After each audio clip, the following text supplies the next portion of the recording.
The story begins on a beautiful night at the Imperial Palace, where our heroine appears before us. This young woman, named Arya von Winterheart, serves as the captain of the Crown Prince's Night Guard. Her subordinates greet her, as they have just started their night shift, and wish her a good rest. She responds, advising them to be careful and to stand their posts well before saying goodbye. One knight asks another what he thinks the captain does after a shift, and he replies that who knows, as she is a strong woman, adding that she's like an impregnable fortress, but one could assume she trains every day. Watching her leave, they think that the best they can do not to disappoint their captain is to work hard. The knights could not even imagine how our heroine's night would end, but she went to a tavern, where a beer mug was placed in front of her, and she was in a terrible mood. She wanted to give up everything and no longer wanted to hold her glorious position. The tavern owner had known this visitor for a long time and knew what she would be like after a certain drink. The owner thought to himself that it was starting all over again, as he listened to her complain that she was fed up with everything and wasn't sure if she could continue working there. After handing her a plate of snacks, the man said how much effort she had put in to reach her current position, and that the knights protect their peaceful lives, and it is because of them that people can drink beer peacefully in the bar. Our heroine looked up at the tavern owner with teary eyes, thinking that her interlocutor was absolutely right. She was just in a bad mood.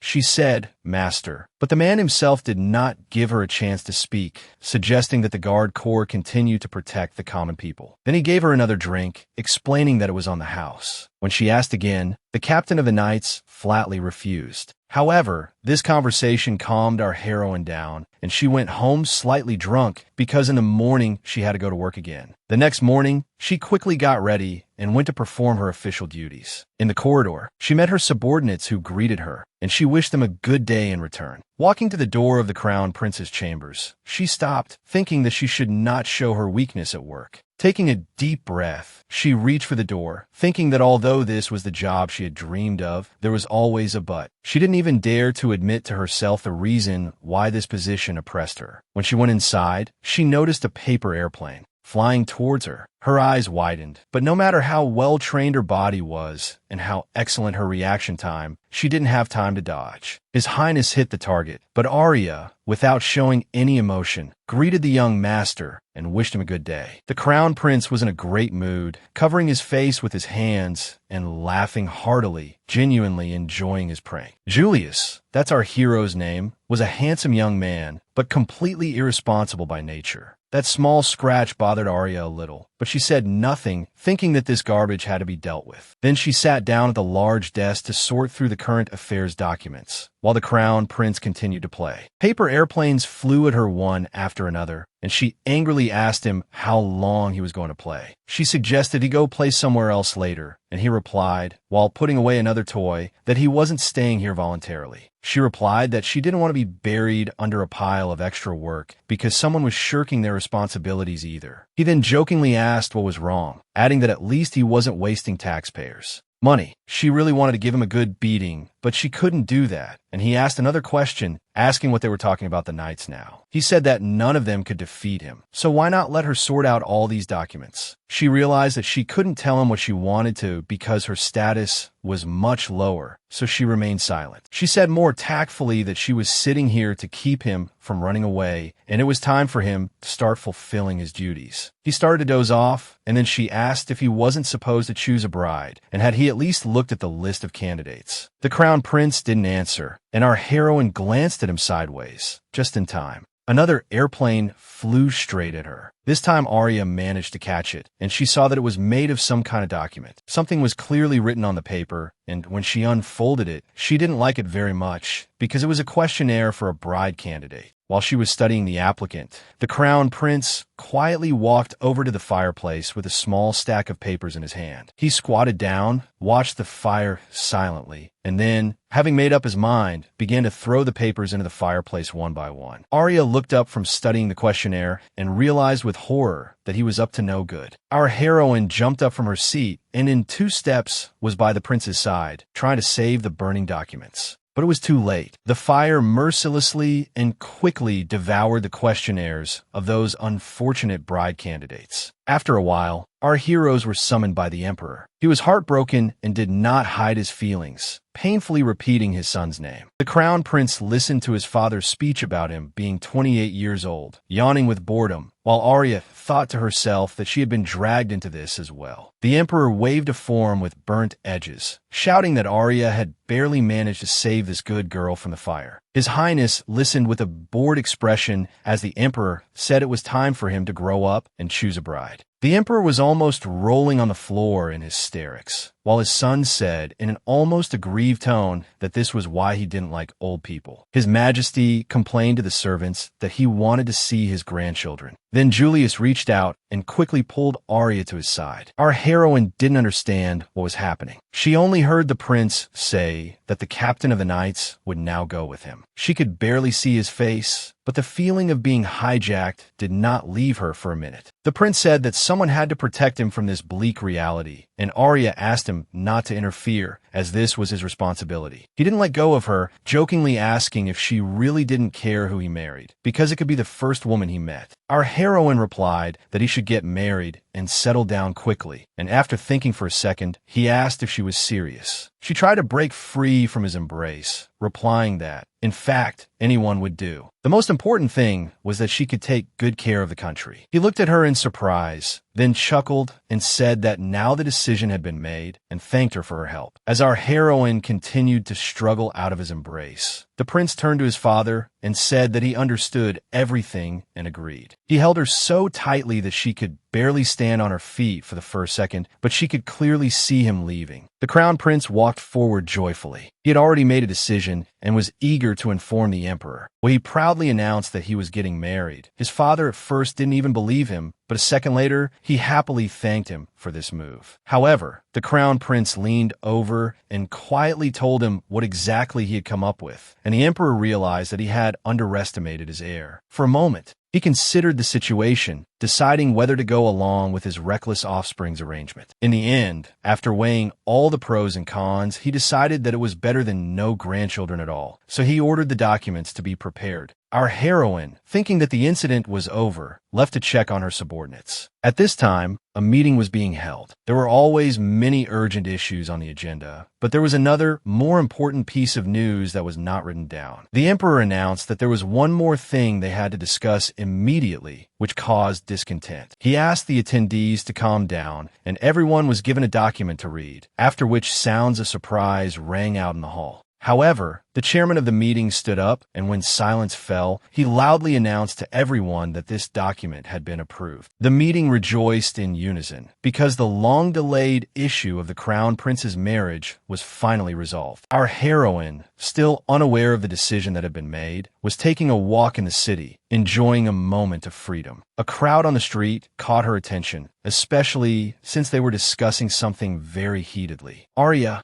not only out of duty, but also out of simple human curiosity, became interested in what people were so excited about. From the notice, two portraits looked at her, her own, and next to it, that of Crown Prince Julius. The document stated that the royal family and the People's Council officially recognized the engagement of Julius Otis Rosenberg and Arya von Winterheart. She had mixed feelings inside. She didn't understand how they could do such a thing behind her back. Walking down the corridors of the palace, she met a knight who greeted her friendly. In response, Arya greeted him, and although she tried to appear calm on the outside, a beast was suppressed inside her. This monster was itching to get out, but for now, it was necessary to remain confident and not cause gossip. Arya thought that she could deal with this later when she saw the prince. Then she walked into the office, where the entire night squad greeted her with cheers and congratulations. She never thought that this news would spread so quickly and that everyone would believe it to be true. The subordinates were overjoyed. They had even made small flags with congratulatory words. But our heroine didn't like this, and she angrily asked what they were doing. A knight came forward and, almost in tears, told how deeply he was moved. He also said that the day had finally come when His Highness and the captain who had brought him into the detachment were getting married. She put her hand on her forehead and called for everyone to calm down, explaining that this was all the heir's fault and his bad temper. Then another knight approached her, arguing that the whole palace was talking about it. The rest also came forward, excitedly confirming that everyone in the palace was buzzing with this news. Only then did our heroine realized that she had been unwillingly drawn into an unpleasant affair. The knight approached her, took her hand, and sincerely said that she and the heir were a match made in heaven. She was very angry and asked where they were a match, then gave the insolent fellow a resounding slap. This made a very strong impression on those around. Not only the slap itself, but also what happened next. The unlucky knight fell down lifelessly, and his departing soul wished her and the prince a long and happy life. The others, saying we've lost him, rushed to save their comrade, leaving the captain alone with her thoughts. She thought to herself that she hadn't hit him so hard that he would die instantly. His comrade turned to our heroine and shouted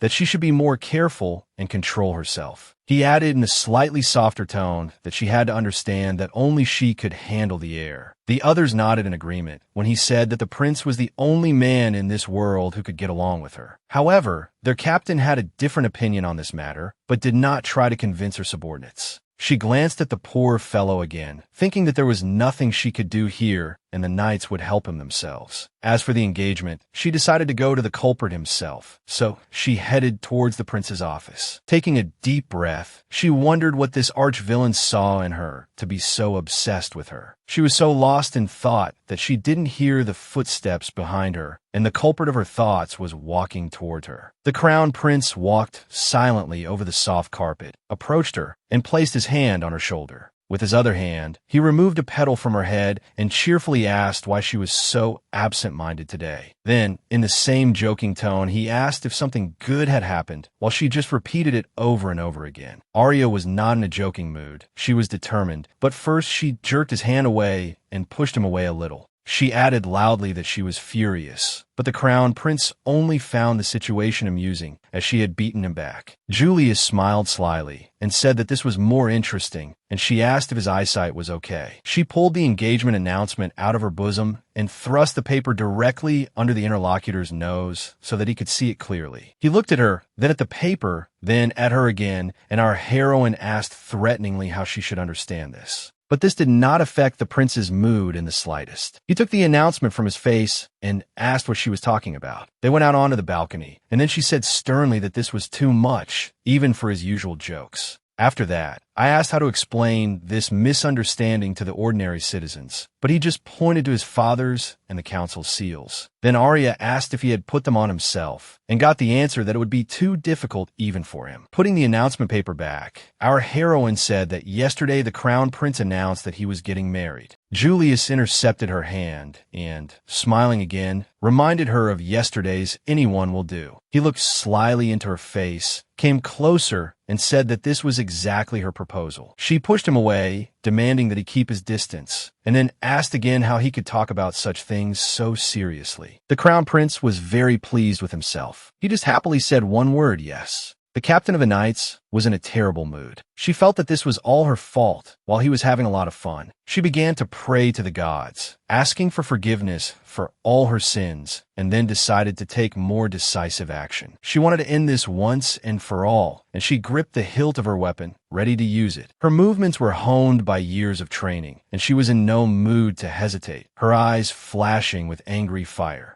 The prince continued to sit on the balcony railing, so her weapon was right at his chest, and he reached out his hand. He placed his hand on her palm, asking her to stop, and then with his free hand wiped away the tears that had flowed from laughing so hard. A crazy idea came into our hero's head, and he voiced it, inviting her to play a game with him. He said that his father was so happy with his decision that he even decided that the ceremony would take place in 6 months. When Arya heard that preparations for the wedding had already begun, she felt that she was in a desperate situation. Then she saw him hold out his finger in front of her eyes to get her attention and heard the conditions as follows. Julius suggested that if she could defeat him in a duel at least once in those 6 months, he would hush the whole thing up. At first she thought it was another one of his jokes, especially since such a proposal was completely in his style. Although there was still a mischievous glint in his eyes and a smile on his face, he seriously asked her what she thought about it. She said confusedly that even if he said so, and then she thought that the prince was a perfect being who could do anything. He was not only a member of the royal family, but was also chosen by the Holy Sword. This made him a gifted knight at the age of 5. Theoretical sciences also came easily to him from a young age, and he showed his versatile nature. After all, even in art, he had no equal, and when he skillfully played the violin, he always gathered a crowd of fans. So, no matter how much our heroine valued her weapon skills, she understood that she could not defeat him. Julius winked at her and asked if she really didn't believe in her own strength, but he thought more highly of her. He smiled maliciously and decided to tease her a little. So he added that after this, she would still be called a swordswoman. No matter how much she didn't want to admit it, he had the upper hand, and she simply had no choice. She tried to compose herself and, with a slight tremor in her voice, began to say his title. Her voice became stronger, and she ended her words in a more confident tone, suggesting that they find a better place.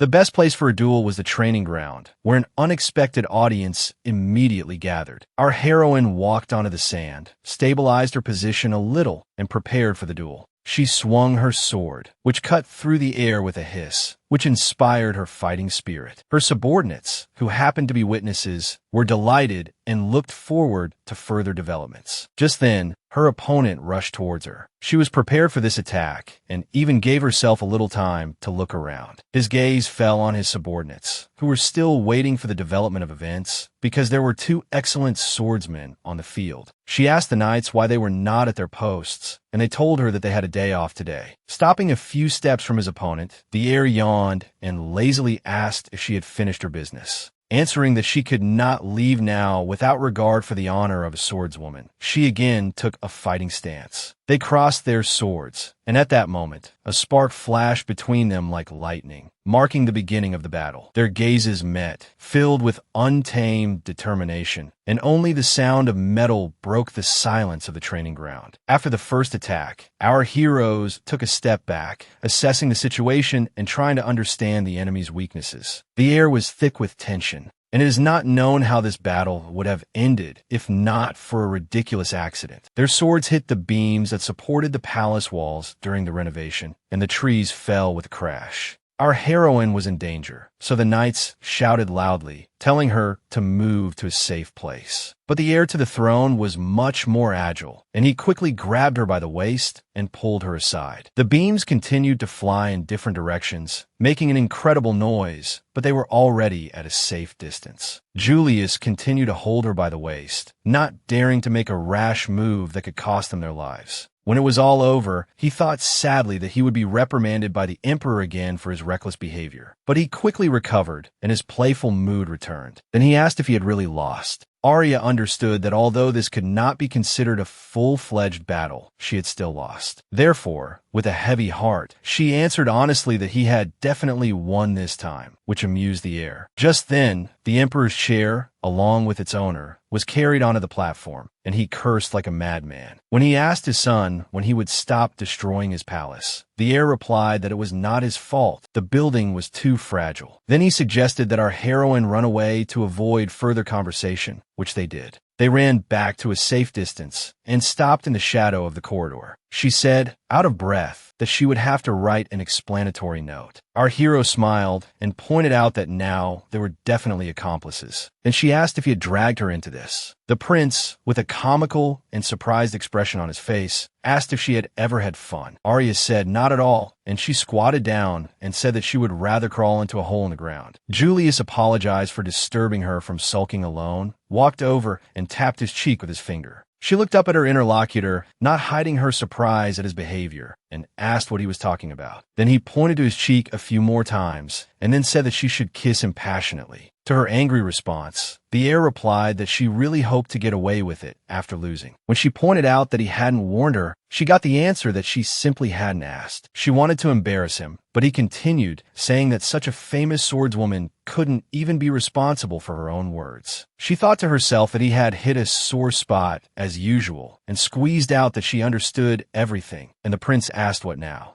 She tried to restrain herself and replied that she would do it. Then the crown prince cheered up and said that was great. He smiled silently and watched her approach him to fulfill her promise. When she got as close to him as possible, he quickly and carefully pulled her towards him with his hand. Because Julius was a handsome young man and taller than her, she had to stand on her tiptoes. Arya's lips touched his cheek, and her warmth made his heart beat much faster. At that moment, he felt a spark run through his whole body, and instinctively, he wanted to kiss her back. He hadn't even thought that feeling the taste of her gentle lips would be so pleasant to him. When she finally moved away from him, she was shocked by her own feelings for the first second, but she quickly recovered. She saw his triumphant expression. He licked his lips predatorily and said it was delicious. This was too much for her, and she forgot her etiquette and status and slapped him with all her might. The blow was obvious, and a moment later, the imprint of her palm appeared on his cheek. He gasped, and seeing what she had done, Arya was horrified, because no matter how you look at it,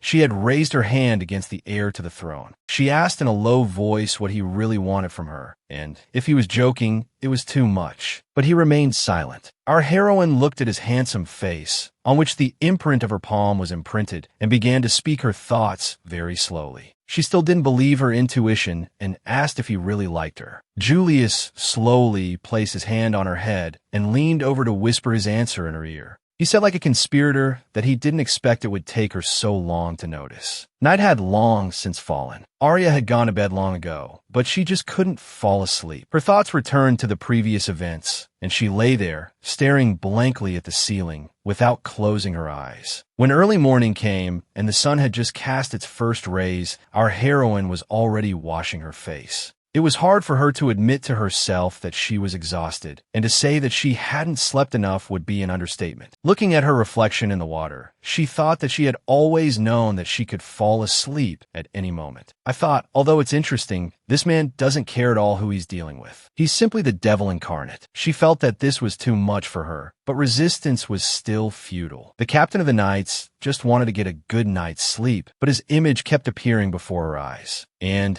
when she remembered yesterday's events, a strange feeling welled up inside her again. She continued to be lost in her dreams and did not hear her subordinate, who was glad to have found her. At that time, Arya was pouring water on herself from the basin to wake up, so she couldn't hear the knight. When she finally saw him, she asked what had happened, and he replied that something terrible had happened. She asked if it was the heir again, but he replied that it wasn't. And Julius himself was about to go out into the street at that time. He walked out with a rather light gait, and although, like our heroine, he had not slept enough, this did not affect his mood. The heir to the throne wanted to enjoy the early morning light, but a huge tiger running by distracted him. He heard his father shouting at him that he was in trouble and trying to get help from his foolish son. Our heroine had already changed into her captain's uniform and was in a hurry because at that moment her emperor was in danger. She had no time, and the crown prince standing in her way was just an obstacle, but he wasn't thinking about that right now. Since he didn't even move, although he had already seen her, she asked him to clear the way and let her pass. But that was not in his plans. Julius accurately judged her trajectory of movement, skillfully intercepted her, and then again grabbed her arm near the elbow, confidently setting a different trajectory of movement for her body. In less than a few seconds, Arya was in his arms, and from the outside, it might have looked like a rehearsed trick. After saying, "Oops," he added that his bride had fallen into his arms early in the morning. Our heroine was very angry and started shouting that this was not the time for such pranks and demanded to be let go. The heir replied in surprise that he hadn't even thought about it, so resistance was useless.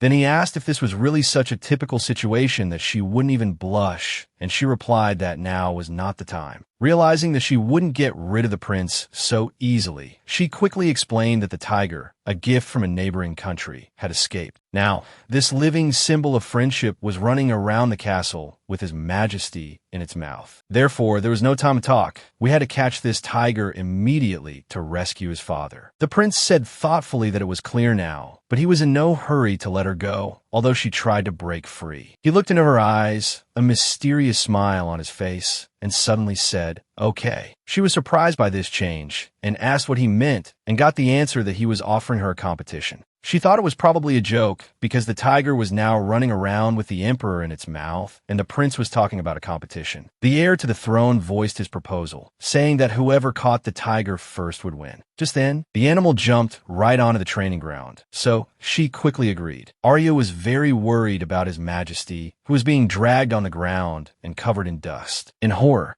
our heroine screamed his title, and either that worked, or the tiger was simply tired of its burden, but it abandoned him. It was only when the animal ran forward that the commander of the knight squad understood why this had happened. The tiger ran off with a piece of clothing in its mouth, and the emperor did a somersault on the training ground. Our heroine, already on her feet, rushed to help His Majesty, ran over, and quickly helped the victim up. The crown prince rushed after the animal, which had already run a considerable distance. Soon Julius caught up with the striped fugitive, and, as if waiting, the animal turned and slowly walked towards the prince, who, with a menacing smile, raised its muzzle. This wild cat showed with its whole appearance who was the boss here. But our hero was not a timid one. He stopped opposite and looked straight into the opponent's eyes. The tiger roared suddenly and powerfully, its throat filled with an angry and deep sound that echoed throughout the surrounding area. Then Julius made a decision. He didn't want to play this cat and mouse game anymore and took a step forward. Its mouth was wide open, revealing sharp fangs, and its eyes flashed with anger and wild determination. The heir noticed the peculiarity of this wild predator's fangs and decided to act a little differently. Julius overcame the beast within and slowly walked towards his striped opponent. He came within arm's length of him and made a move that surprised everyone. He placed his palm on its muzzle, and after stroking the tiger's head,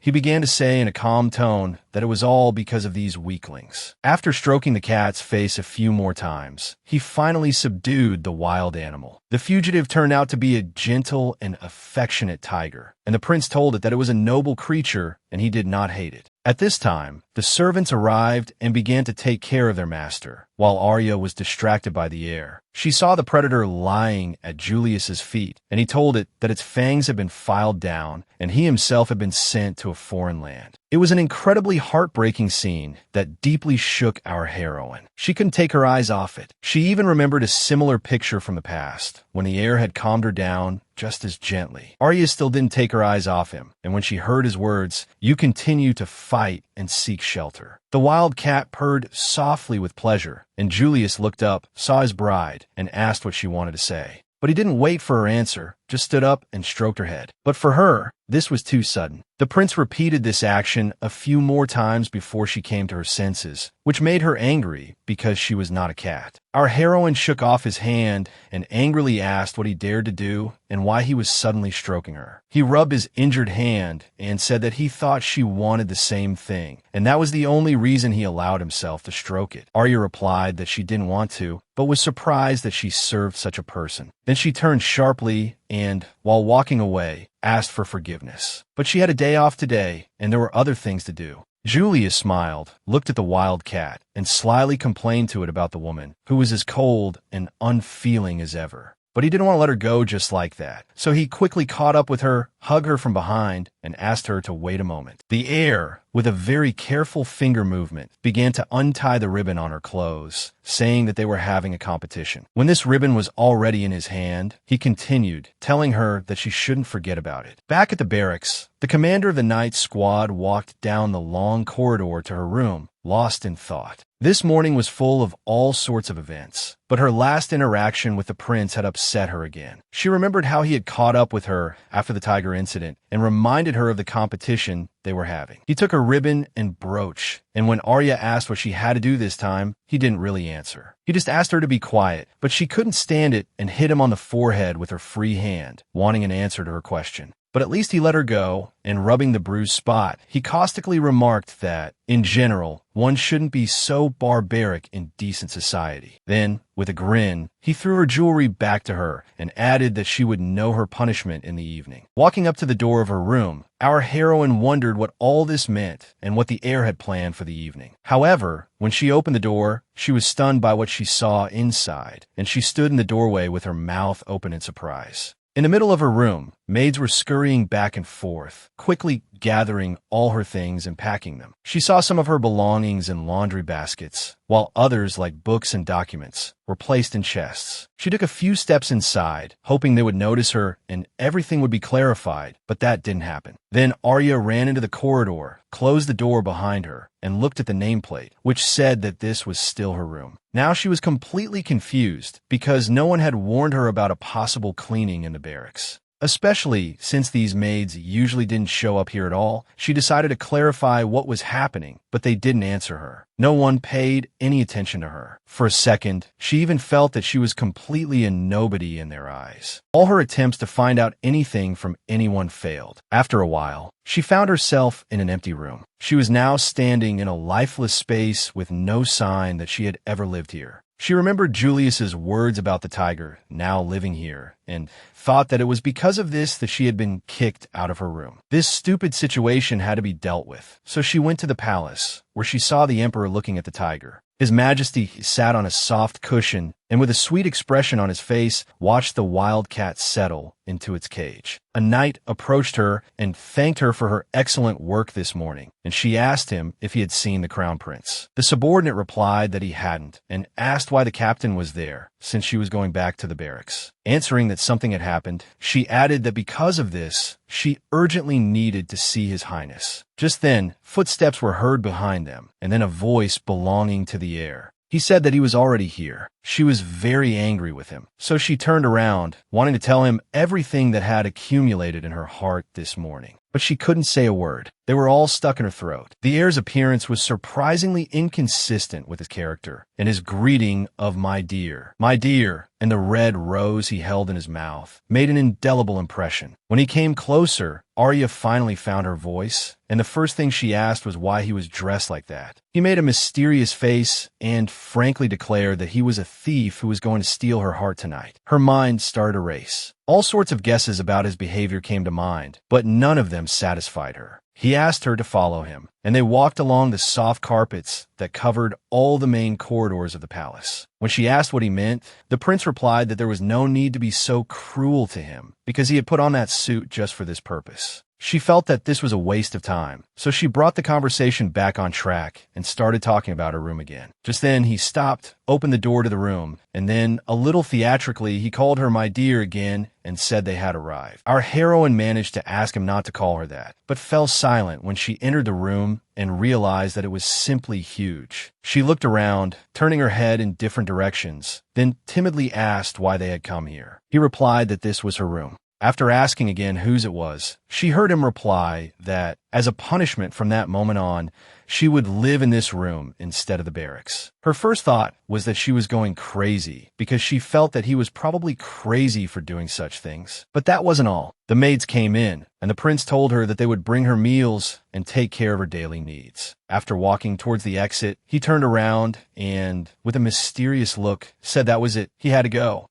Our heroine stood like a pillar where he had left her. She couldn't recover from the shock, but the maids didn't let her stay in one place for long, nor did they let her stay in a daze. They approached her and began to perform their duties. A little later, Arya stood in front of the mirror, looking at her transformed reflection. It was her, but at the same time, it wasn't. She was wearing a magnificent dress and new shoes, and her hair was braided, making it more worldly. At dinner, she found it all very strange, because she knew the crown prince very well, and she understood that there must be a catch. Before going to bed, while taking a bath, she returned to this question, but for now, she could not find an answer. Gradually, sleepiness crept up on her like a shadow, gently and imperceptibly enveloping her consciousness. Her eyelids became heavier with each passing minute, and her thoughts became blurred. Overcoming this languor, she opened her eyes and was surprised to find that nothing had happened so far. She couldn't believe that His Highness hadn't bothered her all day and hadn't played any tricks on her. She turned over, settled in comfortably, calmed down, and thought that maybe this was some kind of reward. Her eyelids gradually closed, and at that moment, it seemed to her that the whole surrounding world was disappearing, and there was only silence and peace around. In the palace, everyone was already sound asleep, except, of course, for the guards and one young man. He opened the door, and candlelight poured in, and he walked carefully on his bare feet. Walking up to the wide bed, he illuminated it in the young woman, who was sleeping peacefully, completely unaware. The crown prince, taking advantage of the night, slipped into our heroine's room and leaned over her. He admired her peaceful, sleeping face, enjoying this moment of peace and solitude.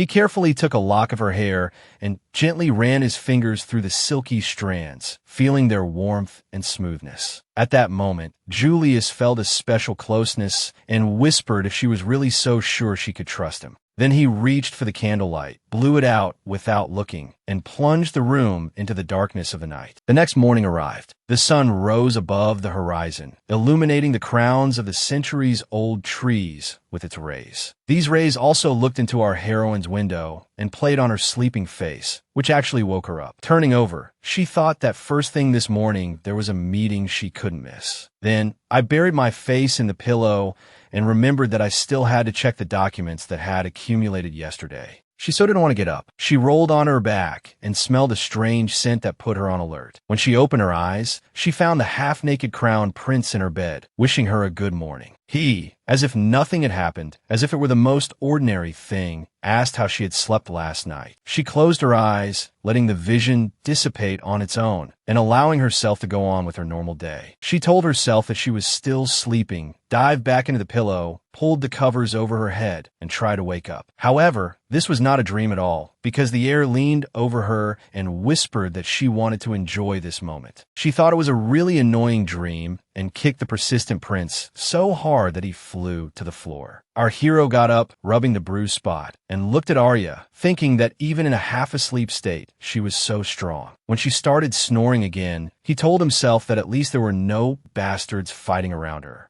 Julian got up, put on his shirt, and made tea, the aroma of which soon filled the huge room. This scent was so enticing that our heroine couldn't help but feel it with her sense of smell. She opened her eyes and saw a cup of tea, which His Highness Julius kindly offered her. She sat up in bed. She looked at him with sleepy eyes and timidly called out his title. Then he realized that she was awake. He voiced this fact, offered her some tea, and asked her to take a sip of the freshly brewed drink. Then she took the cup in her hands. Arya thought. She realized that she was awake, but she couldn't figure out why the heir to the throne was in the room next to her. She said in a low voice that it was delicious, but it was more out of simple human gratitude. Our hero understood her words a little differently, so he took it more personally than he should have. He gently stroked her hair and asked if it was true, but he didn't know that this action, finally, woke her up. Our heroine woke up from her stupor. Everything that was happening horrified her. She jumped up, not even thinking that she was still holding the cup in her hands. When she asked how long he had been here and got the answer that since last night, our heroine was even more horrified. The prince noticed that her tea had spilled, but she stood her ground, saying that she was the captain of the knights and had not noticed them breaking into her room. Then he replied that everything was correct, and Arya replied that this only happened with him. Otherwise, she would have noticed immediately. Our hero leaned slightly towards her and said that he liked what she had just said, adding that it was the most wonderful thing he had heard in a long time. He saw her displeased face. She looked straight into his eyes and asked him to take his hands off, and he jokingly replied that he would never do that. Literally a second later, they both turned to the window from where voices were coming. The information was alarming. The guard were discussing among themselves which unit was involved in the kidnappings, and the prince began to listen. He heard that it was most likely foreigners, because they acted recklessly and the victims were mostly civilians. She pretended not to be interested in this news, quickly changed into her uniform, and informed the prince that she was going to work. At the door, our heroine turned to her night guest and added that he could leave the cup, she would wash it later. The heir to the throne noticed that Arya had changed her clothes, and he hadn't even noticed when she had done it. Her hand was on the doorknob when she heard him say that he had already told her yesterday that he had left the cleaning to the maids. Then she replied that it was true, and then thanked him for the milk tea, adding that it was delicious. Her gratitude touched the crown prince. He felt warmth and tenderness begin to beat in his heart with new colors. He continued to stand by the open window, and the wind played with his hair. Julius was truly happy in these moments. However, he did not intend to do nothing. He put the cup on the table and made a plan of action for the coming day. Then he stretched his whole body and thought that it seemed that today, for the first time in a long time, he would have to work hard. Today, he planned to raid the forest to deal with a gang of robbers who had taken up residence there and were kidnapping the population. His night squad was already in full readiness, although the Knights of the Emperor's Order decided to tease them a little. One of them, lazily scratching his neck, loudly declared that even the Imperial Knights were not so impressive. He also added that it was better than being thrown into some pretentious knight squad with a loud name. He asked sarcastically what such a bunch of garbage, made up of pathetic misfits and with a woman at the head, could protect. when this insolent fellow declared that even under threat of death, he would not be at her disposal, the knights of Arya's squad decided to intervene. However, our heroine, without even turning her head, sternly demanded that her subordinates not succumb to provocations. Without a second thought, she explained that they had more important things to do, and their job was not to dig in the dirt under their feet. A gang of robbers was resting after a successful raid. Some of them were sitting at a table, drunk, after glancing at the cage where the kidnapped locals were being held. One of them told his companion that now they didn't have to worry about money. Another replied that thanks to her, no one in this country would touch them, and they were lucky to have done everything so easily. Our hero, looking through the telescope, announced that this was a gang of nomadic slave traders who were hiding behind their strength. He explained that they only targeted civilians, which was why the countries were in no hurry to intervene. They were scum who played tricks. Arya was not very happy that the heir was standing right above her, but when she stood up, she said loudly that she would now explain the plan. The Crown Prince stretched and said that there was no need, because there was not a single decent opponent in the gang. The knights probably had a lot of pent-up anger, so he suggested that each go their own way. Julius's proposal excited the squad, and they began to discuss cheerfully who saw the battle and how. But the heir had only one wish, which he voiced, demanding that not a single robber get away. Only the squad captain didn't like this proposal. She believed more in the coordinated work of the team. She sighed heavily and told Julius that no matter what happened, she would not be responsible for any further actions. He told her that they would always find a way, and then asked if she wanted to compete to see who could score the most points. When she reminded him that they were actually on duty, the prince replied that it was just a joke. The robbers, unsuspecting, continued their revelry, but one of them still noticed the stranger. He shouted to the others to also look at the lone figure walking towards them with unclear intentions, but with a weapon in hand. The knight got as close as possible, then drew his sword and, with a cry of joy at the meeting, rushed into battle. The bandits saw only a lone warrior, so they praised his courage with cheerful whoops. They ran, they drew their weapons, and rushed at him, shouting that the stranger would regret it in the next life. The knight rushed into the middle of the bandits and, with his skillful movements, scattered the bravest of them. When the ranks of the gang were in disarray, the other knights of the Crown Prince's detachment came from different parts of the forest. A bandit who tried to hide in the forest shouted what was happening and whether the intervention of the knights was part of the plan. An archer joined the action, who had taken a good position in a tree, from where he could see almost the entire gang. A few more slave traders fell to the ground, victims of this sharpshooter, and the Crown Prince was very pleased with such work. He rubbed his palms together and said playfully that the detachment was doing a good job. Just then he saw a big robber running towards him. He only had time to ask if that was probably the leader when a powerful blow from a sword also took this bandit's life. The captain of the knights arrived just in time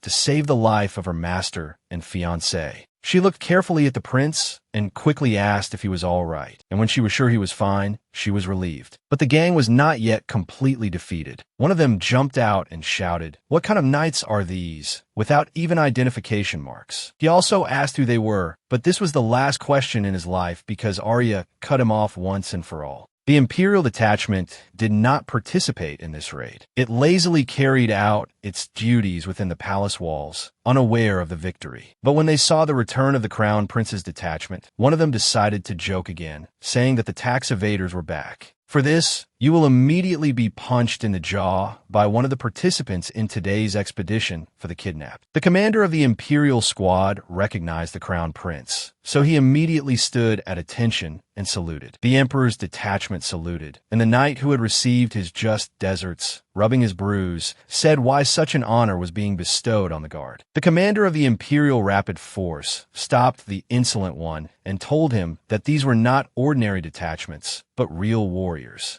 They only obeyed the orders of the Crown Prince, and they were the strongest and most experienced knights in the Empire. Julius looked at our heroine and said that he was a little surprised because she had not slowed down throughout the battle. She replied sadly that this was her only skill, and the prince jokingly pointed out that, in fact, it was very obvious. His joke did not improve her mood. She only replied that one day she would definitely give him a good slap. The tone of this statement at first even surprised him a little, but it was not in his nature to dwell on such things. So he smiled, saluted, and wished her good luck in this difficult task. But she was thinking about something else. A plan formed in her head, and first she needed to find a house that had stood alone in a dense forest for many years. However, a man lived in it, who spent his days alone, but was quite satisfied with his choice. This man smoked a hookah all day, but he was exactly the person Arya wanted to see most of all. The next morning, the heir walked into his study, yawned, and seeing the knight, wished him a good day. But he didn't expect to see Arya, so he asked where she was, and the knight replied that she had taken a day off. The prince, still yawning, sat down in his favorite chair, ready to spend the rest of the day lazily. He was bored. Arya's subordinate reported to the heir that she had apparently gone to the suburbs to meet with a certain knight. This news excited our hero. He knew very well who this unknown person could be, and he was against such a meeting. But first, he decided that he needed to find out all the circumstances, so he asked the knight where exactly his commander had gone. He didn't quite understand the question, nor why his highness was interrogating him in such a tone.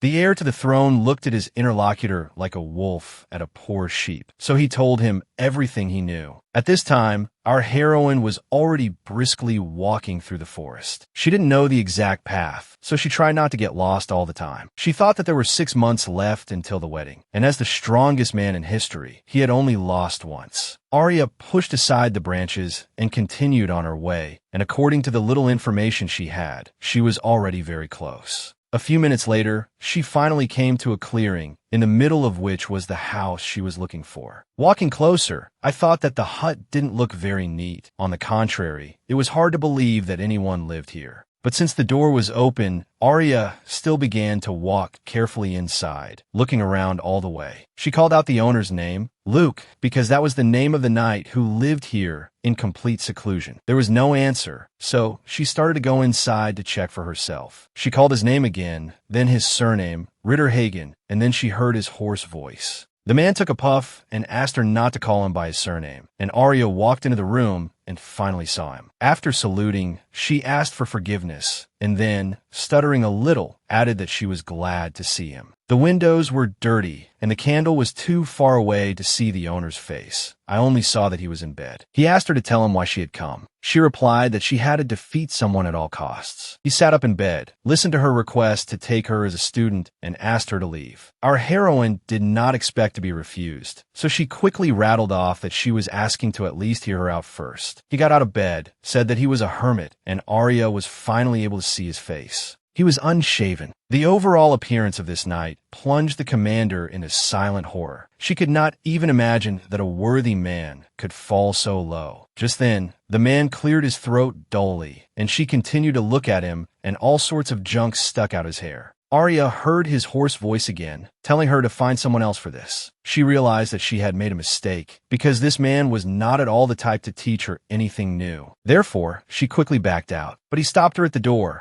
asking why she had such a reaction and why she was hurting this old man. She didn't want to fall for it, but she said, in that case, but he interrupted her and repeated again that he didn't take students. His words, that he had to react correctly and at least try to convince this old knight, did not match his actions. She tried to hold the door so that the owner would not jump out into the street after it, and she continued to listen to his speech. He began to tell her that he was once the best knight, that he led a whole squad, but even then he did not take students. He was very eager to share his story, although the reason was both beautiful and sad. His behavior both frightened and intrigued her, so when she let go of the door, she said that she found him very problematic. She let go of the door so suddenly that he couldn't keep his balance and began to fall backward, although he was still complaining that they weren't listening to him. He fell to the floor and continued to talk, but changed the subject slightly, saying that she was strong, although she didn't look it. She decided to try to negotiate again, still wanting to become an apprentice to the knight who had defeated the prince. Looking at the old chest where he kept his things, she thought that he was indeed very strange, but all these knightly accessories were his. The man took a puff and asked who she was, this young lady who had come to visit today, and who she wanted to defeat so badly. She wanted to defeat Julius so much that Arya hid all her doubts in the deepest corners of her soul. She said loudly that she wanted to defeat the prince, and the owner lazily waved his hand and said that it was better to forget about it. He told her that the heir was a real monster and that she shouldn't waste her time, and she replied that she had good reasons. When our heroine explained that she was also a knight, so she couldn't leave without trying, his green eyes narrowed. Luca Ritterhagen took another puff of his hookah, not really listening to her as she begged him to take her as a student. However, he saw very clearly that there was a young woman in front of him, and a charming one at that. He even grinned a little. Our hero was rushing to help his bride. Unlike her, he knew the road very well, so he ran straight. She heard the owner's comment, who, having decided to discuss the terms of apprenticeship with her, said that she was young.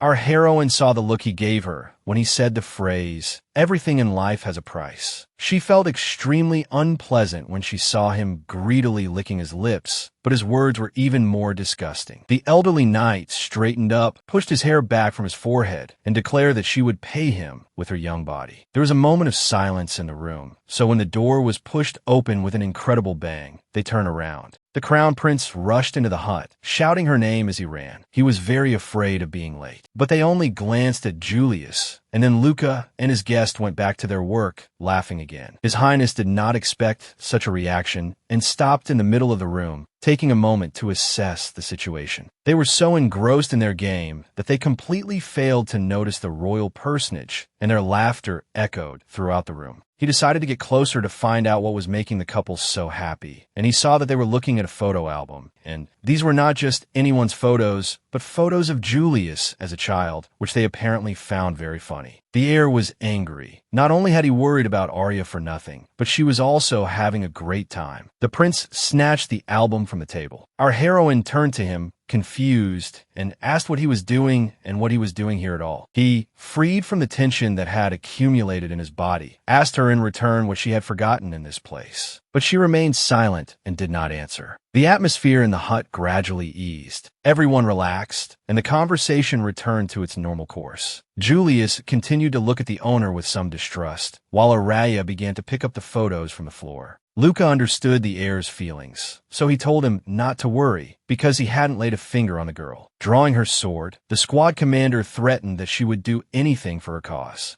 The prince decided it was time to end it, so he grabbed his bride and headed for the exit with her, and the owner waved goodbye to her. After that, he advised the young lady to think twice next time. She shouted her name at him. Sir Ritterhagen looked at the persistent girl in confusion, but after thinking about it, he decided not to comment on her behavior. Our heroine, waving her arms and legs, tried to break free from the crown prince's strong grip. She shouted that one day she would definitely come back, and Luca asked what she wanted from an old man like him. But Arya did not give up. She said that although the room was a mess, she noticed that he took good care of his sword. She asked the elderly knight not to lie to her, because if she were not observant, she would not have risen to the rank of squad captain. She pointed to his hands and added that they were well-groomed, like a real knight, which proved that he had never missed a training session. The crown prince couldn't stand this stubbornness, said that she was a restless person, and put her on the ground. And Sir Ritterhagen smiled and asked if she would believe him if he said that he kept his hands in shape for a woman. Our hero even whistled after this phrase, and Arya asked in disbelief for which woman. The owner did not answer, but took a few steps closer and told her that she was lucky today, because he had changed his mind. True, he asked her not to have any particular illusions, because, as he understood from the conversation,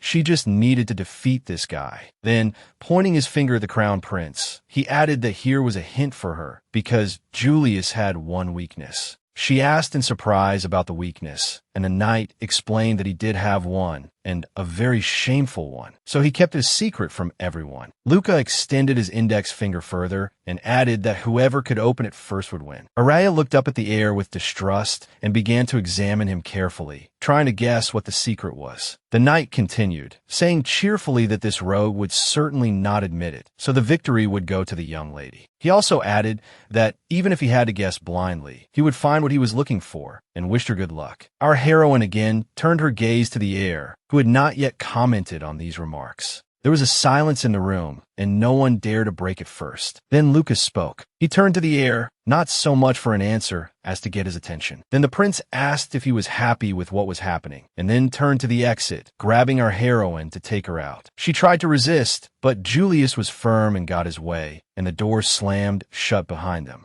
Alone, Sir Ritterhagen chuckled to himself, saying that he felt he had spoken in vain. The photo album still lay on the floor, its pages open and the photos scattered. These images seemed to be a reminder of the past moments that no one could bring back. Luca said softly, "Oh my God, this little brat," and he plunged into thoughts of bygone years. 22 years ago, he remembered walking down the corridors of the palace, and that day everything annoyed him. Then the young heir approached him. At that time, Julius was still a baby, and when he grabbed his leg, the knight did not understand what he wanted from him. But the little prince looked up at him with his huge, deep blue eyes and unexpectedly called him Grandpa. He hugged the knight's leg tightly, almost crying, and begged for help, and then a scream was heard in the distance. It was the emperor. Before he was reduced to his current size, he and his retinue were searching the palace for his offspring. At this time, Luca realized that the boy was just hiding from his father, so he sat down to talk. He told the young heir that he understood that living with parents was far from sweet, but that he had to put up with them until he grew up. He carefully pulled Julius away from his leg and suggested that he surrender and go back to his father. The boy replied sadly that it was useless, and Luca remembered that he was very surprised at the time. The little prince added that this option was not for him, which confused his adult interlocutor even more. That day, the knight looked at this baby and didn't know what to do with him. Maybe just leave him alone. Julius was precociously intelligent, but also sad, and over time, Sir Ritterhagen became attached to him. One sunny day,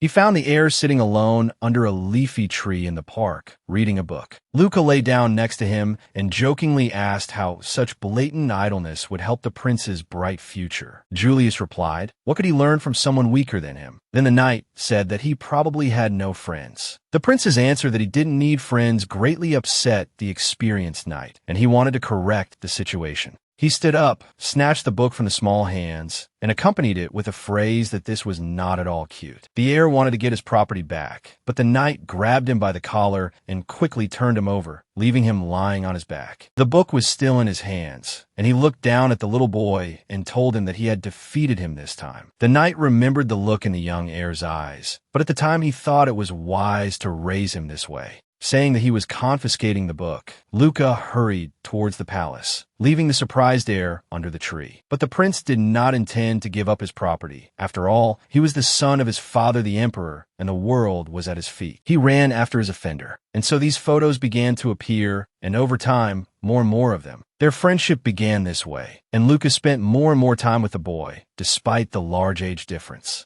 In the evenings, when he sat in his room in the barracks, he was often moved by these photos and could look at them for hours. Friends sometimes reminded him that befriending a baby was not the best thing to do, especially if he was an heir. He thought that everything was fine and that it would only benefit Julius because he was isolated from his surroundings. He was so lonely that he didn't even know how to properly interact with the people around him. The boy had no peers in the palace either, so Luca tried to somehow fill this void. But one day something happened that changed a lot. He was sitting in his room and heard that there were intruders in the prince's chambers. The knight quickly grabbed his weapon and, not looking at the road, ran to rescue his little friend. He ran without looking back, his heart pounding in his chest, and he could only hear its pulsation in his ears. Arriving, he pushed open the door and, trying to calm his agitated heart, began to call the crown prince's name from the doorway. The room was dark and no one answered. Anxiety began to grow again. He didn't even dare to think about the worst. Gradually, his eyes adjusted to the darkness in the room, and then he saw the heir, who was looking at him with all his eyes. The prince moved into the area of moonlight, and then the knight saw the bloody weapon in his hands. Julius's clothes were also stained with blood, but he stood there, not paying attention to it, and said that in the end, Luca also turned out to be useless. In the end, the heir himself dealt with the strangers in the room, so he said that he didn't need anyone weaker than him. These were very sad memories. So the knight drove them away from himself. But today this wound was stirred up. But it was not only him that day left an indelible mark on his memory. The heir to the throne also clearly remembered the events of that night. Our heroes walked through the forest, moving further and further away from the hut where they had left the elderly knight. Arya wanted to discuss the recent events with the prince, but she didn't know how to start the conversation. So she timidly attracted his attention. He, without turning his head, began to talk about something completely different. He told her that he had not been able to sleep lately. She looked at him with distrust, but did not ask any more questions, deciding that it was better to wait for him to tell her himself. Julius glanced at his companion, walked in silence for a while, and then smiled. He touched her with his shoulder and jokingly asked if the time had come when she was really interested in him. Seeing her confused expression, he explained that she had never seen him sleep, even when they were on the battlefield. She remembered a story when they decided to take a break, and the heir couldn't fall asleep, and she thought he was being capricious.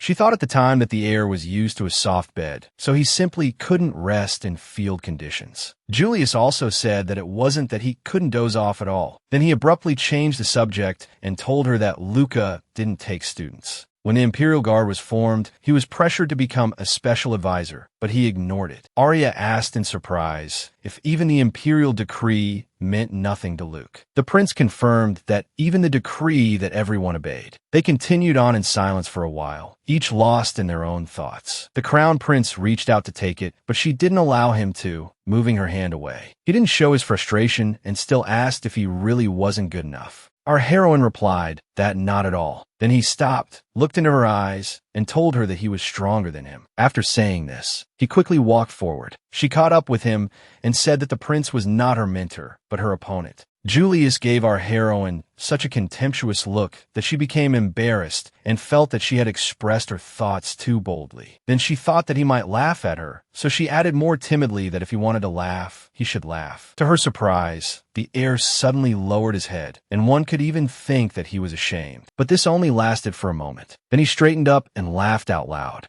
A few days passed, and the detachment assembled by the crown prince was informed that Luca would now be their special advisor. Arya was the happiest, saying that she didn't plan to work too hard, but would take the money she was due. Sir Ritterhagen stood before the lined-up troops and, with a proud face, asked for everyone's care. Not everyone was happy with the heir to the empire, so an unknown person hired an assassin to get rid of Julius. The mercenary rubbed his hands and declared that he would get rid of any crown prince, no matter what country he was from. This killer was considered an elite assassin, so he only took on the most interesting and difficult cases. After infiltrating the palace, he thought to himself that it was ridiculously easy to get in here. He was glad that everyone in the palace was used to peace and quiet, so he hid and thought about how to do it. Our heroine shouted again, telling His Highness to stop fooling around and stop. The assassin pressed himself against the wall after these screams. He didn't know what was going on, so he decided it was better not to stick his head out again. The crown prince, whom the mercenary was waiting for, knew nothing about this. He was running down the corridor with a pie in his hand. Behind him, our heroine ran, without slowing down, shouting throughout the corridor that this dessert was supposed to be hers. The chef had specially prepared this pie for the squad captain so that she wouldn't get exhausted.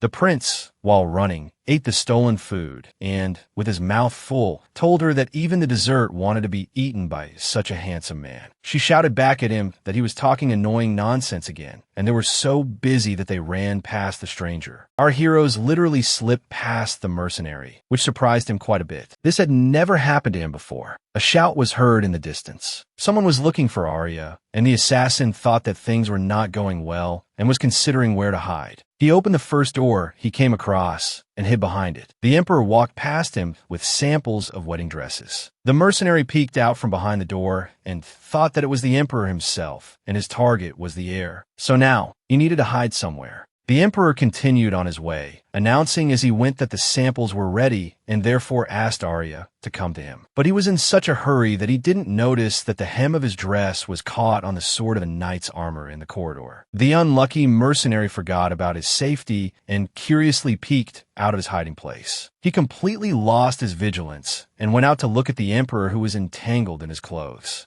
His Majesty, of course, saw a stranger in the palace and quickly realized that he needed urgent help. He cried out, loudly announcing this news to the entire residence, so much so that even the assassin was frightened and made an irreparable mistake. Before he could escape, the servants appeared, who loudly told him not to offend the emperor. What worried the mercenary most was that they now knew his face. But he ran into a distant corridor and stopped. He sat down, thinking that he was safe now. Then he thought to himself, what is wrong with the people in this country? A man's face appeared from above, and the man asked what he was doing here, because this was not a place for civilians to wander around. Another scare, and he started screaming. He wanted to get up and get out of there, but he tripped and fell at someone's feet. Turning around, the mercenary asked for forgiveness, and then looked up to see who he was facing this time. He saw our heroine, who asked if he was all right and held out her hand to help him up. In her other hand, Arya was holding the crown prince by the scruff of his neck, but this fact did not bother her in the slightest. The hired killer felt that all this was too unreal, and to gather his thoughts, he shook his head hard. Then he stood up, turned around, and said that this was too rude because he was a qualified elite assassin. Arya let go of the crown prince, who had not yet recovered, and picked up the unlucky mercenary. Still holding him, she immediately took him to the courtyard and, having given instructions to the guards, simply put him on the ground. As a farewell, the squad captain decided to give the intruder some advice and asked him not to do bad things in the future. She behaved so decently that she made an indelible impression on the man. His heart began to beat faster.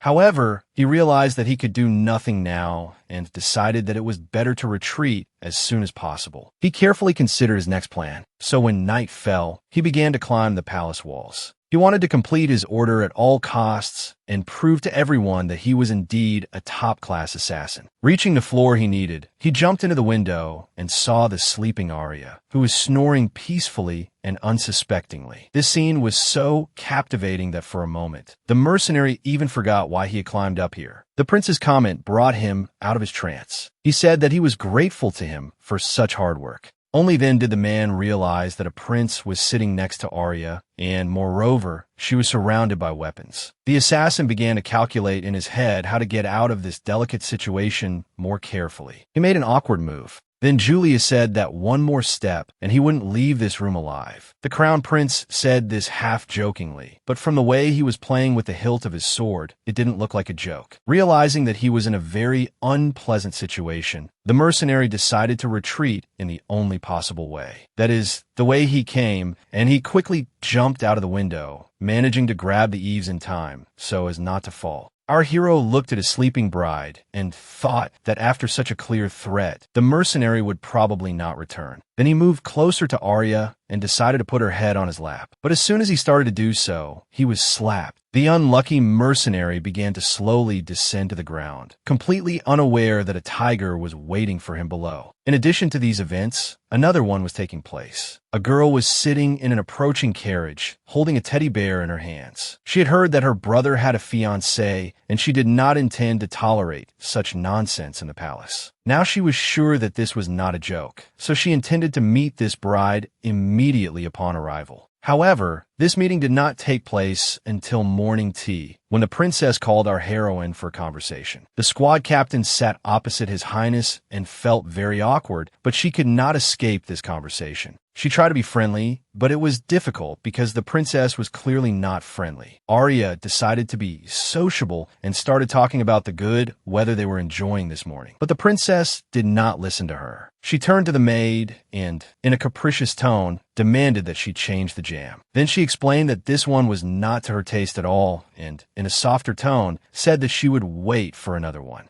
Yuno, Rosnaburg, that was the name of Her Highness the Princess. She took her cup and prepared a drink. Finally, the princess got to the point that was bothering her and asked if Arya was here as her brother's guardian. Not quite understanding why this question was asked, our heroine answered loudly that everything was exactly so. The girl looked at her with her huge, deep eyes, so similar in color to her brother's. Yuno also asked how Arya as a subordinate, had become her brother's bride, because there must have been a reason. Our heroine softened a little, thinking that although Yuno was young, she was still the princess's only sister. Looking at her interlocutor, Arya thought that if his guards forgot their duties, then his sister could not ignore it. She thought that the emperor's daughter might have questions for her, and it would be better if she could clear up this misunderstanding. So she began to talk about how she had served under Prince Julius for 5 years and had risen to the rank of commander. Then she added that she planned to continue to devote herself to him, meaning in the future as a subordinate. But the young princess understood this phrase a little differently. She heard that Arya would devote herself as a wife. Everything inside Yuno resisted this fact. She still couldn't believe that her little brother was getting married. She had always thought that she knew Julius better than anyone, so she thought that he had forced Arya. Now, it was her turn to look at her interlocutor. She wondered why the commander looked so serious. The princess looked at him intently and thought, would anyone really want to marry this weirdo? Having convinced herself that this was indeed the case, Yuno asked the girl if she was really serious about her intentions. Since they were talking about several different things, our heroine jumped up and said that she could swear on her sword. The princess remembered her brother's image and thought that Arya was ready to entrust her life to this guy. This thought horrified her, and she didn't even know what to do now or how to save this unfortunate girl. She put her hand on her forehead and began to slowly fall down along with the chair she was sitting on, and the commander rushed to help. Catching the falling princess, our heroine leaned over and asked in a worried tone what had happened. Yuno opened her eyes, looked at her interlocutor, and asked affectionately if there was really no way to save her. However, our heroine interpreted this phrase in her own way, so she decided that her highness had been poisoned. The prince's voice sounded unexpectedly. He advised not to worry, because his sister had always been strange. Yuno replied that he was the last person she wanted to hear that from. Then she told Arya that it was too early for her to say goodbye to life. She stood up and continued, saying that if you take away his face and fortune, you will be left with nothing but trouble. She also asked our heroine to think carefully, while the crown prince calmly devoured the dessert. She said that if you look at his face for a long time, it no longer seems so handsome. Then she saw that he had encroached on her sweets.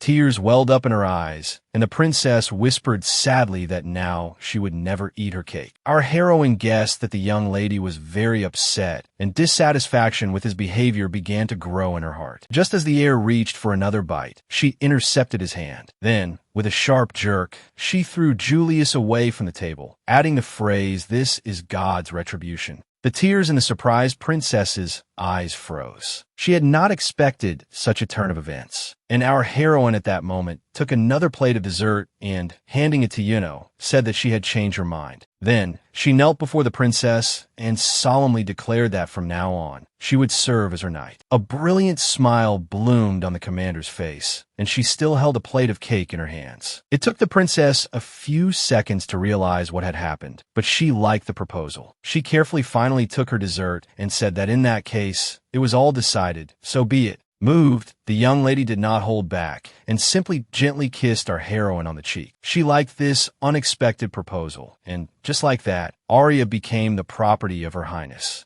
True, there was still one important point. This change required the official permission of the emperor. He asked again, a little frightened, what he should do to make Arya Uno's knight, and got the answer that otherwise his daughter would hate him. The emperor could never do that, although the fact that he had to make such a decision made him tremble slightly. His 2 children stood before him, demanding an immediate answer, and he knew that this would not end well. The choice was indeed very difficult, and after weighing the pros and cons, he decided not to take responsibility. Realizing that over the years he had turned into a soft-hearted and incompetent monarch, he burst into tears. Arya stood a little further from the throne and did not interfere. She herself did not quite understand how this had happened. After crying, the emperor reached out to his servant and told the children that he would not make this decision. Then the princess cleared her throat and began to say in a serious tone that in that case, they would act differently. There would be a masquerade ball next month, where the best couple of the evening would be chosen.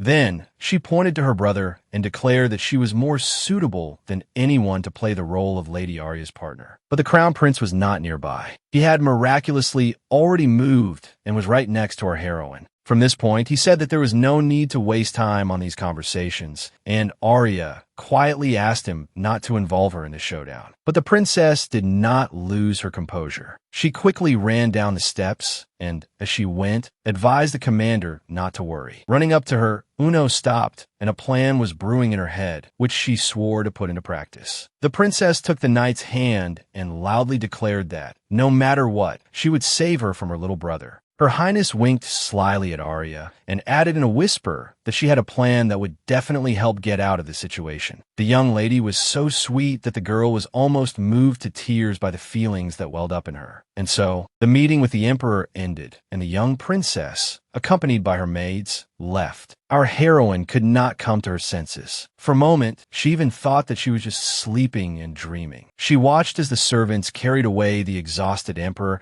and heard the prince say that Yuno didn't listen to anyone. Julius walked up to her, and when she asked what he was talking about, he told her that they had to get to work. Approaching Arya, the prince pointed at her and said that he meant rehearsing the dance with her. Our heroine couldn't believe her ears. This was something new. The prince had never involved her in such things before. Looking at her surprised face, he explained that soon there would be tons of requests to dance with him. It was then that she realized that the heir was not joking at all this time, and she would really have more work. After these words, his mood improved noticeably. It was a good thing that he at least didn't start winking at her playfully, otherwise she would have definitely hit him. He turned around, waved goodbye to her, and began to walk leisurely out of the audience hall. Arya took a deep breath and voiced her thoughts, saying that she and her sister were similar not only in appearance, but also in character. He turned halfway and asked where they were similar, and later added that he was just more discreet. However, she couldn't avoid dancing, so after a while, she met the prince in the hall. For this, Arya even wore high heels, but it didn't help. After taking a few steps, he stopped. I looked at her and said that she had no talent at all, and she asked me not to be so absolute in my statements. He saw that her legs were getting tangled, and she couldn't stand steady in her heels, so he said that it was impossible to look at her without tears.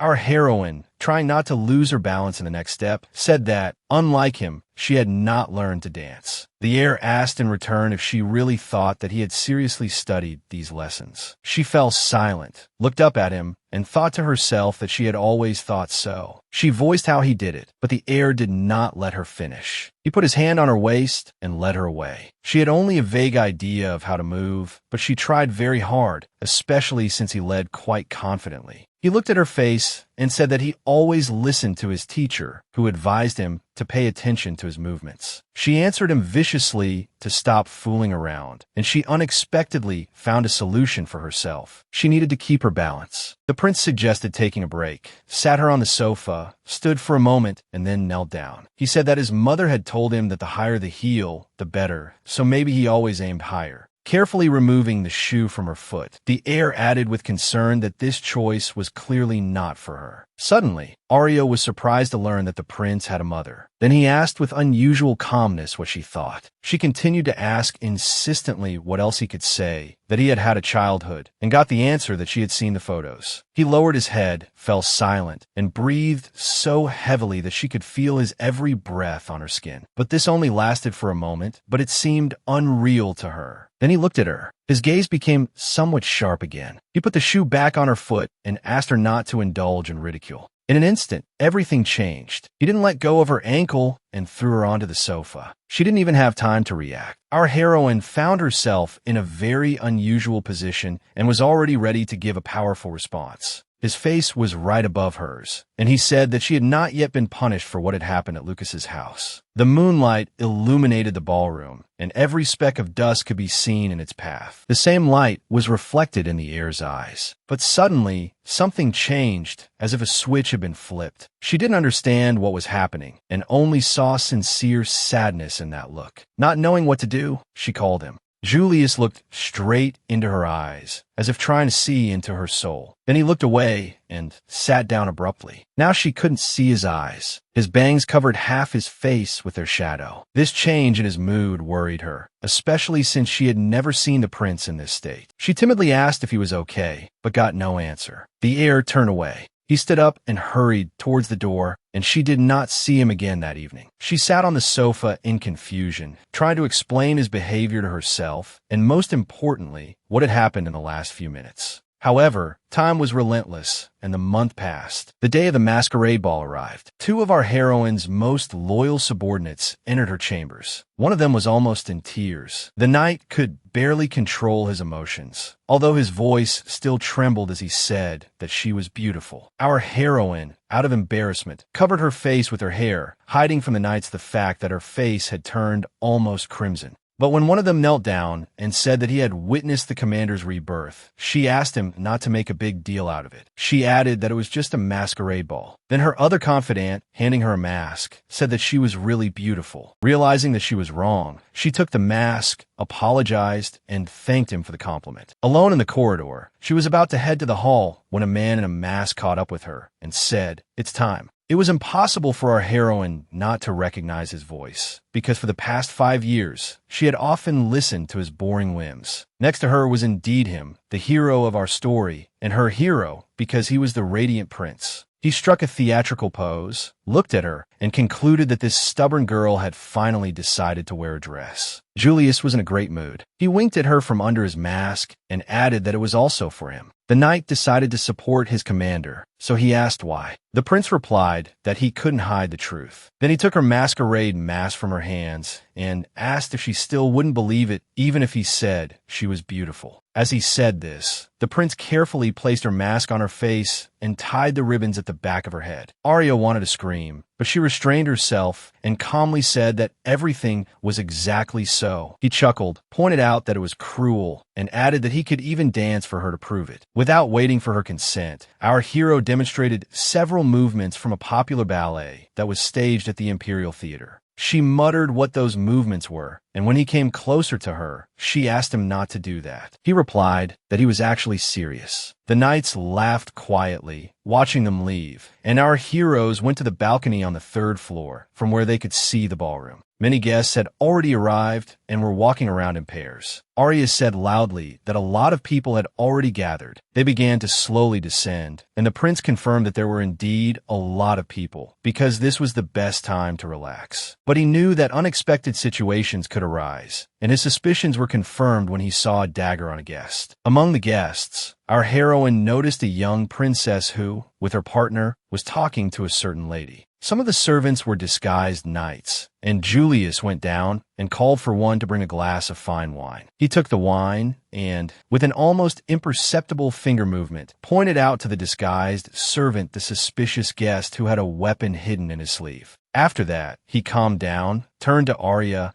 and proposed to show everyone the results of their many hours of training. She agreed, but the heir said that it would be boring to just dance, so he offered her competition. To her comment that he was always embarrassing, the prince simply stated the rules, saying that whoever let go of their partner first would lose. Then our heroine quietly asked him how it was possible to win in this situation. In response, His Highness showed his charming smile, put his hand on her waist, and led her to the dance. Princess Yuno, accompanied by her partner, went to the center of the hall and danced the first dance with him. The melodious rhythm spread throughout the ballroom. Several nobles watched the princess's couple closely. Yuno thought that she was second to none in dancing, and when Arya realized that her brother was not perfect, she would immediately run to her side. After taking a few steps with her partner, she found herself very close to the prince and his partner, and then the young lady winked at our heroine. The emperor's daughter was confident in her abilities, so she didn't even think about losing. The musicians quickened the tempo slightly. The couples also picked up speed, and our heroes were almost swept up in the whirlwind of the dance. The prince was genuinely enjoying himself, not slowing down the pace, and continued to spin our heroine, immersing her in the magical world of passionate music. Sometimes he still managed to say something to the watching guests, for example, pointing out that his partner was nervous. But he still led Arya quite confidently in the dance, and did not forget to demonstrate all the movements they had learned. For her, the time they spent training was not in vain either. She easily guessed his rhythm. Julius, using the dance steps, led his partner and other couples and skillfully manipulated them to trip them up. But he did it so skillfully that from the outside, it didn't look like a deliberately arranged move. At the same time, he did not forget to periodically encourage his partner, telling her that she was doing a great job and that she was doing well. Although he did not forget to be sarcastic, joke, and tease, she asked him to be serious. The couples who were eliminated and injured were immediately taken away by the disguised servants. Then it was announced that there were 2 more rounds, and the prince, while spinning her, asked if she could hold on. Yuno did not forget to watch the couple, and at some point, she felt that a real passion had ignited between them. She wondered how she hadn't noticed this before, and was so distracted that her partner noticed. Although she didn't want to take her eyes off the couple, Yuno looked at her companion and replied that everything was fine. There was no need to worry. However, the distraction still threw her off track. She quickly decided to concentrate and act as she always did. But this only made the situation worse. She couldn't keep up with the rhythm and tripped over her own feet. This caused her to lose her balance, and she convulsively grabbed her partner. But the next step prevented him from holding her. In a little while, the young princess would have been eliminated, but fortunately, Arya was there to support her. Years of training on the battlefield, even in the ballroom, allowed our heroine to make this gesture without affecting her own dance. Except for one detail, she let go of her partner, but she didn't care. She gave the young princess a brilliant smile. Yuno's partners still continued to spin her, suggesting that they stop, but they finished the dance anyway. The ball was declared over, and the princess began to look for her savior, but could not find her. The solemn moment of announcing the winner arrived, and the whole hall held its breath. The spotlight illuminated the princess and her partner. Thus, Arya helped the young lady and the young gentleman become the best couple of the evening for the best dance. Our heroes stood on the balcony of the 2nd floor, and Arya was genuinely happy and then said that they had lost after all. The prince replied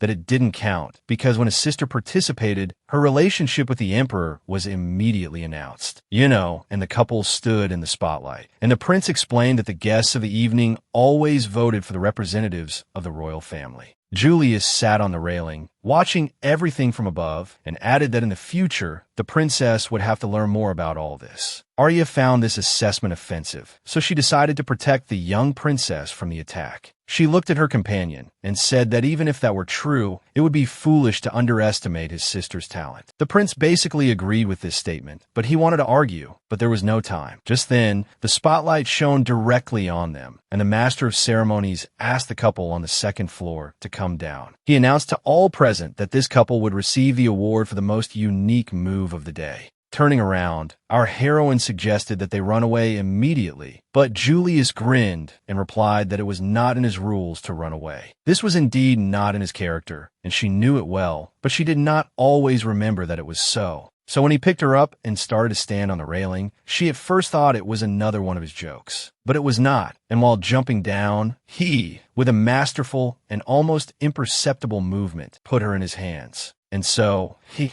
with her, easily stepped onto the floor of the 1st floor and, to the surprised exclamations, walked to the center of the hall. Although she was pleased with this unconventional appearance, she still whispered to him that he couldn't help but show off. The audience demanded a few words from the winner, but the prince decided that he had not shown himself enough, so he kissed his partner. The rest of the evening passed peacefully, and in the morning, the happy prince flew into her room and greeted her. Our heroine had been up for a long time, and on this day, she decided to devote herself to duties that were not entirely hers. She was so focused on this activity that she didn't notice the stones in her hands flying through the air. Breaking stones into small pieces was a very loud affair, so she only saw our hero when she looked up. Julius asked what she was doing, and the knight reported that the commander was making crushed stone for the garden paths. Then the knight thanked Arya for her help, and our hero thought that his bride had so many hidden talents. Our heroine continued her work, telling the prince that they needed to help each other. She added that when she remembered last night, she wanted to destroy something, and she didn't hold back. The heir nodded understandingly, dodged another piece of gravel, and apologized for pursuing her. Our heroine looked up at him in surprise, taking a second from her work, and asked if he was crazy. Julius dodged the stone again, smiled, and said that the princess had called for her, and she would distract Arya from these thoughts. The squad captain already knew that the dispute between the brother and sister had ended in the sister's victory, and the prize was our heroine, but she was not too worried about it. She enjoyed spending time with Yuno. Although there was one nuance that still bothered Arya. The princess reassured her that she looked great. But for a shopping trip, the princess suggested choosing a more suitable outfit. Our heroine tried to somehow refuse to go to the city, saying that she was on duty, but her companion pulled her further. The prince watched them from the window and thought that his little sister was doing a good job, because if he had asked to dress like that, he would have been refused. The knight entered the office and asked why he had been summoned, and the heir replied that he was asked to replace the commander that day. The squad member replied that he could, and when he asked what had happened to Arya, he was told that she would be guarding the little one all day. Then he asked in surprise who would protect the prince, but without getting an explanation, he saw that he was changing his clothes. Julius put on clothes that were completely out of character for him, jumped onto the windowsill, and said that today the girls were having fun, and he would follow them. He jumped so fast that the young knight didn't even have time to stop the fleeing heir. He had no choice but to ask the squad members in the courtyard to follow his highness. Meanwhile, our heroine, accompanying the young princess, arrived at a small but very fashionable cafe. A few minutes later, various desserts appeared on the table, and the waitress first apologized for the wait. Then she added that seasonal afternoon tea desserts had been prepared that day and hoped they would be to the guests' liking. The princess had a sweet tooth, but before she started, she still confided that she and her sister would be incognito today. Arya listened silently to how good she was, and neither of them noticed the new visitor. Yuno was in a great mood, and this comment from the waitress made her mood even better. She was radiant. Although there was a small incident, and the tray fell to the floor with a clatter, this did not spoil the moment. The waitress returned to her post, and the princess informed Arya that from now on, she was her personal knight, adding that now they would always be together. But this did not quite suit the squad captain. She stood up from her chair, knelt on one knee, and told the princess that she was honored by this opportunity. She looked up at the princess and honestly added that she had already sworn an oath of allegiance to her brother. Without getting up from her knee, she told the surprised young lady that knights could not break their oaths. After thinking for a moment, Yuno replied that her brother could take care of himself and did not need protection. Our heroine lowered her gaze and replied that perhaps it was so for the royal family, but not for her. Then she continued in a solemn voice that this was their choice, and therefore loyalty to the oath was unshakable. The young princess did not expect to hear this, so she silently looked at her companion, thinking about her loyalty. They were so engrossed in their conversation that they completely failed to notice the crown prince sitting next to them in his unusual outfit. Arya was surprised by his sudden appearance, and he turned to his sister and suggested that she just give up because she had already lost this battle. Glancing at the squad captain, he asked her through his monocle to sit next to him, and she replied that she was following his orders. When our heroine sat down at the table again, the heir turned to the princess to explain. He made his point clear, telling her that it was not enough to just have power and money. One also needed to be chosen by one's subordinates. But the young lady had already been thinking about this a few seconds ago, so she said that she would back down. However, she added that this did not mean that she had given up completely and irrevocably. They would return to this issue. Then, sad but firm, she returned to the carriage and returned to the palace alone. It was only when the carriage started to move that the princess relaxed and became sad. She didn't like to lose, even in small things. Arya, exhausted by these showdowns, almost groaned, and the prince asked what he would have done if she had decided to stay with her sister. One thing bothered her, so she asked if the heir had been eavesdropping on their conversation from the beginning. When he answered in the affirmative, our heroine said sharply that, in fact, it was low to listen in on other people's conversations. Our hero had something else on his mind, so he didn't comment on her remark, but changed the subject. He took her finger and asked if she remembered their bet. She didn't answer, although, of course, she remembered. How could Arya forget if he reminded her of it almost every day and she lost every time? The last time this happened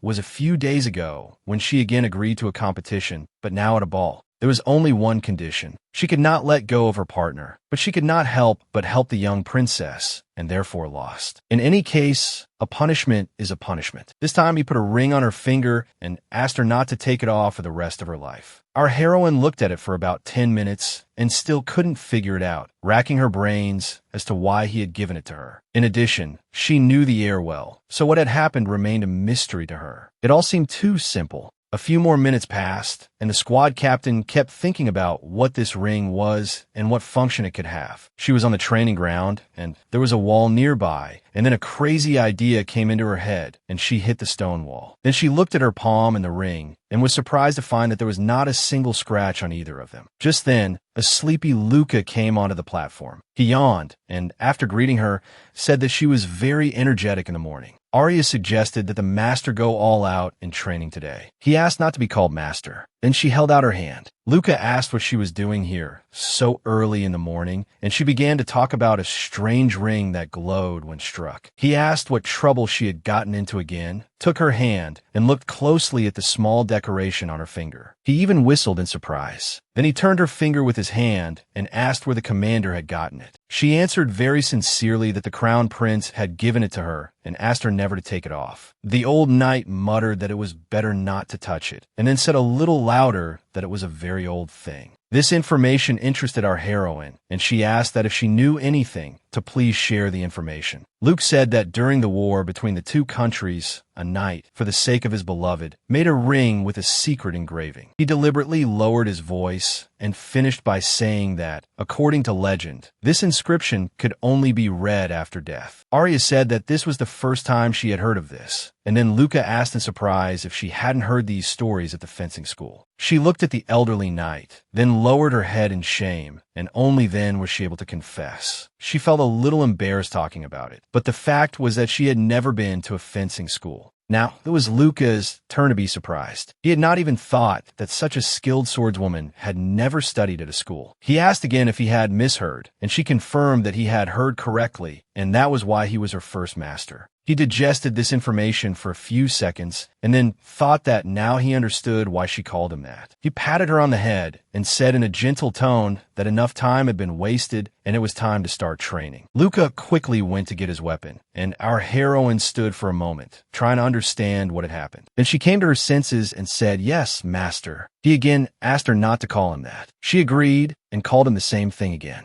The carriage swayed rhythmically as it moved. The palace was long behind, and ahead there was only something new. The heir could barely contain his dissatisfaction, and, through gritted teeth, asked where they were going again. Our heroine asked him to get ready, because he needed to attend the graduation ceremony. Meanwhile, they were approaching the fencing school. It was an old building with several stone towers. She had been serving in the Crown Prince's detachment for 5 years, but during that time, she had never been to this place. The prince leaned back in his seat and lazily declared that he had no feelings for this place. When she asked him about his friends from his student days, he replied that why should he be friends with those who had never been on his level? Then she thought that today would be a difficult day because the prince had such a negative attitude, but she asked him to behave decently. After a while, he reminded her of this phrase, pointing out her own behavior and how it could be described. He nodded at the unfortunate man who was stuck in the wall and clearly couldn't get out without outside help. Our heroine clenched her fist, which was covered in a thin kidskin glove, and asked again what he was talking about. He later added that if His Highness was referring to the man in the wall, then he could not withstand the blow, because it was self-defense. A senior student sent our heroes back to the carriage and thanked them for their presence today.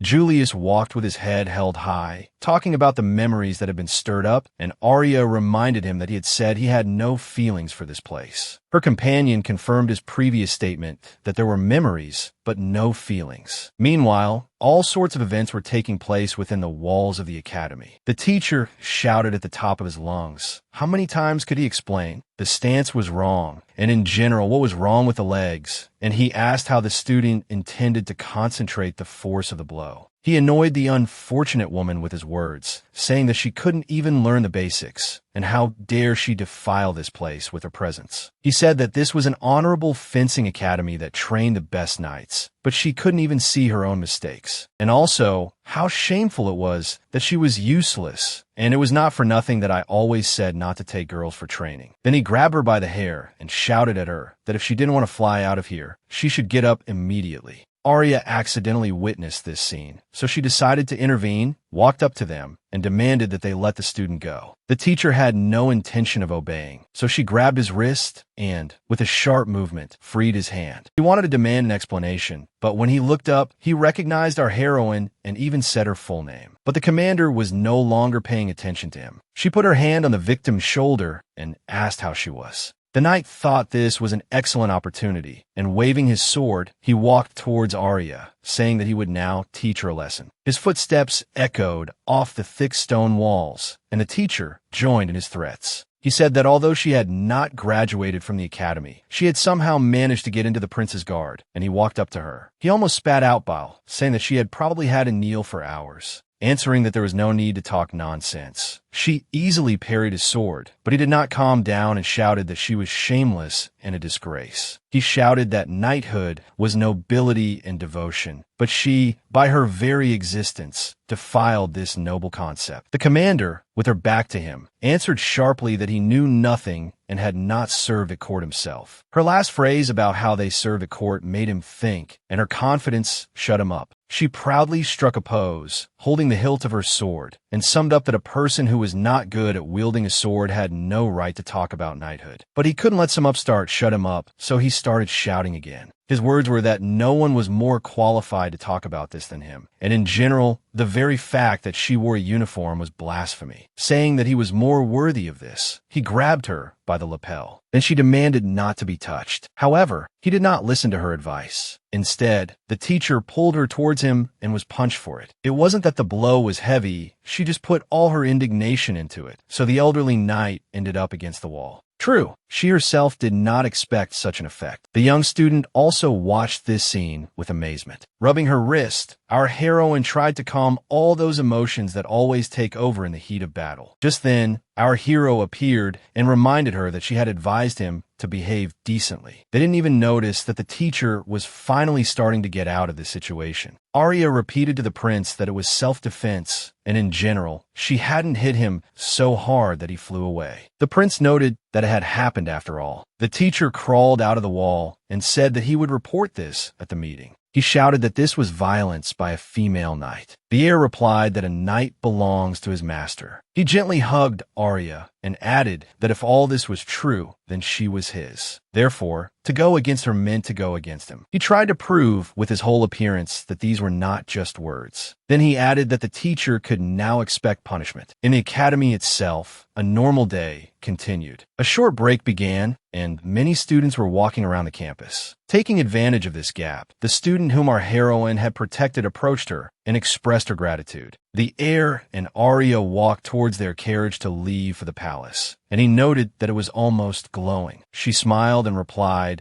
that it was all because he had managed not to run away and, moreover, to behave decently. He stretched and said that their work for today was done, and therefore it was time to go back. He leaned towards her and said that they could go home quickly and indulge in their love there. But she refused him. Then she added mysteriously, "Well, that's it." But she didn't finish. She wanted to keep a secret for now. Although he listened with all his attention, it didn't help. For now, she was not going to share her thoughts with him. He even asked again about her plans, but our heroine was still firm. She wanted to spend this time without him. After returning to the palace, the squad captain left the prince under a plausible pretext and went to the bar. It was her favorite place, where she often went to let off steam after a long day's work. When the bartender asked why she was so happy today, she replied that something good had happened and someone appreciated her. Even the girl said that one day she wanted to be a knight like her, and added that she was glad to hear that. The man behind the counter didn't ask any more questions. He thought that at least today, this customer was happy, which was good. Arya was so happy that she wanted to shout out loud, so that everyone around would know how good she felt. Then she turned to the bartender again and ordered another drink, and he replied that he would bring it right away. Our heroine hoped that she could get rid of the prince's entanglement, but she didn't know how wrong she was. The heir pulled his hood lower to hide his face and entered the tavern, wanting to join his bride. The man behind the counter greeted the new customer, who walked up to Arya and stopped. He put his hand on the counter and, tapping his fingers on the wood, asked if there was only one girl there and if the seat next to her was free. She recognized his voice, but couldn't believe her ears, and she slowly turned her head in his direction to confirm. Her hearing had not deceived her. Standing in front of her was the crown prince, whom she had hoped she had successfully gotten rid of. He, completely unperturbed, asked Arya if he could join, and the bartender asked what he wanted to order. The prince replied that the same as the girl, without answering her question about how he got here. She held her head and began to lament that, until that moment, this was the last refuge where he was not. He replied that he was just curious where she disappeared from time to time, and added that he could also invite him,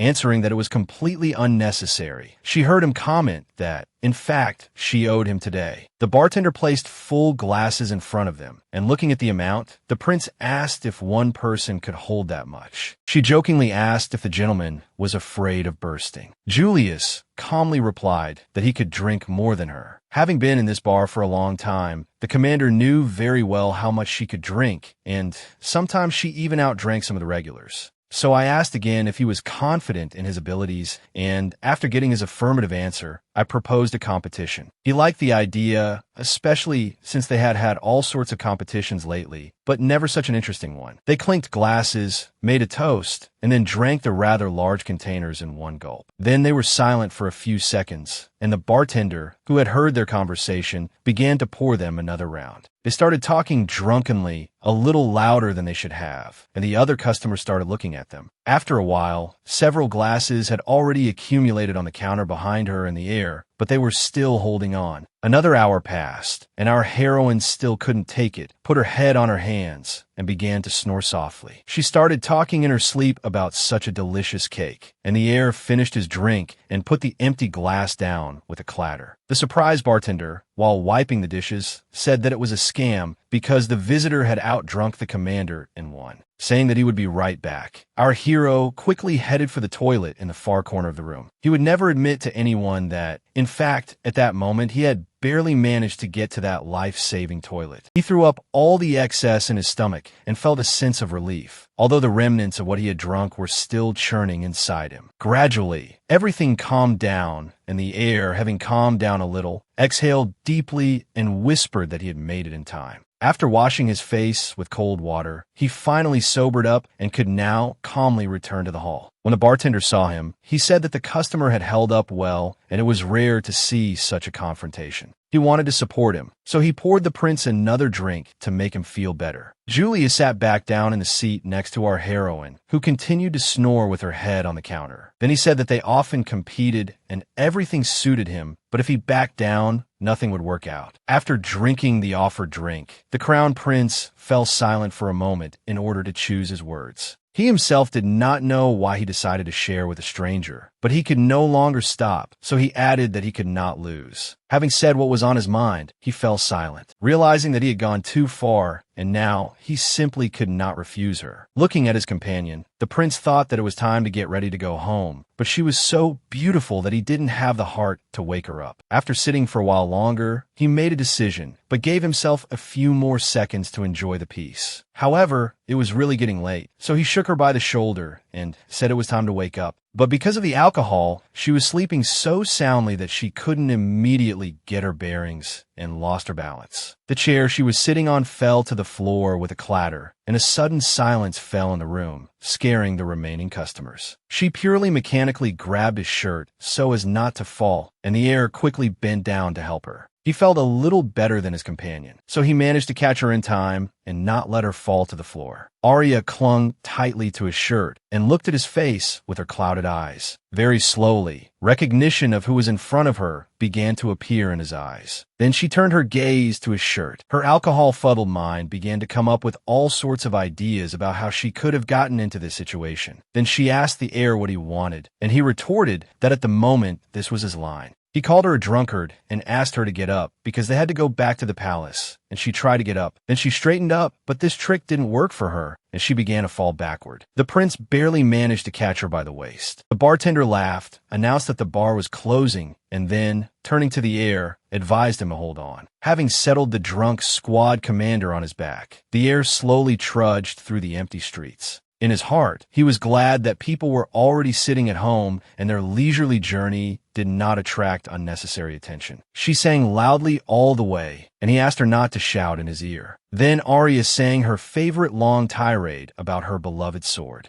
The heir cursed, but still found a bit of sarcasm and replied that since she no longer loved his sword, he would throw it away. She laughed at this joke and, in the same humorous way, replied that she had seen him even before joining the squad. He replied that he knew, because at the entrance ceremony to the fencing academy, there was a swordswoman who was rejected, and he was not lying, but remembered it very well, because that swordswoman had a duel with the examiner, and he lost. Arya listened carefully to his words, and he said that he thought it was cool at the time, and therefore decided to invite her to his night squad. His story sounded like the truth, so she really wanted to believe it, but she was afraid to. So I decided to turn it all into a joke, but I got so carried away that I let go of my hands, which again threatened to fall. The crown prince understood that he might not be able to stand. He leaned back, but she corrected their position in time. After she settled comfortably on his back again, their movement continued, and her disheveled hair fluttered with their movements. She pressed her cheek against his head and said, reconciliatory, that if all this was true, then she was glad. After a while, our heroes finally reached the palace, and the completely exhausted prince almost fell into the room. The last few steps to the bed took a lot of effort, and, moreover, having miscalculated a little, he almost threw her off himself. Such a sharp fall sobered Arya up. She even wanted to get angry, but changed her mind in time. She sat down and saw Julius struggling to get into bed. To cheer him up, she said that she had lost the drinking competition and asked if he needed some water. The prince struggled to get into bed. Then she began to help him, and even asked sympathetically if she could give him some water. He had enough strength to joke. He said that he would only drink it mouth to mouth, but she replied that he wouldn't wait for that. He turned his head towards her and looked at her with a tired look. It was then that she remembered that there was still a punishment after the loss. She subconsciously said something about the punishment, and he rested his head on her shoulder and asked her to put her legs up. Arya didn't quite understand what he meant. Then he said that he needed her knees, but she couldn't understand the meaning of his wish. Realizing that she didn't understand him, Julius straightened up, grabbed her legs, and asked her to let him rest his head on her lap. Our heroine agreed, because she didn't have much choice anyway, but to fulfill his wish. In less than a minute, the crown prince was quietly asleep, comfortably lying on her hips, while she just watched him. At first, Arya didn't even believe that he was sleeping, because she had never seen him sleep before that moment. She even asked if he was really asleep, and when she didn't hear an answer, she decided to check and reached out to touch his head. She carefully ran her fingers over his ear, thinking that maybe he was pretending after all. But everything indicated that the crown prince was indeed sleeping peacefully, and then she had an irresistible desire to stroke him. Although on the other hand, she was a little scared, so for a second, she froze with her hand outstretched. The desire was stronger. It overcame her fatigue. Arya stroked his hair with careful and gentle movements. She sat like this, feeling his calm breathing, which filled her heart with warmth and peace. The night was already deep, but she didn't care. She enjoyed this special peace, as if the whole surrounding world had disappeared. However, life went on, and another hero convinced himself that despite the failure, he still had not given up. The mercenary was still determined to become a high-class assassin and went on a mission again. He was in such a hurry that he didn't notice that the card with our heroine's image in his pocket fell at the princess's feet. She picked up the photo, looked at it carefully, and found it rather strange to find it on the floor of the corridor. The emperor stood there thoughtfully, and then said that he didn't even know what to think about it. His son and heir to the throne stood next to him and supported his father, pointing out that they had clearly gone too far. Then His Majesty suggested asking Arya's mother for advice, and the prince replied that he had not yet met her. This answer surprised his father, who had thought the opposite, while the eavesdropping mercenary cursed viciously. He was hiding under the hem of a wedding dress, but no one heard his words, because only the Emperor's curses could be heard. Thinking about why a girl like Arya would be with someone like the heir, he wanted to take her photo out of his pocket, but he couldn't find it. Suddenly, she appeared before his eyes, in the small hands of the Emperor's daughter. The princess was lying on the floor next to the mercenary, covered by the same hem, and naively asked if this was what he was looking for. He thanked her subconsciously, and she, in the same naive tone, asked if he was probably a guest at the palace and what he was doing here. He began to explain that he was actually an elite assassin, but Yuno pointed to the back of the card and said that a name was written there. The mercenary had nothing to say to this, because this little rogue had basically caught him red-handed. She continued to blink her blue eyes naively and said that in that case, they should go.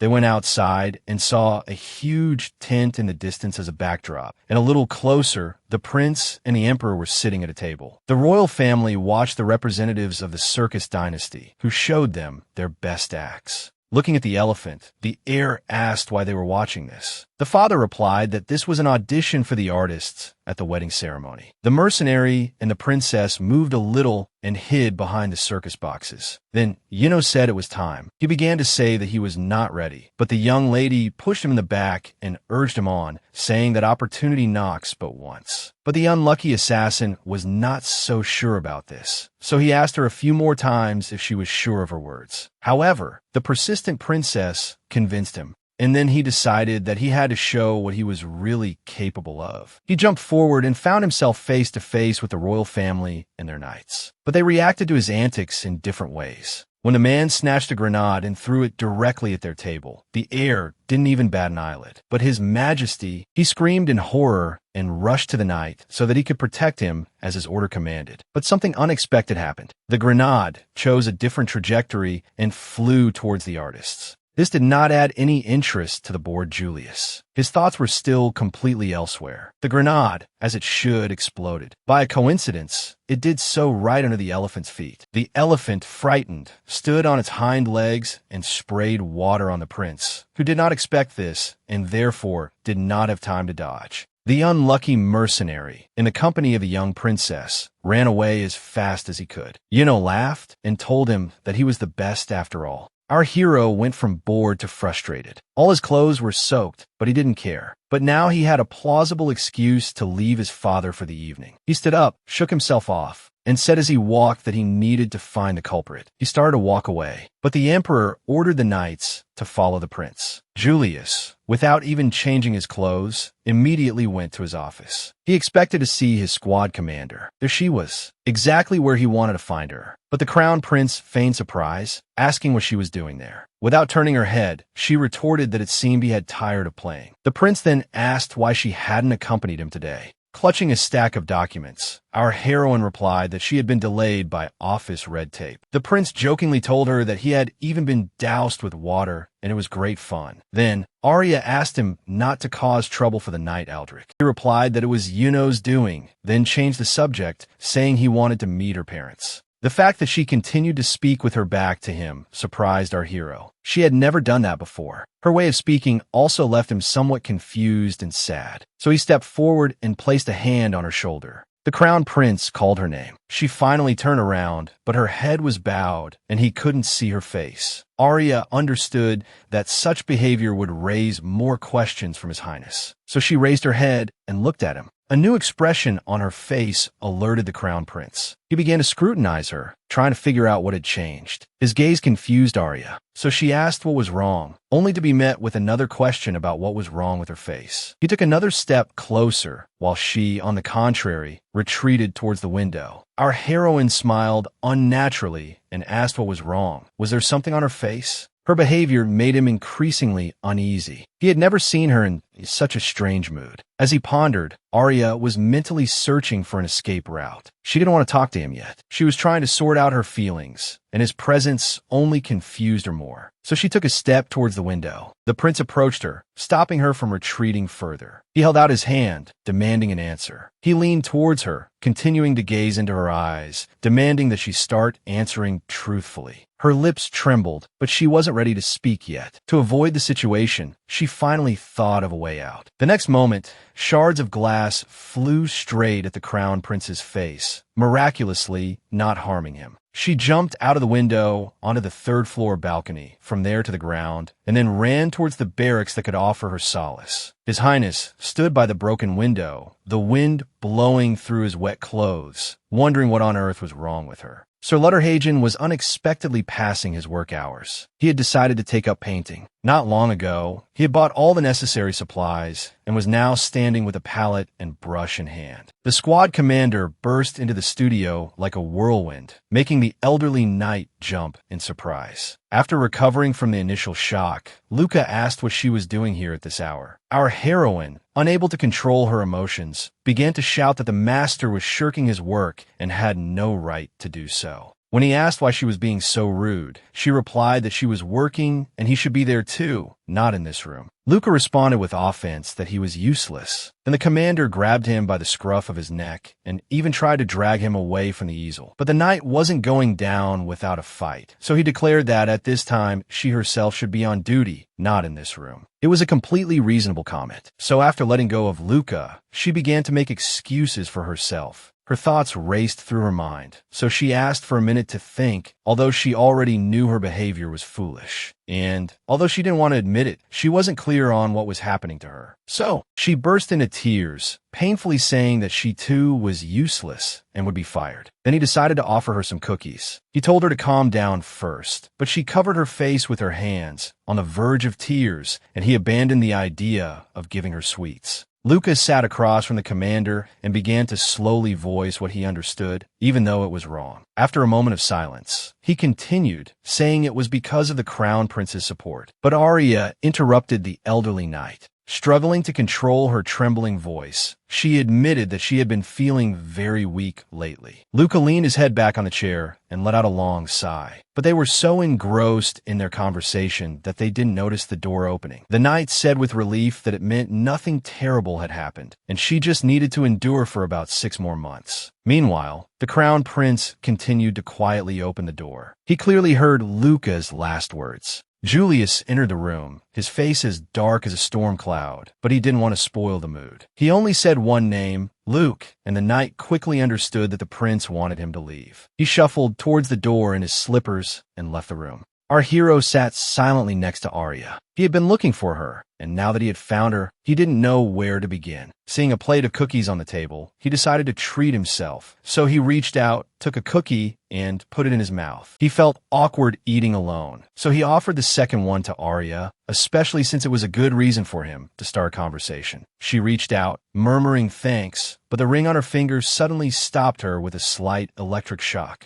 Arya snatched her hand back in surprise, blowing on the spot that had been zapped. She had no idea why that had happened. Our hero glanced at her sideways, thinking it was time for more decisive action. Before she could say anything, he quickly popped the cookie directly into her mouth. Before she could express her indignation at his behavior, he leaned in sharply and asked what he had done wrong. After that, the prince fell silent. He held his breath, waiting for her answer, as his future life largely depended on it. She took out the ill-fated cookie and mumbled softly that, honestly, she didn't know herself. She glanced at him and said nothing more, as she truly didn't know what was happening to her. Her conversation partner drew back slightly, looking at her with a somewhat surprised, nervous gaze. Our heroine was also silent. She waited for his reaction and waited. He lowered his head and let out a low growl through clenched teeth. The Crown Prince covered his head with his hands and said in a sad voice, "Fine, I'll wait a little longer." She looked at him in surprise, while he, without changing his posture but in a calmer tone, asked her not to run away anymore. After this request, a long silence fell in the room. Julius couldn't bear it and repeated his words. Arya stammered, asking again what she had said, and then fell silent again, as she didn't know what to do in this situation. She continued to look at him with a completely bewildered expression, and he sighed, asking for a reply. She blurted out, "As you command." Then the prince covered his head again and said in a desperate voice that it was an order. The uncertainty of her behavior continued to torment our heroine. She felt that everything she did was wrong. He extended his little finger to her in a friendly and slightly childish manner. asking her to promise in a gentle tone. She looked at him with some distrust, but feeling the warmth and sincerity in his voice, she smiled slightly. She hesitantly began to extend her hand towards him. Then, casting aside her shyness, she hooked her little finger with his. She continued to smile awkwardly, promising to fulfill his request, and only then did the prince calm down. Sometime later, the royal procession was traveling through the snowy regions somewhere in the north of the empire. Our hero leaned out of the carriage and turned to the squad commander, asking if she was going to break her promise.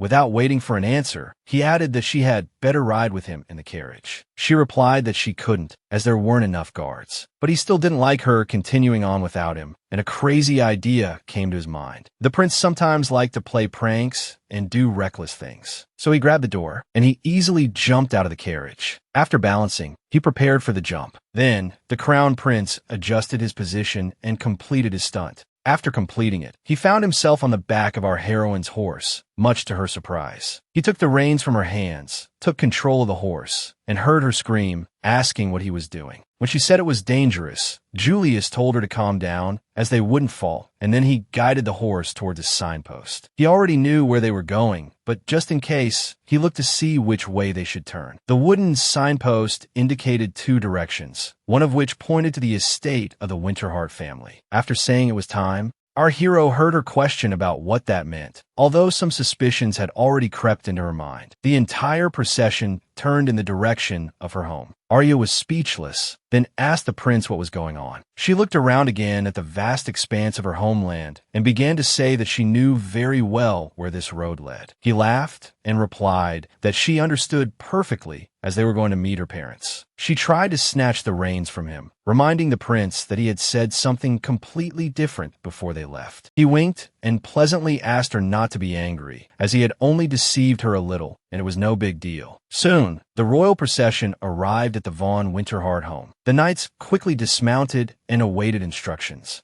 Our heroes also dismounted. Arya mumbled softly that this was her home, while the prince pointed out that it was just a village. He cheerfully commented on how desolate everything was here, and she really wanted to hit him. But instead, she hissed viciously that he could have kept his mouth shut. But she didn't get to say anything else. Her parents came out to greet the distinguished guests, and her mother greeted them and invited them inside after their long journey. Then, the lady pointed to the stern-faced man behind her and introduced him as the squad commander's father. Our heroine's mother was a polite woman, so she didn't forget to introduce herself afterwards. Arya was happy to see her family, but the way Julius had deceived her still bothered her. The crown prince bowed, also introduced himself, and then added with a broad smile that he was engaged to their daughter. Lady Winterheart said with some embarrassment that, as they say, the heir to the throne was indeed a handsome man. As she said this, she glanced sideways at her daughter. She was curious to see what her daughter's reaction would be. She returned the prince's smile and added that she never thought her daughter would catch such a prize. Although Julius often heard such compliments, he politely thanked the lady for her kind words. When the lady replied that it was not worth thanking, he changed the subject and apologized for the sudden visit. Then he pointed to his squad of knights and added that if anything was needed, the parents could contact his subordinates. Arya's mother liked this idea very much, and she quickly scanned them with her eyes, pointed to some of them, and sent them to the stables. She sent the remaining knights of the elite squad to the corridor to put things in order. For a moment, silence fell in the courtyard of the estate. She understood the squad's confusion. She explained, "Afterwards, I asked if they all understood, and they answered in unison like a proper squad, that they understood perfectly." The prince even admired the confident tone with which the lady assigned tasks to each knight. But he didn't expect that he himself would not be overlooked. She straightened her shawl and brought him a pickaxe. The mother handed the tool to the surprised crown prince and asked if he would be willing to help with the work in the garden. While Julius was studying a completely unfamiliar object, Arya's father appeared behind him and called him to work. His beloved's father was a man of few words, so they walked to the garden in silence. Upon arrival, the father also stopped in the middle without a word and carefully examined the surrounding land. Julius felt somewhat at ease. He gripped the tool tightly and also silently observed the man's movements. The father stepped forward, planted his feet on the ground, and began to methodically strike a certain spot with the pickaxe. The chosen area was dry and frozen solid, but the man continued his work. After a while, still in the same silence, he turned his head and glanced at the idle guest. Our hero finally understood that he could no longer just stand there. He needed to act. He couldn't disappoint his beloved or lose face in front of her parents, so he also began to swing the pickaxe. Although he was not used to this kind of work, he knew that if he really wanted to, he could handle the task. The ground around him shook, cracked, and then his father nodded with a hint of surprise, but also approval. The man, accustomed to heavy farm work, was pleased that the young master was up to the task. Our heroine watched them through the window. She timidly asked her mother if the fields would be all right. Her mother, meanwhile, was looking at all the available wedding dress samples. Holding one in her hands, the woman said that her daughter had come so suddenly and had even unilaterally demanded that she choose a wedding dress. She praised the fabric, then the imperial tailor with golden hands and excellent taste. Arya shook her head, and then her mother laughed it off. But our heroine didn't believe her and asked her not to be so terrible. The woman looked at her daughter and said that she wasn't like herself and didn't remember raising her to be a coward. She put the dress aside and added that her daughter was not the type to agree to everything, even the whimsical demands of a royal family member. Looking at Arya, she guessed that perhaps the crown prince was blackmailing her, but her daughter denied this claim. Our heroine, finding no better response, said that the prince was just having fun and passing the time this way. The mother listened to her attentively, about it being just a game, and if she could hold out for 6 months, the wedding would be called off. After explaining that it was just a bet, she changed the subject to the dress, and then her mother replied that this was not something to joke about. On the one hand, she agreed with her mother, but she couldn't find the right words to explain herself. Lady Winterheart put her arm around her beloved daughter's shoulders and began to explain her position, starting by saying that even if it was just a bet. She continued, saying that she and her father would not marry her off to a man who could joke about such a serious matter. Our heroine looked at her mother, not fully understanding her, and she concluded her thought by explaining that she was their beloved daughter. The squad commander smiled, remembering her parents who would love her no matter what. Suddenly, a vague memory of a time she drank with the crown prince surfaced in her mind. She stood before her mother with a silly smile, realizing that she still needed to explain what had happened. It was unbearably difficult for her to talk about her feelings, as she herself didn't fully understand what was happening to her. Arya burst into tears and blurted out that it was all her fault, and honestly, His Highness was not to blame. She finished stammering, saying that it wasn't that he wasn't to blame, but that he was too annoying. The woman listened to her daughter's incoherent words and didn't speak for a moment, but she guessed what had happened. She voiced her thoughts thoughtfully, asking if her daughter had fallen in love with him, but she flatly denied it. Arya considered this assumption baseless, so she decided to leave the room to cool down. But her mother stopped her, took a small turn around the room, asked for forgiveness, and said she was just joking. Then our heroine looked at her mother with distrust, then calmly said that she was not in love with the crown prince. The lady of the house chuckled and deliberately said that her daughter was just like her father, thinking too much. She asked Arya to imagine her least favorite wine in front of her, and her daughter replied that there was no such thing. She even imagined various bottles, and after going through them in her mind, explained that she liked all wines. The mother said in a didactic tone that sometimes when you think of another person, even unpleasant things can become beautiful. When she concluded her thought with "that's love," Arya fell into deep thought. Having said this, the insightful woman decided to drop the subject for now, so that her daughter could figure it out for herself. The mother smoothed out the dress she had set aside a few minutes ago and told the girl that she had chosen it carefully. She held it in her hands, admiring its cut, and really liked the fabric the imperial tailor had chosen. She smiled at her own thoughts, but didn't voice them, only saying that this dress would be perfect. At that moment, our heroine didn't understand the dear woman at all. She just looked at her and remained silent. However, her mother was already thinking about something else. She noticed that her daughter had gained a little weight and told her so.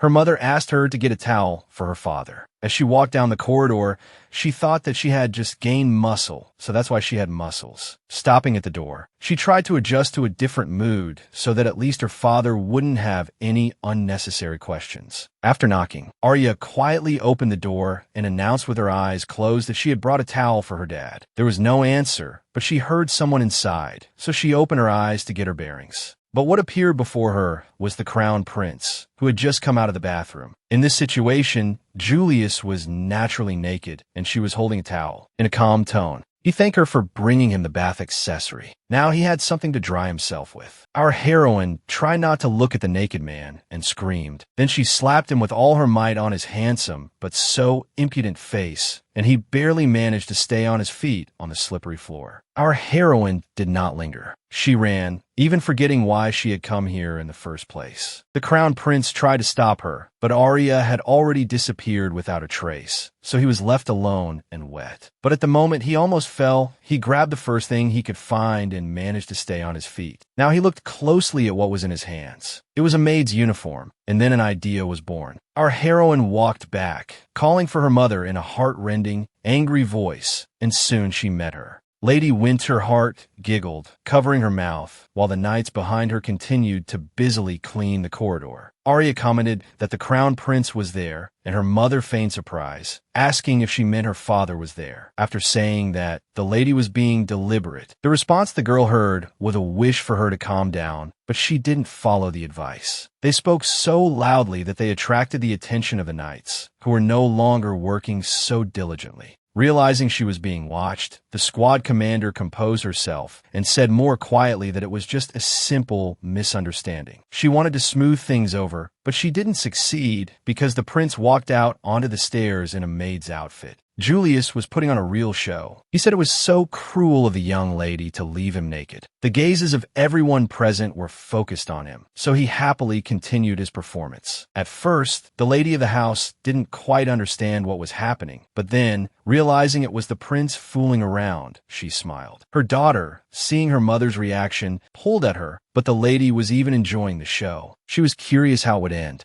Meanwhile, the crown prince continued, lifting his stockinged leg. He said languidly that it was even strange, but everything suited him. Arya couldn't stand it and demanded that they stop this disgusting behavior, but her mother reacted differently. She laughed. The prince replied that it couldn't be disgusting, as he had even shaved his legs, and then our heroine rushed at him. She started hitting him, but everyone else was laughing happily and sincerely. They watched this unexpected scene. A few minutes later, the lady decided to stop the fight and suggested that everyone go to the dining room for dinner. It was a very timely proposal. Everyone had worked hard and was very hungry. More and more dishes appeared on the table. The lady of the house and one of the knights, who looked like an experienced waiter, set the table. Aldrich was confused, so he asked if they could sit at the same table as the masters, especially since they were still serving them. Lady Winterheart smiled and recalled her youth, when various guests often gathered in this house. She said aloud that it brought back warm memories. They used to sit at this table often.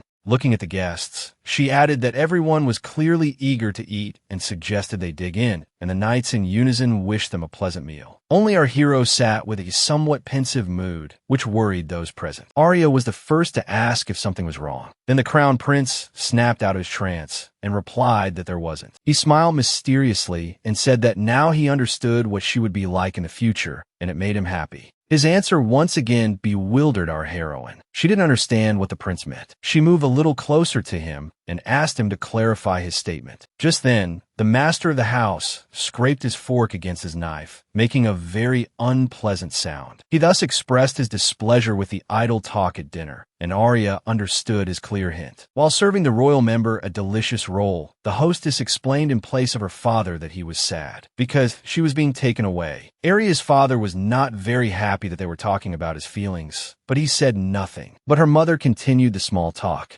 She turned to our heroes and said it would be very interesting to hear the story of how they met. They looked at each other, somewhat embarrassed, but the master's daughter decided that she would have to tell it someday. Arya clearly remembered that day when she, along with other young people, entered the reception hall. It was 7 years ago, and even then, she only saw one person. He was standing alone on the balcony. At that time, she didn't know that this young and handsome man was none other than Crown Prince Julius himself. She had been accepted into the Imperial Knights, a unit composed of noble heirs who had studied at the fencing academy. This elite squad had always selected the best and most successful graduates, generation after generation. She was only 18, and for some unknown reason, she was accepted into this unit. Although Arya von Winterheart was happy to be a part of it, on the other hand, she understood that she didn't deserve it. After all, she hadn't attended the academy, came from a lower noble family, and was the only girl in the squad. Because of all these factors, our heroine sometimes felt sad, but to gain recognition, she had to work twice as hard. She arrived at the training grounds at dawn, and just as she finished throwing up, she heard the commander's voice. After saluting, Arya greeted the officer, who advised her to relax and not stand there like a statue. Then she reported that she was ready to start training, but the commander smiled and told her not to rush. She was very surprised, as this was not what she had expected. Moreover, she was given documents, and the officer said he trusted her. While looking at the documents, our heroine heard his joking tone as he told her that everything would be explained to her at headquarters.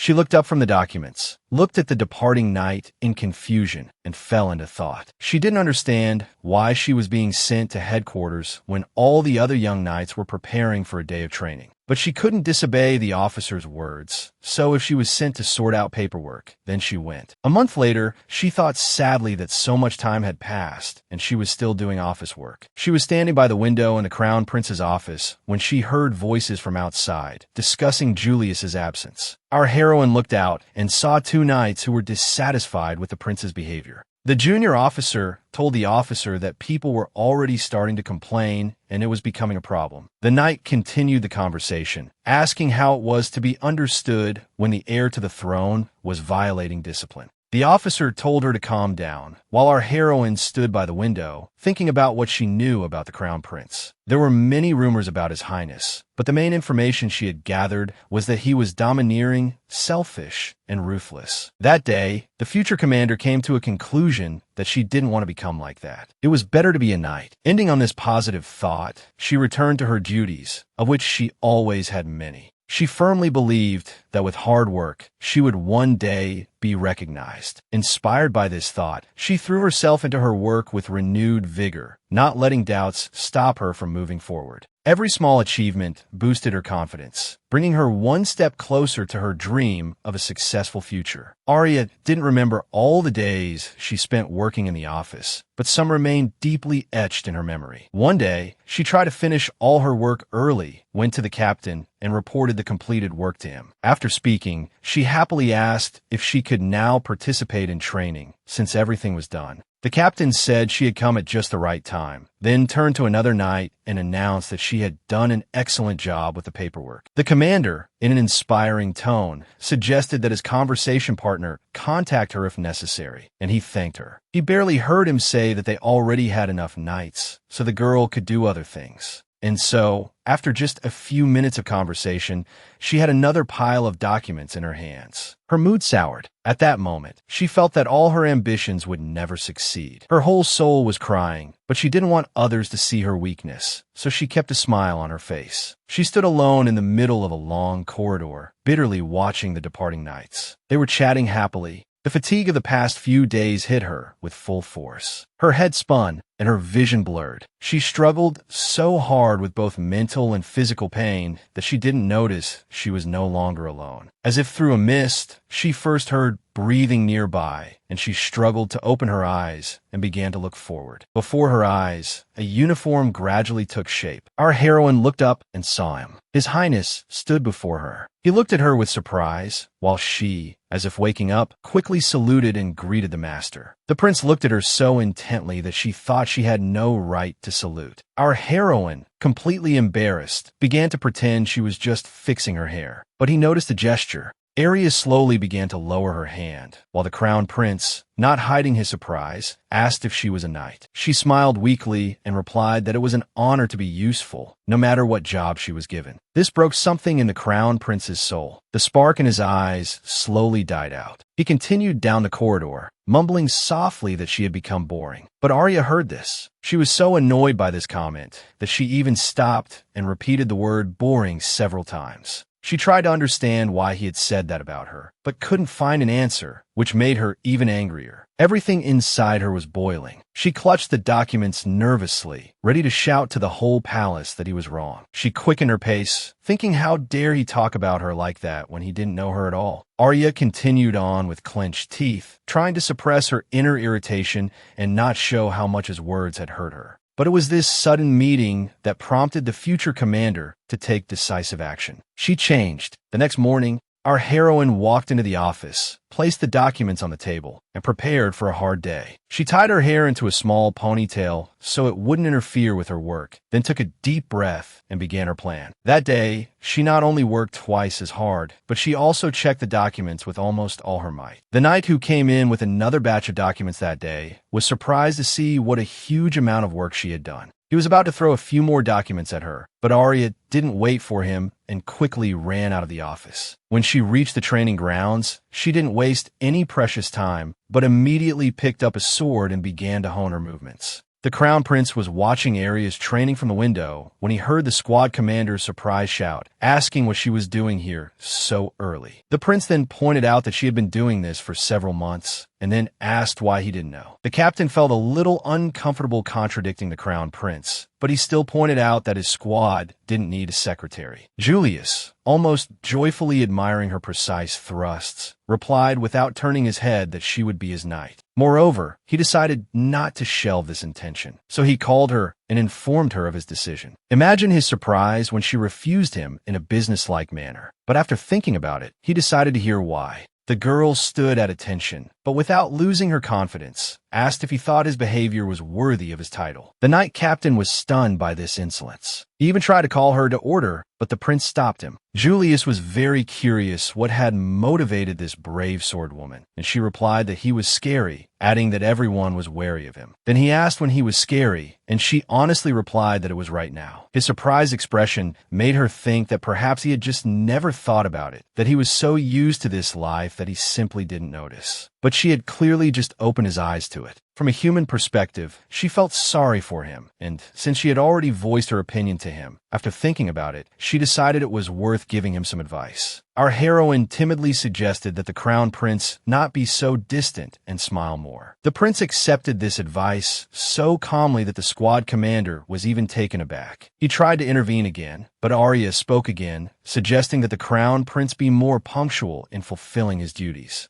In the evening, back in her room, she recalled this conversation. It turned out that he simply hadn't noticed these problems in himself. As she approached her door, she thought that the more she thought about it, the less she understood why he had chosen her. Our heroine didn't know yet that her surprises for the day were not over. But when she opened the door, she realized that the conversation was clearly not over because the cheerful prince was lying on her bed. He was childishly dangling his legs in the air, and she pointed out in a dissatisfied tone that this was not what she meant when she told him to smile. Then she continued, somewhat embarrassed, asking him to stop being in her room as if it were the most natural thing. Approaching the bed, our heroine saw what had so fascinated the Crown Prince. It turned out he was looking at her photo album. Arya snatched her photos from his hands and asked loudly, where did he find it? Julius remembered her picture from when she was 5 and commented absently that she looked so cute then. Arya's opinion was a little different. She felt it was more of a personal thing, so she didn't like the prince touching it. He touched her cheek and said that she was really there, dear, and now, just out of the bath, she was still so warm. His hand gently picked up a lock of her hair and stroked it for a moment. He lowered his head and smelled her scent. Her hand was still on the album, but this no longer worried her. She wanted to thank the Crown Prince. So, looking at his face, our heroine asked him to listen to her and thanked him for choosing her. Our hero's expression changed. He looked at her carefully, his gaze filled with surprise. He placed his palm on hers and moved closer to her, feeling his heart begin to beat faster. He became excited, as he had been waiting for this moment for so long, and he thought his patience would finally be rewarded. He felt he could devour her with his eyes alone, but he restrained himself. Although he only paused for a moment, he gently embraced her, lightly pressing her body against his, inhaling her scent. Every movement of his was so careful, as if he were holding not a girl, but a crystal vase that he was afraid to break. Our heroine lowered her head as much as she could in the circumstances. She felt it was all a bit too much, but he called her name and asked her not to even think of resisting. Arya didn't answer, and he took her silence as tacit consent, continuing to caress her, occasionally glancing at her reaction. He noticed the blush on her cheeks, but he had already gone too far to bear the thought of stopping. Julius felt a tremor run through his body as he brought his lips to hers. It was a wonderful moment. Arya yielded to his desire, slowly lying back, feeling his heartbeat in sync with her own. She briefly left his lips, catching her breath and filling her lungs with air. Then, she grabbed his shirt and held the young prince tightly, not wanting to let him go. Their bodies merged in a single impulse of tenderness and passion, creating a moment that would forever remain in their memory. When they painstakingly separated, a barely noticeable piece of each other remained on the tips of their tongues. As if not wanting to forget the moment they had just experienced, the prince licked her taste from his lips and looked gently into Arya's eyes. The crown prince smiled and asked her, was it really only him who was happy? The longer he held her, the more he realized he didn't have the strength to leave her. He continued to kiss her neck, his face gently touching her skin, his eyes expressing sincere tenderness. However, her submissiveness frustrated him, so he asked if she knew he would attack. He propped himself up on his elbow and looked at her face, saying that since they had come this far, he wouldn't touch her. After saying that, before she confessed to him, the crown prince gently kissed her goodbye. Then he left. However, these events took place several years ago. Today, our heroes were at the Winterhearts estate. The royal procession was preparing to return, and the knights were sincerely happy that they would soon be back in their own beds. One knight stretched and pointed out that although it was hard, it was still fun. Another showed him his mended cloak. Finding no support, he ran to the others, leaving the heir to the throne and Arya's father. Julius looked at his silent father and had a distinct feeling that he wanted to say something but didn't. The lady of the house saved the situation. She walked up to her husband, took his hand, and greeted his highness. The heir to the throne also greeted the lovely lady. He hoped that now at least he could get a word in. The lady curtsied and apologized for their previous rudeness to him. Smiling, the prince replied that he hadn't thought of such things, and in general, it was a very interesting experience. Then the lady of the house began to talk about her daughter. She asked to remember that they loved Arya very much. She curtsied again and again asked him to take care of their only daughter. These words deeply touched our hero. He increasingly compared the lady of the house to his bride in his mind. He asked her to raise her head and added that it should be him who bowed to them and thanked them. The prince looked at the commander and thought for a moment, choosing the words that could explain his feelings. Our heroine couldn't hear this conversation, as she was far away and busy with other things. She needed to help her subordinates. They asked her for advice on where to put certain boxes and crates with things. Julius watched her actions from a distance, and the words seemed to flow from the depths of his heart. He said that if it weren't for Arya, he was afraid he would have been completely sad and lonely all his life. Then, in a more solemn tone, he told them that he was very grateful to them for raising their daughter this way. He asked for their permission to be with her and bowed in respect. The lady really wanted to believe in the sincerity of his feelings, especially since she already knew that her daughter was in love with the crown prince. She simply couldn't refuse the young man, as the happiness of her only daughter was important to her. So she said she agreed, and her dear husband also agreed, although he shook his head at that moment. Then, she extended her little finger and said that if anything happened to Arya, she would never forgive him. Julius had long known this gesture, although he had never told anyone where he had learned it. Aldrich watched this scene from a distance and found it amusing. So he asked the commander what was happening. Our heroine looked towards her parents and the prince and explained to the knight that in her mother's homeland, this is how they make promises.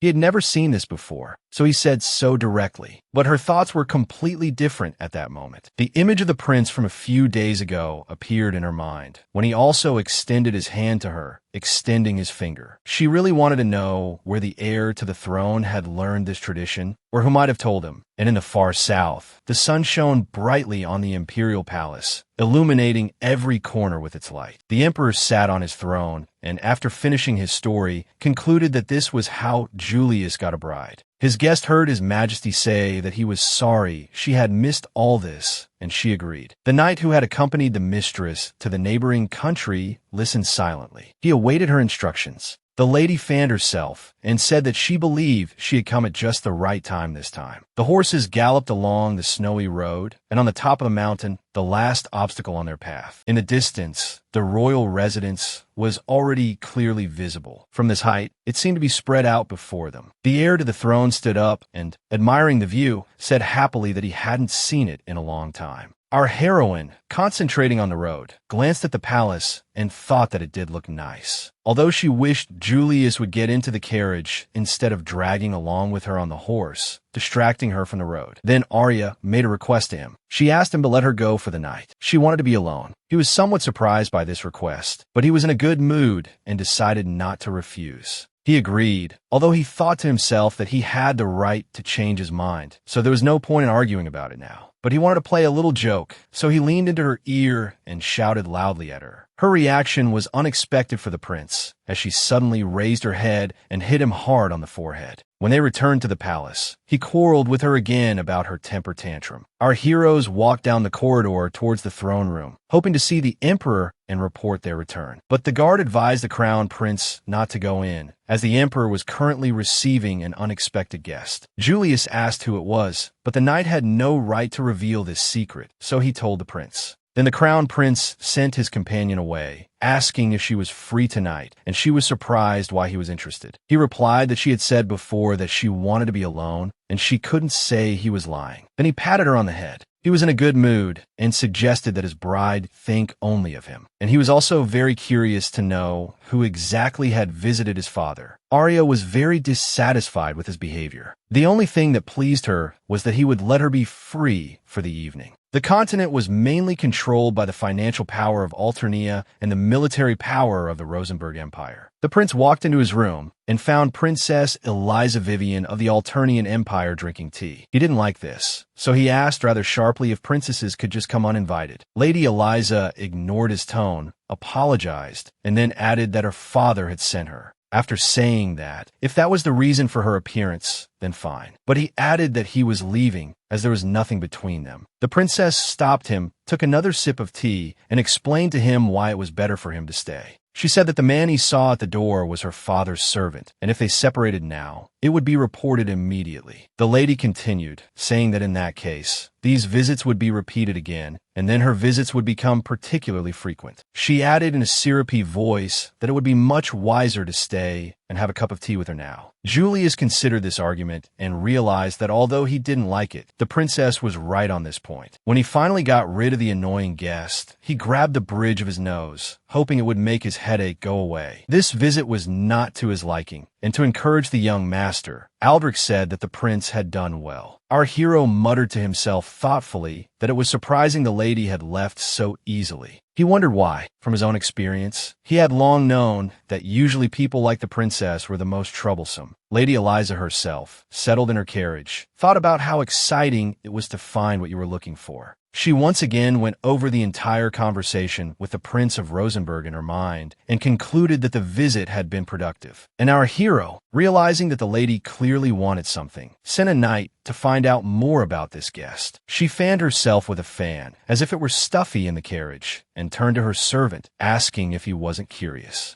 A plan had been brewing in her mind for a long time, and now she could begin to put it into practice, and the prince played an important role in her plan. Our heroine, taking advantage of being alone, went to her favorite bar to wet her throat. She also wanted to test the theory her mother had proposed to her during their conversation, but she didn't want to drink right away. However, curiosity got the better of her, and Arya downed the drink she had never liked in one gulp. Afterwards, she leaned against the bar and said it wasn't good at all. The bartender asked what was wrong again. He clarified his question, asking if she was having trouble with alcohol again, and she replied that it seemed so. Arya unwittingly remembered that ill-fated night she had spent here with the crown prince. No matter how much she didn't want to admit it, our heroine suspected her mother might be right. But I decided to check again, so she ordered another drink and quickly downed it in one gulp. This time, everything was different, and the realization of this fact unsettled her, which the bartender also noticed. He had known the squad commander for a long time and had always been kind to her, and her depressed mood made him sad. Arya lost the desire to drink, let alone have a heart-to-heart with the bartender, so she went outside. Her attention was drawn to a carriage stopped in the middle of the road, from which a woman emerged, saying what a nuisance this was. Our heroine quickly assessed the situation and realized she had to help these travelers, as it was part of her duty. Our heroine asked what had happened as she walked, but when the stranger turned her face, Arya was stunned. She had never seen such a woman before. She was so magnificent that our heroine was willing to do anything for her. The alcohol coursed through Arya's blood, and for a second, she even thought it was fate itself distracting her from her own bad thoughts. Just then, her gaze was drawn to a bright emblem, which she recognized no matter how drunk she was. The carriage bore the coat of arms of the neighboring country, the Alternian Empire, and now she understood who was in front of her. Although she couldn't be sure that it was the princess standing on the road now, it was definitely someone from the upper nobility. The lady she didn't know identified her by her uniform, so she asked if she was from the knightly order. When the commander confirmed, the stranger asked if they could rent a carriage from the Rosenberg Empire. The noblewoman spoke in such a soulful tone that our heroine was captivated by the sound. The woman complained that if they couldn't find a carriage, they would have to spend the night in the city. So Arya decided to help. She had already identified the problem, so she saw no obstacles to completing her task. The difficulty was that the carriage had fallen off in the middle of a huge puddle, but Arya was not afraid of getting dirty. She quickly solved the problem, then turned to the coachman and told him to drive forward a little so that the carriage could get out of the mud. Our heroine managed this, and satisfied with herself, she came out of the pit in the road, bothered only by a small scratch on her hand. But she decided to deal with the wound later. Arya walked towards the stranger to say goodbye. Princess Eliza had her own agenda, and, unlike her unexpected savior, she knew who was in front of her. So she asked if a knight shouldn't wait for her master's permission before helping a stranger. The commander, ignoring her shabby appearance, replied that she was a knight and it was her duty. Princess Eliza, hiding behind her fan and maintaining her anonymity, clarified that to her, she was not the mistress. The princess's knight listened as Arya replied that the mud and inconvenience didn't bother her, as she wanted to help with all her heart. She smiled sincerely and added that this was especially true for those who unexpectedly found themselves in unusual situations. Then, she said with embarrassment that perhaps she was showing off a bit now, and then Lady Eliza smiled. The princess said she didn't think so and took a few steps towards our heroine, pointing out that it was quite the opposite. The lady, ignoring the commander's words that she was dirty, walked up to her, cupped her chin with her hand, and looked at her face. She said appreciatively that this knight was honest and noble, and strangest of all, it reminded her of someone. Our heroine looked at the stranger in confusion, moved her face away from the stranger's hand, and mumbled sorry. Lady Eliza turned away, waved her gloved hand in farewell, and said she would be rooting for her. Arya didn't know what to say and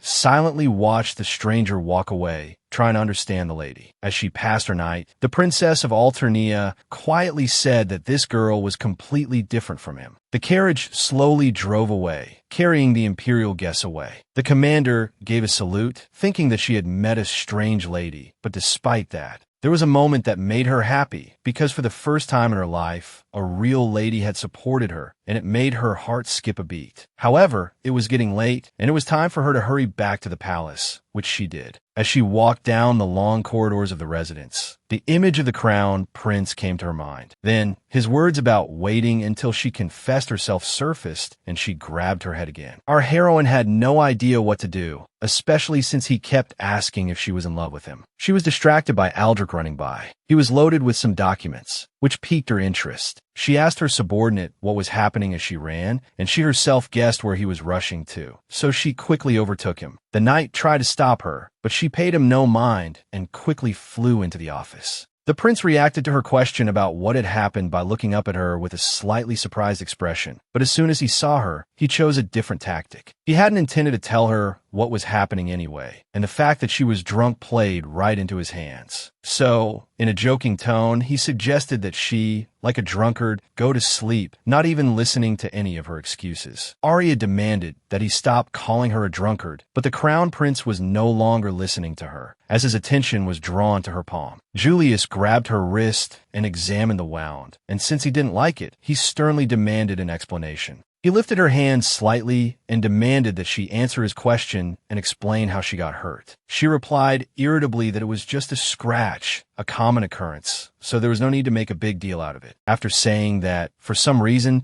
she remembered his old saying that he didn't need weak people around him. Realizing her mistake, she decided that she shouldn't have refused to reveal the cause of the injury. She said things were a little different. Then he looked at her and told her to tell him what had happened. She had nothing to hide, so she said she had helped free a carriage that was stuck on the street. Her answer completely satisfied the crown prince, and his heart was at ease, as it was indeed a simple matter. He breathed a sigh of relief. He couldn't tell her why he was so worried, nor could he share his worries with her. But now that everything was clear, the prince decided to go back to studying the documents and suggested she return to her room. Arya realized the conversation was over and that she wouldn't learn anything more today anyway, so she glanced at him as she closed the door. She knew something was bothering Julius, but for now, she could only guess what it was. Gradually, her thoughts returned to the wound on her arm, and this fact reminded her of his opinion that he never wanted weak people. Then she thought that she was a complete fool because the crown prince had already acknowledged her as his knight. She stood in the middle of the corridor with her arms crossed over her chest, lost in thought, because he might mistake her injury for weakness. Our heroine felt so sorry for herself that she could have burst into tears on the spot at any moment. Her lips trembled, and then she clenched her teeth, thinking that now was not the time for tantrums, and she pulled herself together.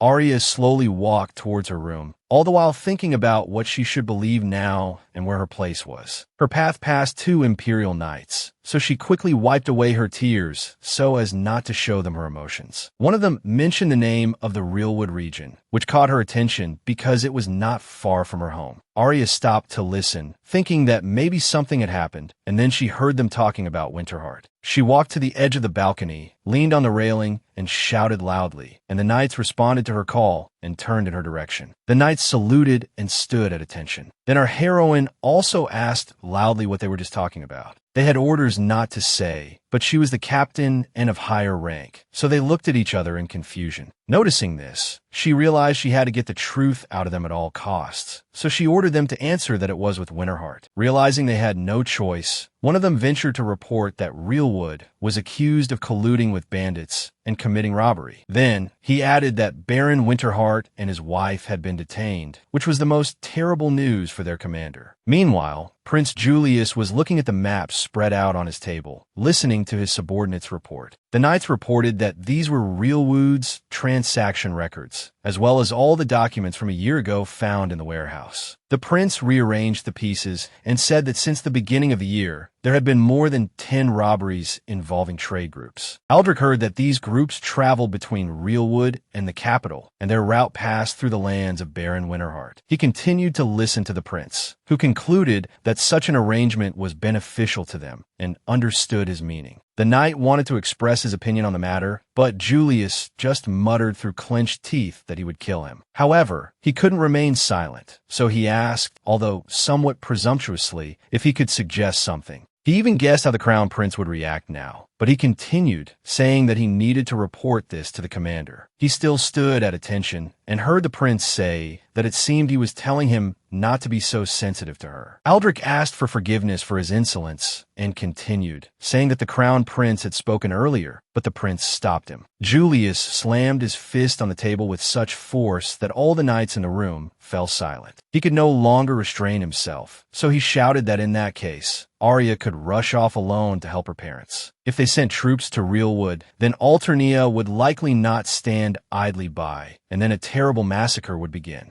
The prince sank exhausted into his chair, covered his head, and quietly expressed his innermost thoughts. The knight heard the crown prince say that if she suffered in his absence, he was infected by his feelings. Silence fell in the office. All the subordinates hung their heads. None of them knew what was best to do, what to suggest. Realizing that the silence was because of him, Julius stood up again, turned to the assembled crowd, and asked for their forgiveness. But despite that, an idea had formed in his mind. So, he glanced at his trusted knight and said that this was enough to send troops. Then he looked at the others, but didn't speak immediately. He needed a little time to think everything through carefully. While everyone waited in silence for his command, he ordered that while he was thinking, everyone else was not to sleep. It was a clear order, so after saluting, his knights answered in unison that they were ready to make such a sacrifice. Our heroine, of course, knew nothing of the prince's plans. As she prepared for service, she kept thinking about her parents. She greeted the approaching night more out of habit. Her thoughts were far from here.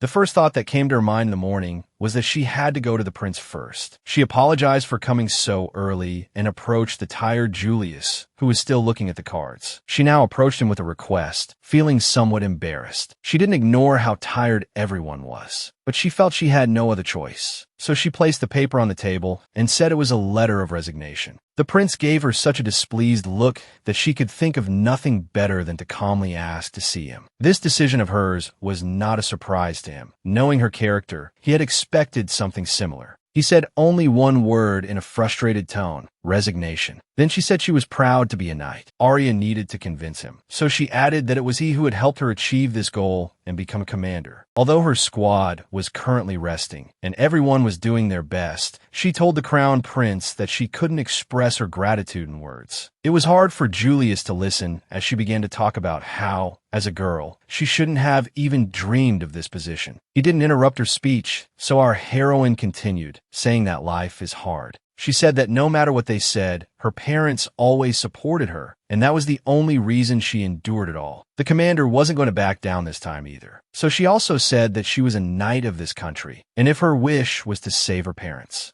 However, he didn't let her finish, as he understood perfectly why she was doing this now. But besides that, he also knew that he simply couldn't lose her. So he decided to persuade her in a different way. The prince had another argument in reserve, although it was more convincing to him than to her. He reminded her that she was his fiancée. He hoped with all his heart that she would listen to him and change her mind, but she was too independent. To get her way, she decided to try another way. His favorite way, she suggested a fight. He couldn't refuse her, but he came up with a small loophole that might help him get out of the situation. Our heroes put down their swords, and Arya stopped a little further away and began to stretch her muscles. Julius called her name, and when she answered, he said that since she wanted to do everything quietly, he had a proposal. He explained that in this match, there was also only one rule. Whoever let go of the sword first lost. This sounded like a very common condition. This had happened more than once, so she agreed without thinking.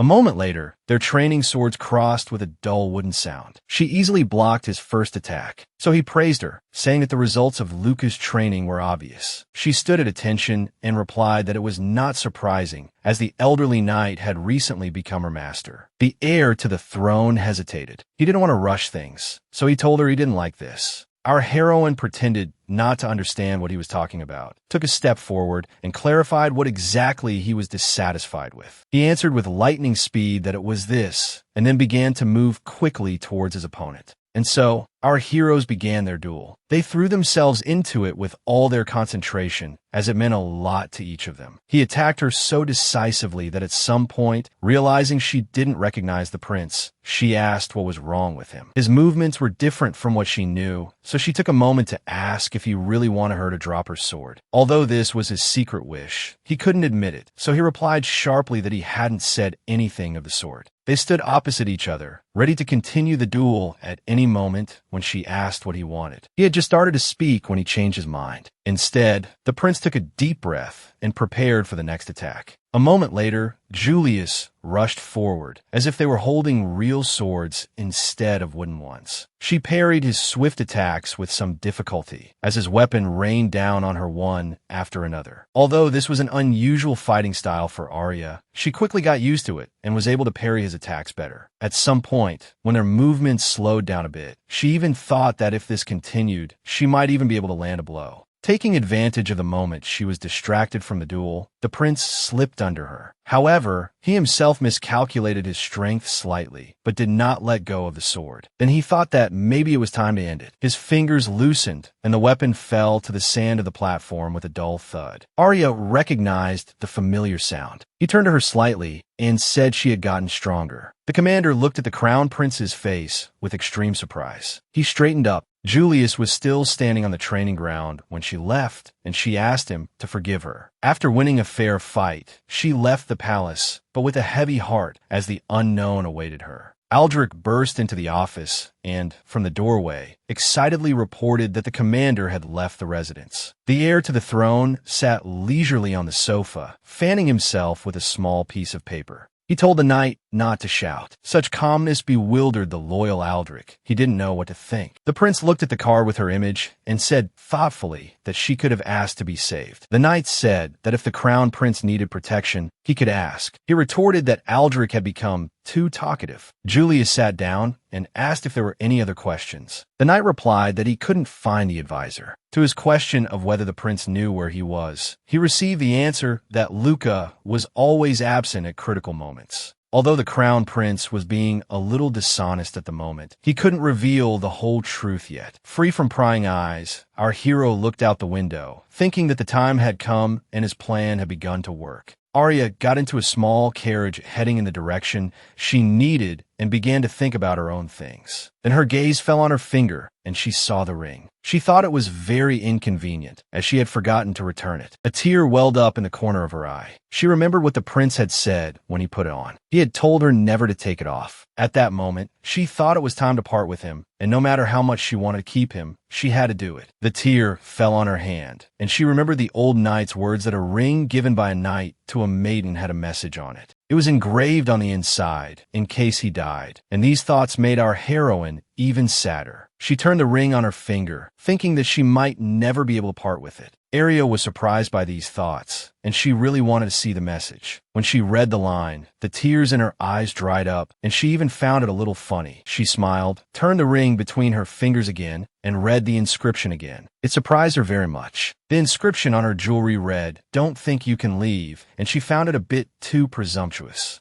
Arya continued on her way thoughtfully, because no matter what, she was alone now, which meant she was able to leave. While our heroes were each on their chosen path, other important events were taking place in the kingdom of Lilywood. The king sat on his throne and asked the man in the mask if this would pay off the debt, and he replied that when it was all over, yes. This answer didn't quite satisfy the monarch, but since he saw no other way out, he ordered the murder to begin quickly. Then, he added that he had never particularly liked the Winterheart family, and then he asked the guest to report that they had committed suicide. The man didn't like how things were turning out. He lowered his head and said that God would not approve of this. The king clutched his crown, demanding that it be done quickly before Rosenberg noticed, and lamented that it wasn't his fault. When the guard came in and announced that there was news from the main gate, the monarch asked in a fearful voice if Rosenberg had come. The negative answer calmed the king down a bit, although the next news wasn't very good either. He was told that an unknown woman was standing at the gate and had forced her way in with her sword. This woman, of course, was our heroine. She was in a hurry, as the lives of her dear ones depended on her actions. As a skilled swordswoman, the best in the empire, she easily scattered the guards. Arya swung her weapon left and right, quickly advancing towards the castle. When she had cleared the passage, she didn't continue to deal with the guards, but rushed into the archway. Another friend of ours was observing her actions. It was Luca, who had been secretly following her from the beginning. He found a comfortable position on a branch and noticed that she was rushing straight ahead and that foolishness was hereditary. He said, "Excellent," and began to climb down from the tree to cover the rear that our heroine had left open. It was just in time, as some of the guards had already come to their senses and immediately noticed his appearance. The elderly knight, without even drawing his sword from its scabbard, dealt with the first one who stood in his way. But to quickly resolve everything, Luca still drew his weapon, thinking it was time for him to intervene. His task was to temporarily cover the commander, and he was ready to give his life, just not to disappoint his prince. Meanwhile, our heroine, unaware of the help, ran forward into the castle. She needed to get to the dungeon. She ran as fast as she could, in such a hurry that she didn't immediately notice a tall figure coming towards her. The only thing she could do was engage him in battle. She lunged, but her opponent blocked the blow. Arya was surprised. She had passed the main gate so easily, and then suddenly a worthy opponent appeared.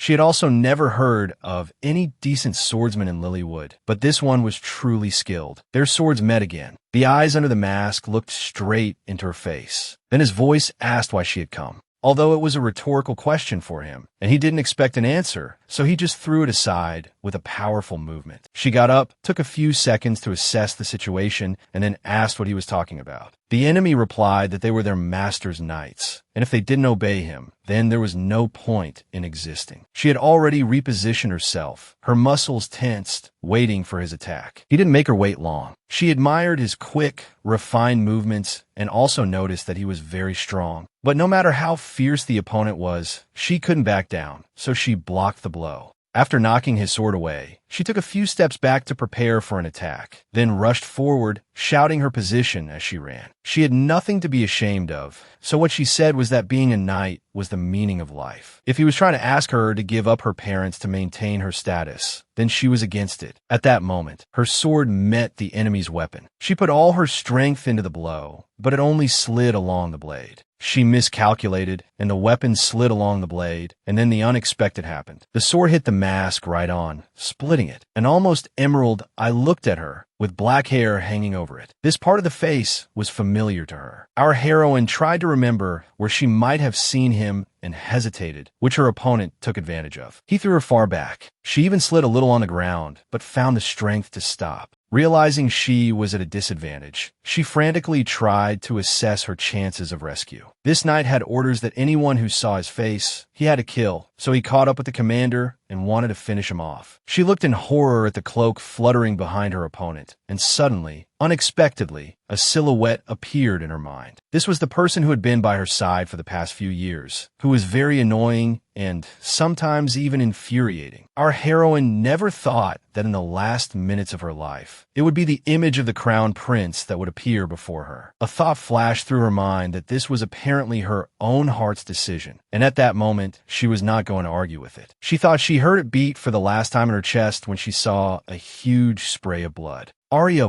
blinked in surprise, looking at her opponent, and only now realized what had happened. Blood was gushing from his forearm. Hearing retreating footsteps, she and her opponent both looked in that direction to see who had interrupted the fight. They saw a silhouette that had been walking in the shadows of the corridor for a few minutes, then turned and walked towards them. The masked knight watched warily, trying to figure out who the stranger was, but he couldn't see who it was yet. Arya also squinted, and she also went through all the knights she knew who might have acted this way in her mind. When the unknown person stepped into the light, everything became clear to our heroine because it was the crown prince. He had been walking down the corridor for a long time, as if in no hurry at all, but when he appeared, his movements immediately quickened. The prince didn't give his opponent a second to think and rushed at him, but he managed to block the attack, and their swords crossed. This knight was skilled and had a good teacher, but he had never encountered such power as the Prince of Rosenberg. The prince threw him to the ground, and after flying a few meters, the Knight of Lilywood began to quickly get up. He had no right to give up, and he had a good reason. He couldn't reveal his identity.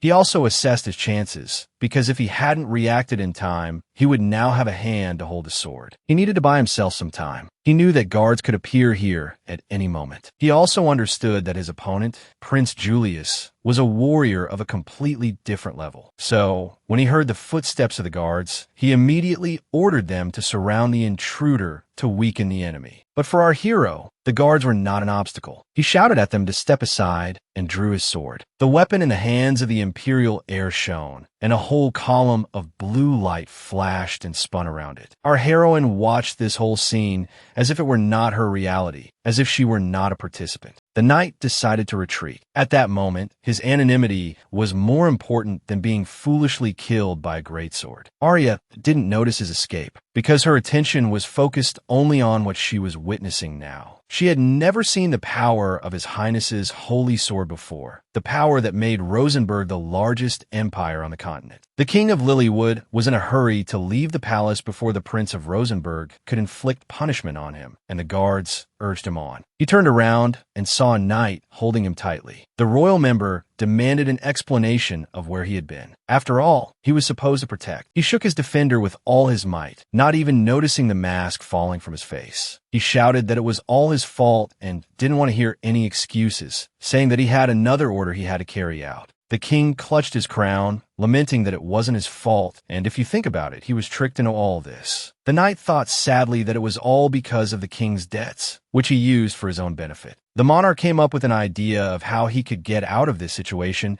and suggested that the knight take the blame himself. He explained his proposal by saying that Alternia could do whatever it wanted with Rosenborg and asked him to do so. However, this idea did not fit with the order. He had come to this kingdom with a completely different mission, and he reached for his sword. Looking at his reflection in the metal, he thought that the outcome was as the lady had expected. He knew that a new king had already been found, so he drew his weapon and said that he had a message from the princess of Alternia. The message was that she didn't need a fool who entrusted his choices to others. Lady Eliza had planned this for a long time, and today, the final act had come, and the knight was her instrument. At that moment, the life of the current king of Lilywood ended, and his lifeless body slowly fell to the stone floor. The royal blood spread around him like a red stain, and after completing this task, the knight silently went to carry out the second order. He thought that all he had left was to kill the Winterhearts and then meet up with the prince. Remembering the Baron's family, the knight remembered their daughter, who had so firmly told him that she would not give up her parents. He shook off her persistent image and tried to focus on his task. He had no right to feel spiritual pain.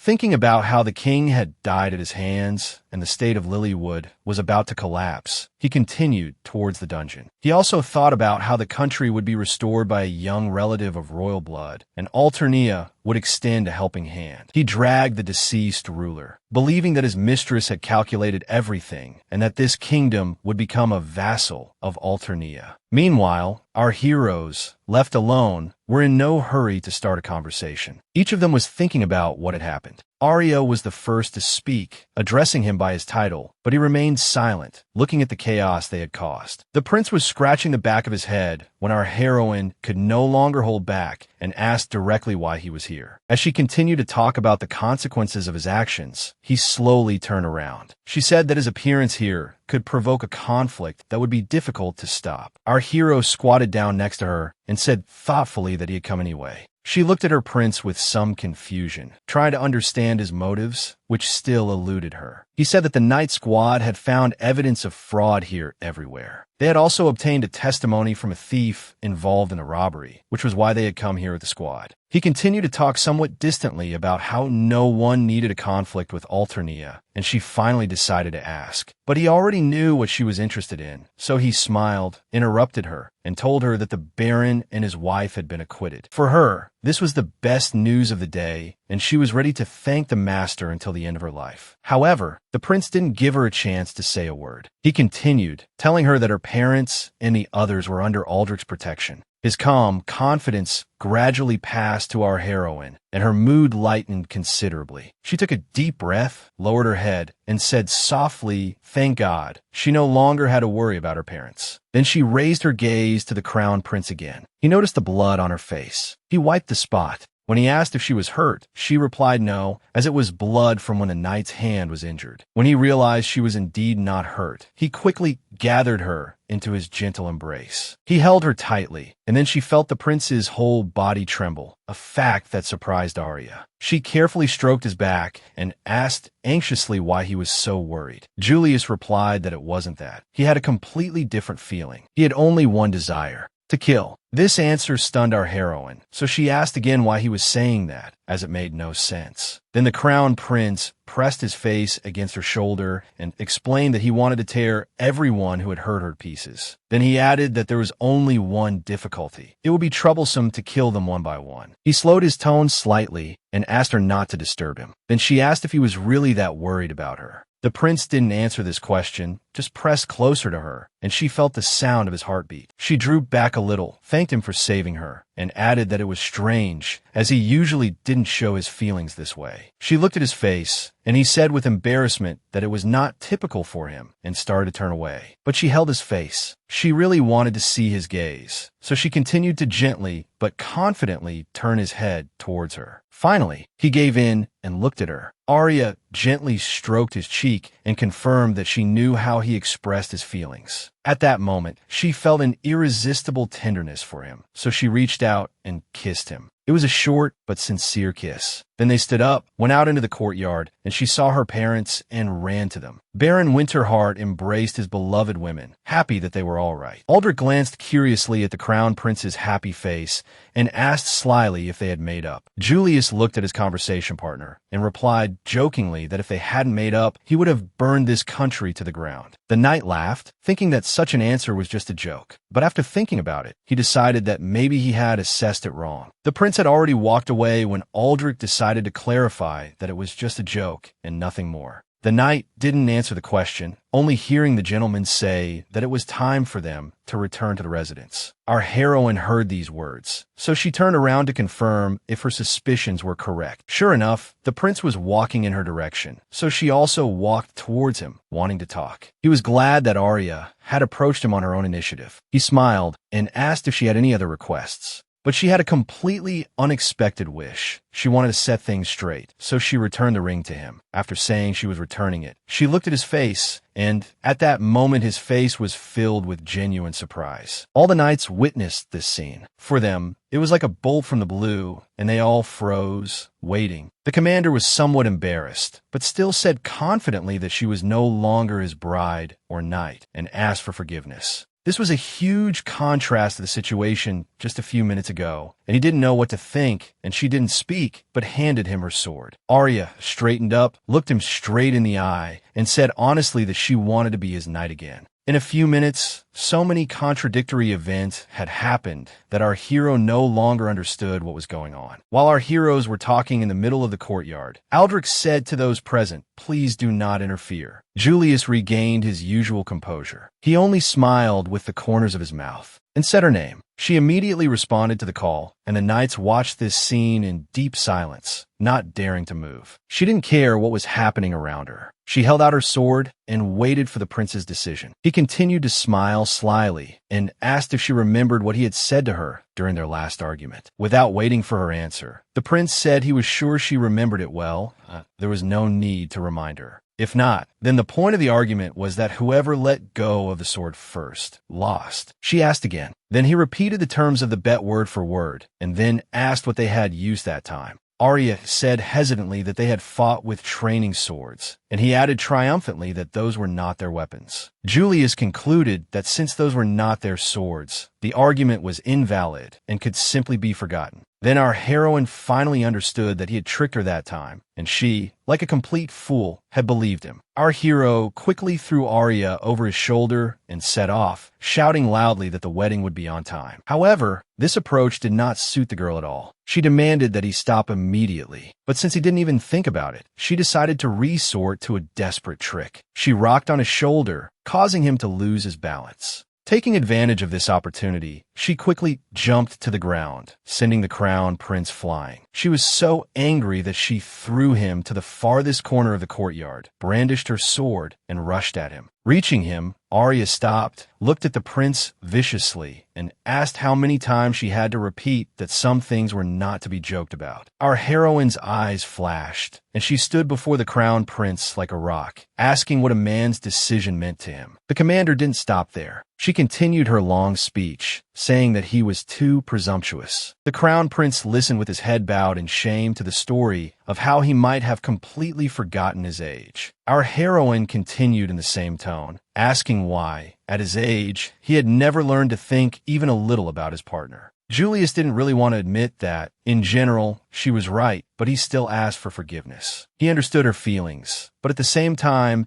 he was so tired of waiting that sometimes he lost all hope for a happy ending. Arya was too tired to scold him, so she asked in a weary tone what he really wanted from her. The Crown Prince took a deep breath and replied that she still didn't understand, that she really didn't understand anything. Our heroine struck a pose and said in a sad voice, she had never heard him say words of love. He glanced at her in surprise and replied that he had told her more than once, but she just never heard. Arya was stubborn and insisted that he hadn't said such things to her, and if he had, she would have heard. This statement surprised Julius even more. He had always felt that the sincerity of his feelings was beyond doubt. He stood up, thinking that if he had to go to such lengths to prove it, then there was no point in talking about love. He approached our heroine and looked into her eyes. She also looked at him, waiting for his words. The Crown Prince called her name, then fell silent. The three simple words that expressed his feelings seemed to be stuck in his throat. The girl waited a few seconds, then asked him to hurry up as it was time for them to go back. His silence began to annoy her, but looking at his face again, Arya couldn't believe her eyes. Julius was as red as a beet, as if he were a blushing maiden about to be married, and she asked what was wrong with him. He didn't answer, so Arya was already desperately waiting for any explanation from him. But the expression on her face angered the prince, and this change of mood changed everything. He leaned closer to her and began to speak, and the words that he couldn't say just now flowed from his mouth on their own. At first, he slowly said that he loved her, and only her, and as he spoke, his voice became more and more confident. His words shocked her. She even asked what he was talking about, but he didn't stop and continued. He said it didn't mean she had to follow him, but he still loved her because she was there.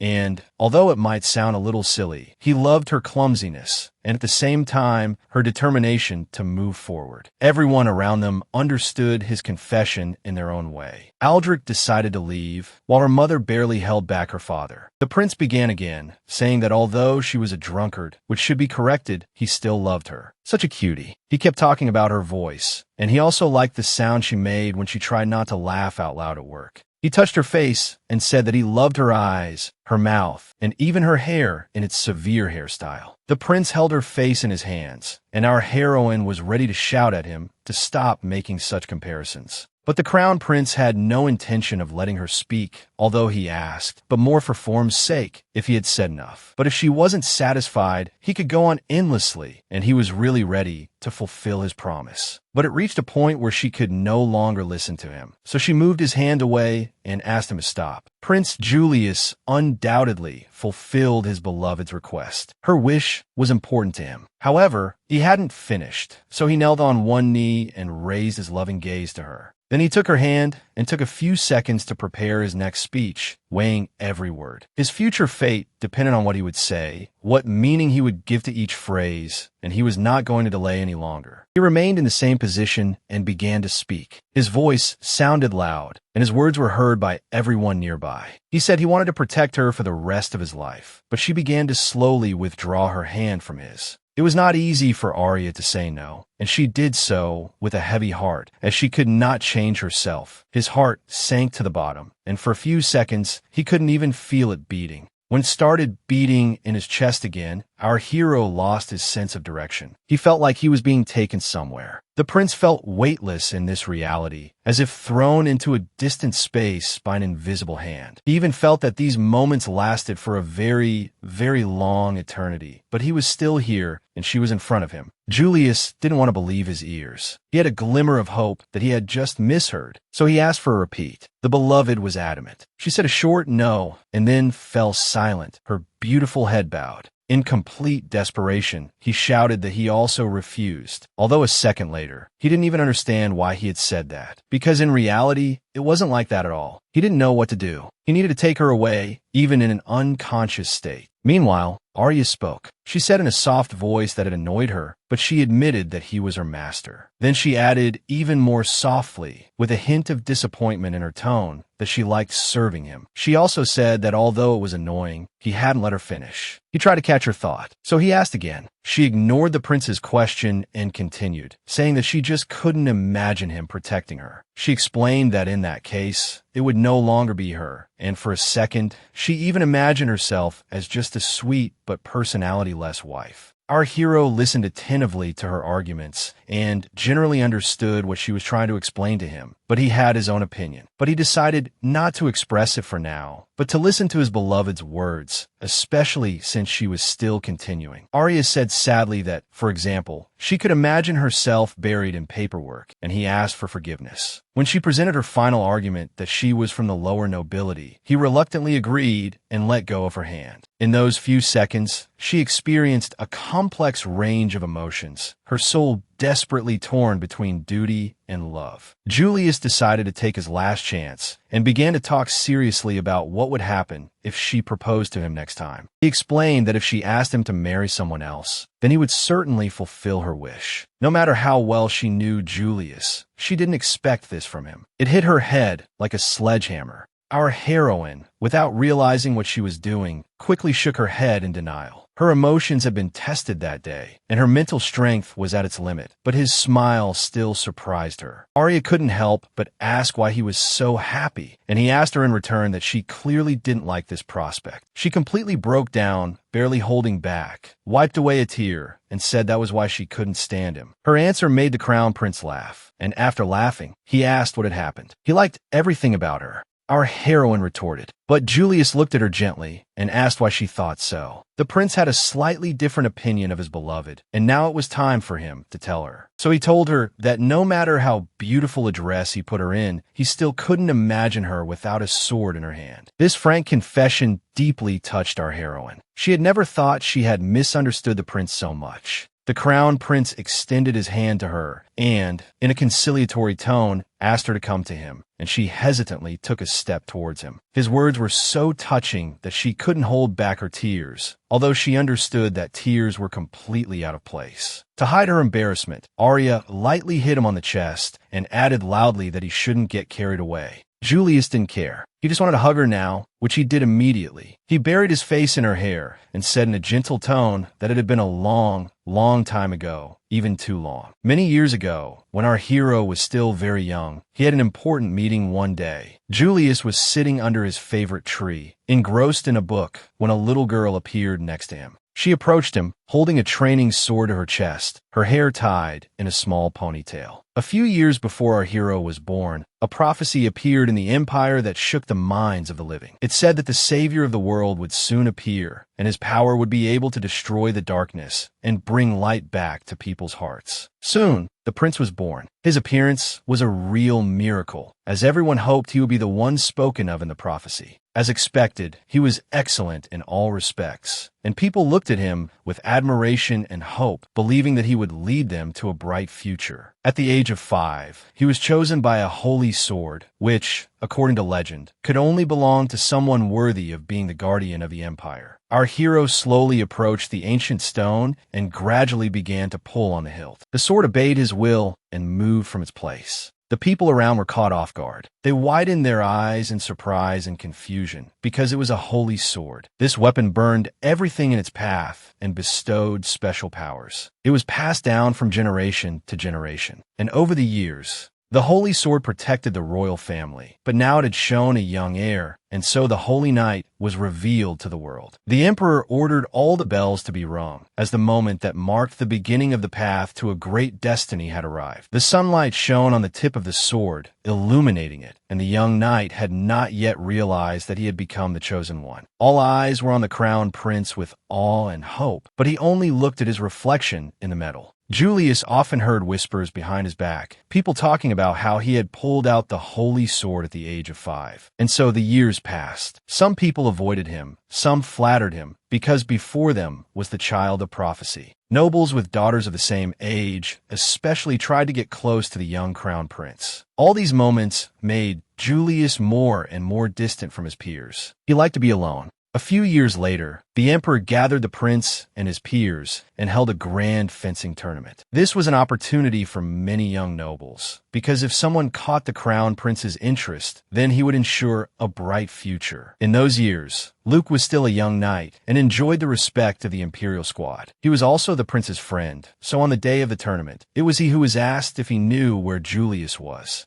Although the knight knew where to find a master, he did not reveal his location, because to him, this whole operation was meaningless. As Luca had expected, the young crown prince was sitting in the park. He had a lush tree there, his favorite and secluded spot. But that day, His peace was disturbed by a young noblewoman who approached the prince, pressing a wooden sword to her chest. She had already called his title several times, but Julius felt no need to respond, especially since she was just a little girl. But even at her young age, this little girl was not used to backing down, so she continued to stand nearby. She waited a moment, hoping he would notice her, but he didn't even bat an eyelid, and continued to read. Realizing that more active measures were needed, the girl screamed, "Prince Julius," with all her might. This made a deep impression on him. Even a deaf person could not have ignored it. But she was happy. Now that the crown prince's full attention was on her, the girl held out her hand and demanded his sword. At first, he didn't even understand what she was talking about, but when he did, he flatly refused her this wish. Our little girl stamped her little foot and, almost hysterically, declared that it was she who wanted to pull it out. He ignored her childish remarks, frowned, and asked in a serious tone where she had come from.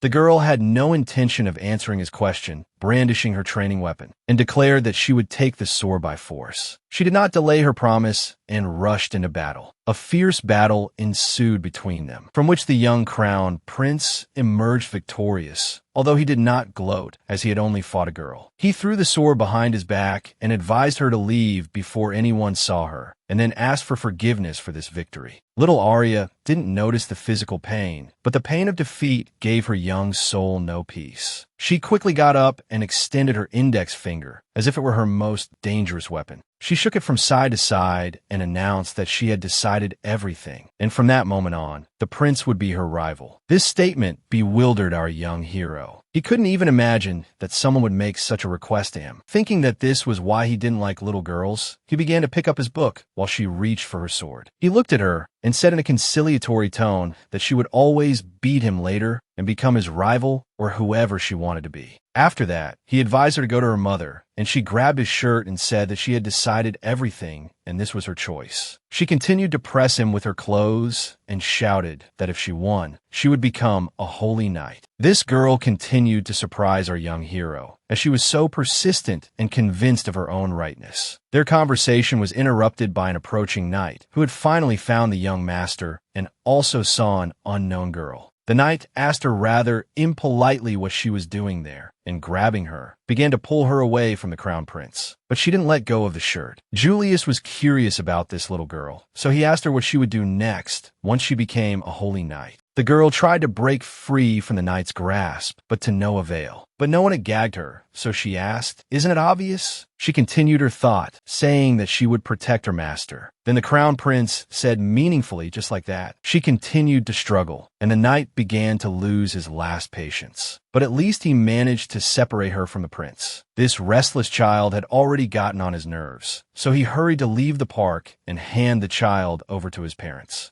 But even at her young age, our heroine was very persistent, and it was not easy to persuade her. So she shouted to Julius that the next time they dueled, she would definitely win. Then the little girl extended her little finger, showed it to the boy, and said that she promised him that he would see her again. At the same time, she smiled playfully, and to make her even more lively, she even winked at him in farewell. The young crown prince watched with wide eyes as the knight took away this unbearable little girl. There was something amazing about her. He was trying to figure out what it was about her that interested him so much when he heard Luca's voice from behind, asking what the noise was. But Julius couldn't answer. At that moment, his legs gave way, and he slowly knelt down. Luca was really scared. He thought the young gentleman was unwell. He began to ask what had happened, where it hurt. Our hero looked at the place where they had taken this piece, feeling not physical pain, but spiritual pain, which pierced him more than a sword. Tears welled up in his eyes. He knelt and said that he was a holy knight and had to protect, and he thought he had no one. He said these words so sincerely that his loyal knight was at a loss. He had never seen Julius in this state before. A few minutes later, the girl disappeared from sight, and she could no longer see what happened next. The young crown prince was completely immersed in his own sorrow, spiritual pain, and the memory of that day would stay with him forever. The image of this little girl would haunt Julius's mind for many years to come. He would remember her smile, her pigtails, and even that little finger. This meeting changed the future monarch forever. He became more lively, which made his old friend very happy. From that day on, the crown prince smiled more often and was more sensitive to the world around him. His outlook on life changed. He never forgot her promise to come back and defeat him, and he patiently waited for her return. Sometimes, when he was alone, to remind himself of the girl, he would extend his little finger and look at it for a long time. One day, Luca found him doing this and asked what he was doing. But the young gentleman didn't answer this question. He didn't want to share this memory, nor the hope of a future meeting, even with his loyal knight. And so, the years passed, and our hero continued to wait for his beloved, and she still did not return. He had already grown up, but he did not stop believing her words. Although sometimes his hope would melt, and his soul would cry like the rain outside the window. In a fit of anger, he even once called her a liar. But life went on, and the prince continued to fulfill his duties. Julius remembered the many days at the fencing academy when he had hoped to meet this girl. He met the students of the academy, but he was so immersed in his own thoughts that he didn't even notice their presence. If one of them hadn't greeted him loudly, he probably would have walked past without seeing anything. The crown prince quickly glanced at the student and only said to himself that these guys must be the same age as the girl. He went to a secluded place to meditate alone, while the disciples discussed how they had won thanks to him. One of them even admitted to the second that the prince was several heads taller than them, and he didn't even dare to speak to him. And these young men never even thought that the crown prince came to the academy every year just in the hope of seeing them. Our hero remembered today's battle. He had a skilled opponent in front of him, but that didn't bother him. He threw himself into the fight with his characteristic selflessness, although the outcome of this battle was long foretold, and he knew he would win. Then there was the next duel, and the result was the same, and the prince continued to call in his heart for the one who would defeat him. Battle after battle followed, and our hero tirelessly repeated his call. He asked her to come to him as soon as possible. Why that particular day came to mind, he didn't know himself, although now it didn't matter. She was by his side. While he was reminiscing, our heroine dozed off. But when the horse jolted sharply, she woke up. She turned to him and asked if she had fallen asleep, and he replied that they hadn't arrived yet, so she could continue to doze. She closed her eyes and heard him joke that she didn't have to worry. He wouldn't show her sleepy face to anyone, but the sleepiness had disappeared as if by magic. She was already thinking about what would happen next and remembered the report she had to write. At this thought, Arya's face changed. It became so serious that the prince looked at her and thought he had offended her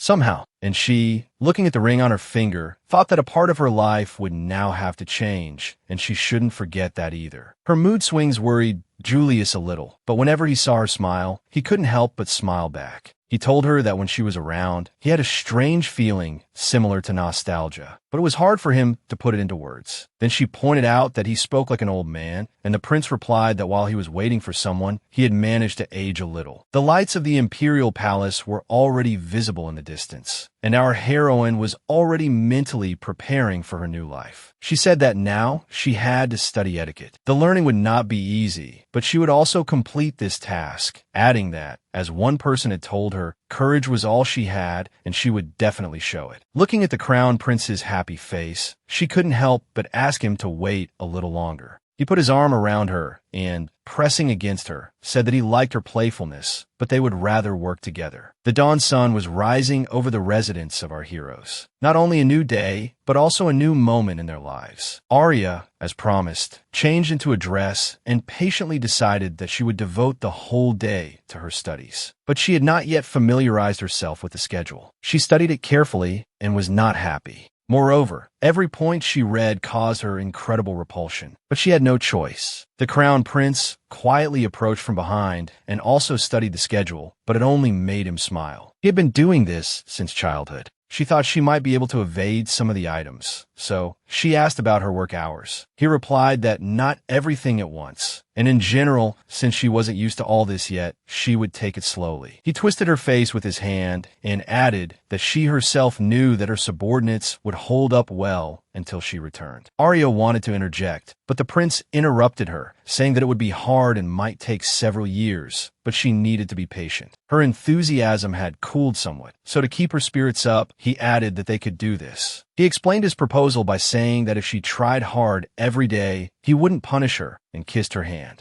After saying goodbye to Arya, our hero dragged his heavy feet to his old friend, whose silent advice had helped him more than once. Luca took a drag from his hookah, glanced at the prince, broke the silence, and asked if he was really free. He added after the question that Julius was sulking because his beloved was ignoring him. The crown prince asked for silence and also decided to take a drag. He was in no hurry to continue the conversation, and Luca glanced at him sideways. Then the old knight shook his head. He was embarrassed about it, but he still decided to apologize. He asked for forgiveness, as the prince had asked him to look after the commander, and because of his mistake, she was in danger. Silence fell in the room again, and no one was in a hurry to break it, as it was not a burden to them. The crown prince looked at his old friend and said half-jokingly that he would never forgive him for this offense. Luca didn't insist. He himself understood that Julius didn't hold a grudge against him. However, the conversation partner said he trusted Arya, which still frustrated the old warrior a little. The prince continued, saying that he would have done the same himself, so there was no need to continue this topic. After thanking the prince, the knight reached for the hookah pipe and took a good drag. After smoking a little, he asked the crown prince why he was still sulking. The hookah smoke filled the room, and Julius began to speak, saying that it was just because of his childhood. He dragged out his words a little, saying that he didn't want to force Arya to do things she wasn't used to.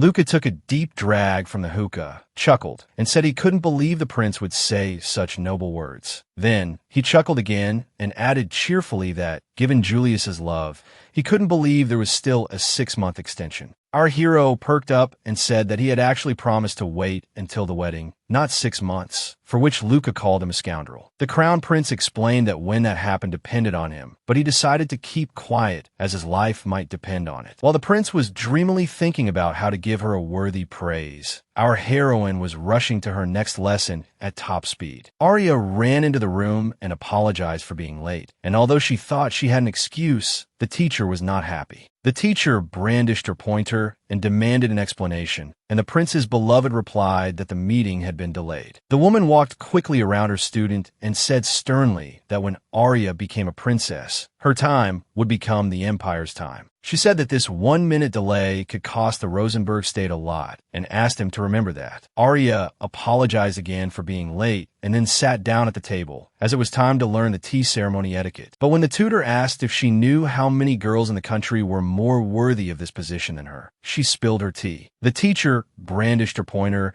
and said that the girl should show that she was better than others, especially for the prince who had chosen her. After tea, the plan was sewing. For our heroine, this was one of the most difficult activities. Even as a little girl, she was more skilled with a sword than with a needle, and it was no wonder that she quickly pricked herself. The teacher did not continue her instruction. She asked where the smile was, because which country's representative had such a gloomy face as Arya. When she added that the girl should be more elegant and modest, Princess Yuno quietly peeked into the room. Julius was waiting for his beloved in his room. He was enjoying tea. She should have appeared by now, and he was already a little worried. Finally, our heroine returned. She threw open the door and almost fell into the room. As soon as she entered, she told him she had arrived, and he greeted her and then praised her, as she had done well today. The prince poured her a cup of freshly brewed tea and asked if the lady was very strict. Our heroine thanked him for his concern, and the crown prince glanced at her and noticed that she hadn't even changed her clothes. He raised his eyebrows in surprise and asked if his bride was so eager to see him. While he was talking about how she was still cute, Arya was repeating the tea-drinking lesson that she had been doing so poorly. Today, she hadn't had time to practice yet, but the crown prince hugged her and began to seat her next to him. He asked casually if perhaps she wanted him to change her clothes himself, but seeing her stern look, he immediately said he was just joking. She sat comfortably so as not to spill her tea and continued to recall all the instructions she had heard today. He watched her carefully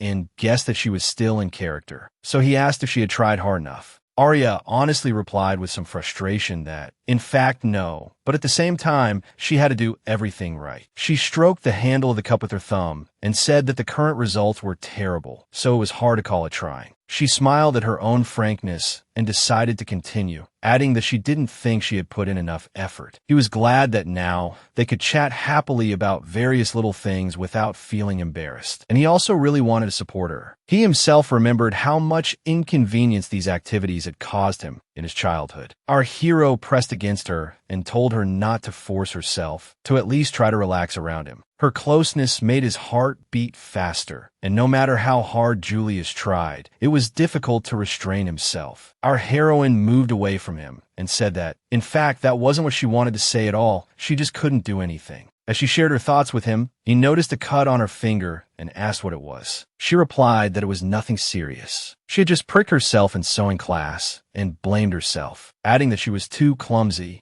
Julius carefully held her head from behind and brought his face as close as possible to hers. He looked straight into her wide eyes and very kindly asked her to say that she had tried, but she remained silent. He watched her facial expressions carefully and even thought she had pursed her lips slightly. Then, to relieve her tension, he gently stroked the back of her head, which worked, although she blushed at first. Arya frowned slightly and slowly began to say that she had worked hard today, and then he praised her and kissed her. She widened her eyes, wider than usual, as if what she had just done was beyond the bounds of etiquette and reason. Seeing her reaction, he smiled and kindly explained that this was actually a reward for her efforts. He carefully took the cup from her hands and asked her to tell him what else she could share. Our heroine hesitantly began to say that, for example, but she did it so slowly that he decided to push her. Realizing that he wouldn't laugh at her, she announced loudly that she had woken up very early that day, and it was difficult to wake up in the morning. The Crown Prince tried not to laugh, but couldn't help it. He found it funny that this was the first thing that came to her mind. He told her he really liked her voice, which wasn't a lie, but now he wanted more than just conversation.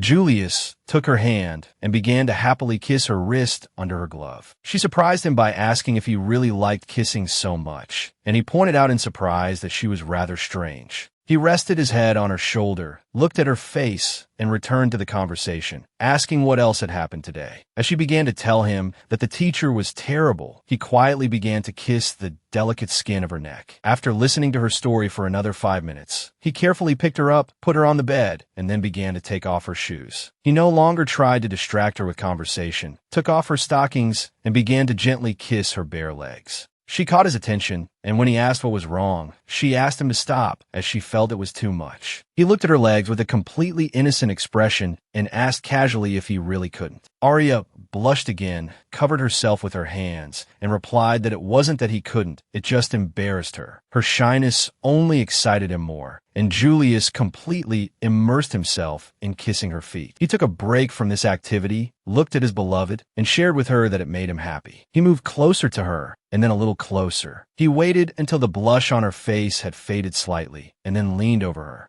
The blush rushed back to her sweet face, but our hero wanted to convey his feelings to her, so he said again that it made him happy. He really wanted to get into her head, fill all her thoughts so that she would only dream of him. The next day, the Emperor's castle was shaken by the screams of the young Princess Yuno. She announced that Arya would be playing with her today. Our heroine asked the young lady in a concerned and conciliatory tone what was wrong, and the answer was that she didn't know. The Emperor wanted to intervene and resolve the dispute, so he took his daughter's hand and asked her to leave it to him. Arya tried to dissuade him, but he insisted that everyone had been too busy lately and hadn't spent any time with him. To his words that he would play with his daughter today, Princess Yuno petulantly replied that she didn't want to play with him. She pressed tightly against her brother's fiancé, looked at her face with a pleading expression, and then asked if Arya really didn't want to be with her. Our heroine really wanted to be with her sister, but the thought of her teacher waiting for her made her rush to her lesson. Just then, the Emperor's butler, named Rudolph, came over and offered to help. Arya seized the opportunity and handed over the young lady, knowing that she could explain everything later. Princess Yuno tried to persuade the girl, but she had no choice. She definitely didn't want to listen to the teacher's complaints. The young lady watched with tears in her eyes as Arya ran away. She didn't understand why she didn't want to be with her. Our heroine's day flew by. All her time was spent running from one room to another, from receptions to sewing. In the evening, finally reaching the door of her room, she thought with a tremor that the day was finally over. Opening the door, she was glad she was so resilient, but what she saw inside made all her thoughts fly away. In the middle of the room, there was a whole mountain of boxes, and on top was a message from her squad saying that they were waiting for her. After the initial surprise passed, she realized what had happened and was even happy realizing how much they missed her. She was curious what the squad had given her, so she went to the packages and picked up the top one. Arya thought that her subordinates had gone too far and could have given one, or at most two, gifts from everyone. The bright ribbon of the box she was holding had a note from Dieter attached, which our heroine read. It said that the knight and his sister had chosen this gift together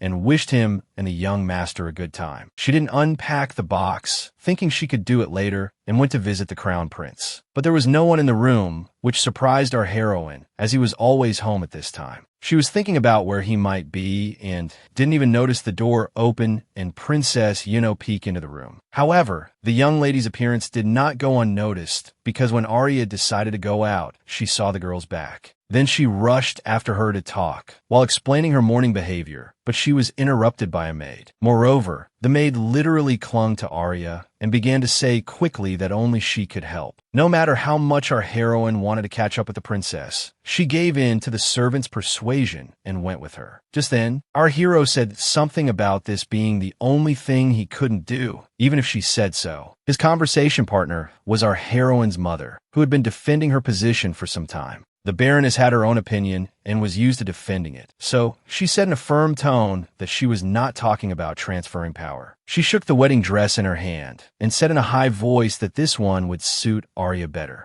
The crown prince responded by presenting his favorite outfit and declaring that the bride would wear this dress at the ceremony. The culprit of this argument, with her mouth agape in surprise, listened to her mother's words about the need to show off her figure. Julius asked again why it needed to be shown, and Arya asked the maid how long this had been going on. When they told her it had been since lunch, she decided she had to intervene and asked them to stop this argument. Lady Winterheart was happy to see her and said that she should let her daughter choose which one she liked best. The mother and the prince began to try on their own dresses to match Arya's figure, but she had already chosen another one. She had glanced at it from a distance and had an irresistible desire to wear it. Our heroine approached the mannequin with this sample and smoothed the material it was sewn from. She stood as if enchanted, looking at him, and then said softly that a wedding dress should be snow white. She recalled herself from many years ago and added in a slightly louder voice that she had always admired them when she saw them as a child. These memories stirred up a secret desire in her, a desire that had been forgotten as she grew up, but she had always wanted to try on something like this. She said it out loud now, without thinking, which greatly confused her mother and surprised the prince. The Baroness, however, she admitted that she never knew about this, as her daughter had always dreamed of legends about holy knights. When Arya said she herself knew it wasn't her style, the heir unexpectedly supported her choice. Lady Winterheart confirmed, adding that anything would suit Arya, and this was not a compliment at all. Suddenly, a thought came to her mind, and she decided to immediately confirm or deny her guess. She whispered to the heir, asking in a conspiratorial tone if Arya could wear a snow-white dress. Julius didn't quite understand her question, so he asked again, and the Baroness explained that white was a sign of purity. She smiled at the heir and asked, after all, he never allowed himself to do such things before the wedding. The meaning of the question reached the prince, but to maintain the tone, he also replied cheerfully that, of course, it hadn't come to that yet. Our heroine watched their sweet conversation, but didn't hear the conversation itself, but that didn't bother her. She looked at the snow-white dress again and thought that it seemed too unreal, and just looking at it made her heart stop. But no matter how beautiful the outfit was, the realization of everything associated with it made her feel an inexplicable fatigue. Now that the matter of choosing a dress was over, our heroes returned to their room, where a pile of gifts was still waiting for them. Julius confirmed that they had indeed sent so much today, and then asked if there were any gifts for him. Arya didn't answer, as she simply didn't know. She was most interested in the gift with a note from Dieter.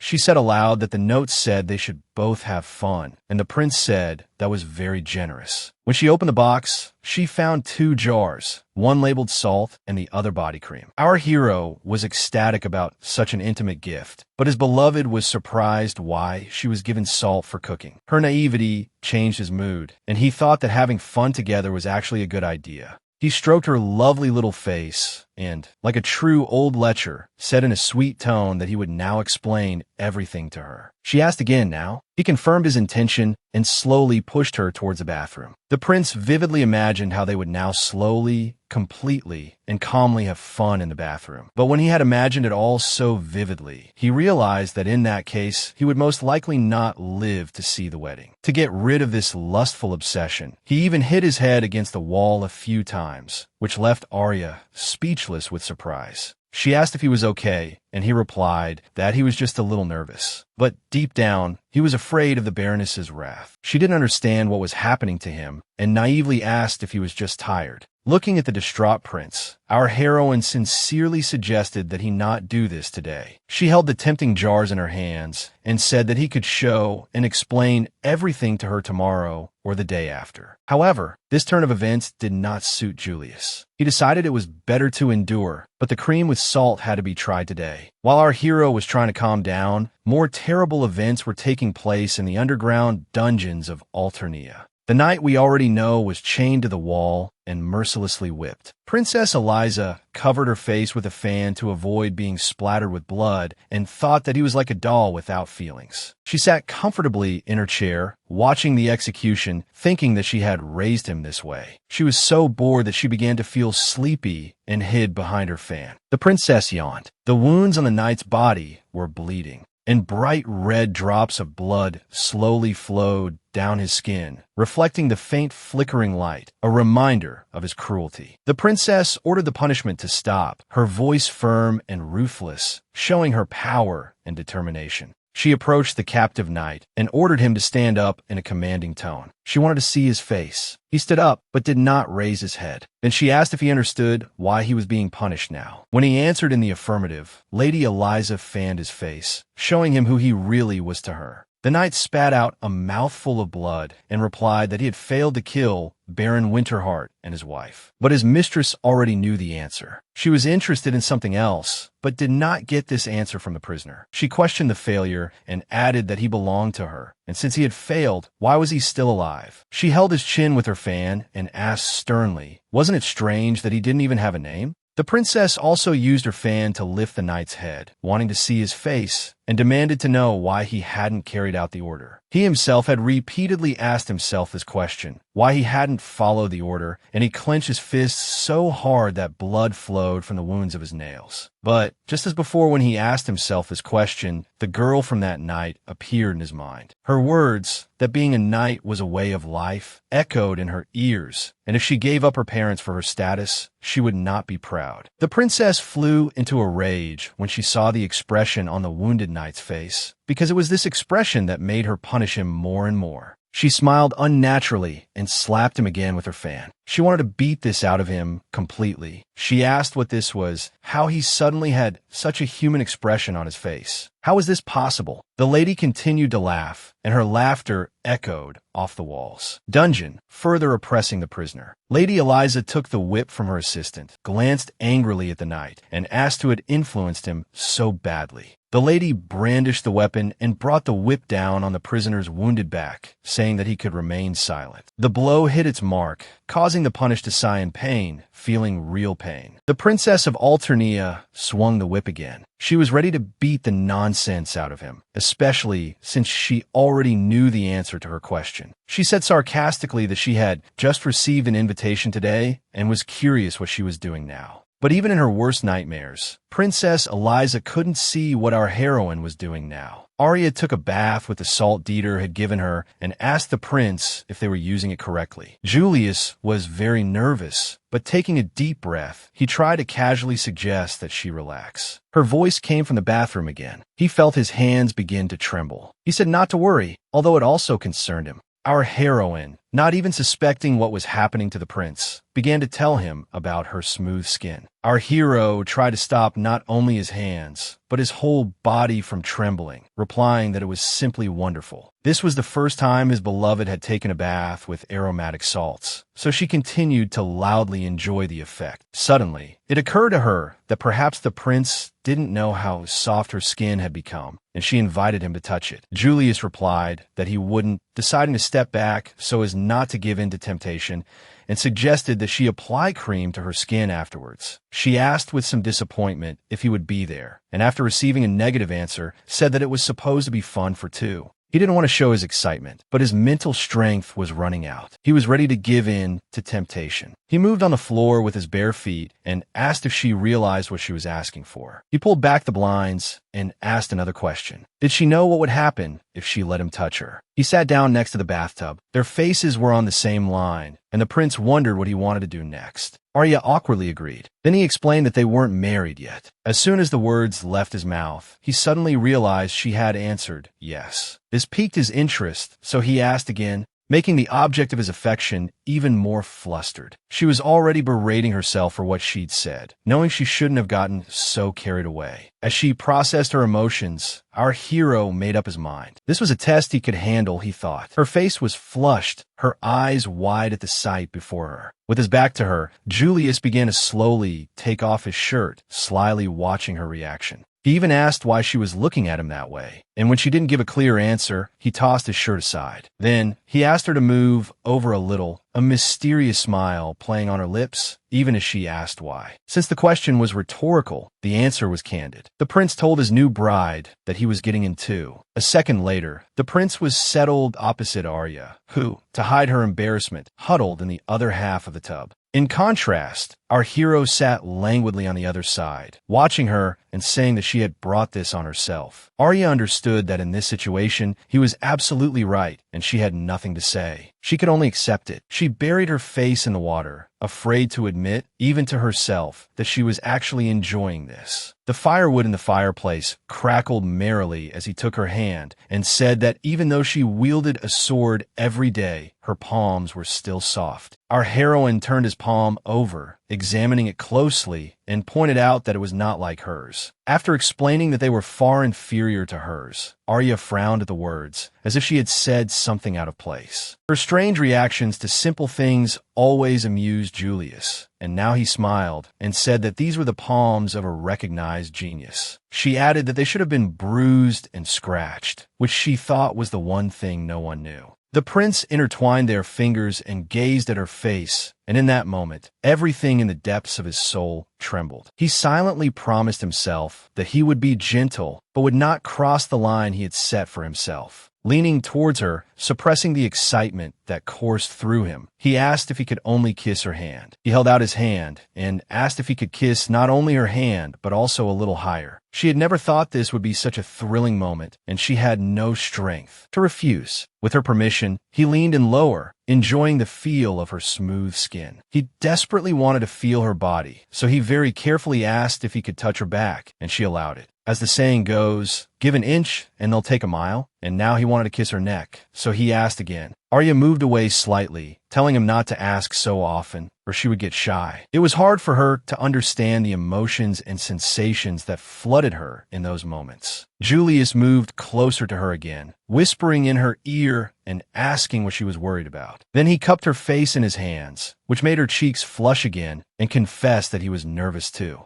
Julius leaned against the edge of the tub, hovering over his bride, and after considering his next move, asked her to stand up. His clothes were on the bedside table nearby, and he carefully lifted her out of the bath, seating her directly on his shirt. After that, he pressed his face against her chest. In that moment, it seemed he was about to lose control, but he dared not break his promise. She called his name, and when he answered and looked at her, Arya admitted she felt strange. Guessing what it might be, he asked what she was afraid of. When she answered that she was a little, he said everything was fine. He got out of the bath, sat next to her, put his arm around her waist, and told her not to be afraid. He really didn't want her to be scared and have a bad memory of this night. The prince remembered their first kiss years ago and how they had comically stuck their tongues out at each other. Before kissing her, he couldn't resist sticking his tongue out at her, hoping she would remember that moment too. But our heroine was too flustered to get his joke, and he didn't insist. He simply pressed his lips to hers. He pulled away from her for a moment, saying that everything was fine and they just needed to enjoy it. When she woke up in her own bed in the morning, Her first thought was of him, and she wanted to see his handsome face. She opened her eyes, but there was no one beside her. She thought that maybe he had just gotten up already. Then she began to recall all the details of the previous night, which made her feel embarrassed even now. Gradually, her memory brought her back to the moments when he left her room, and she became depressed. Yesterday, at some point, he had suddenly gotten ready to leave, dressed quickly, and even waved goodbye.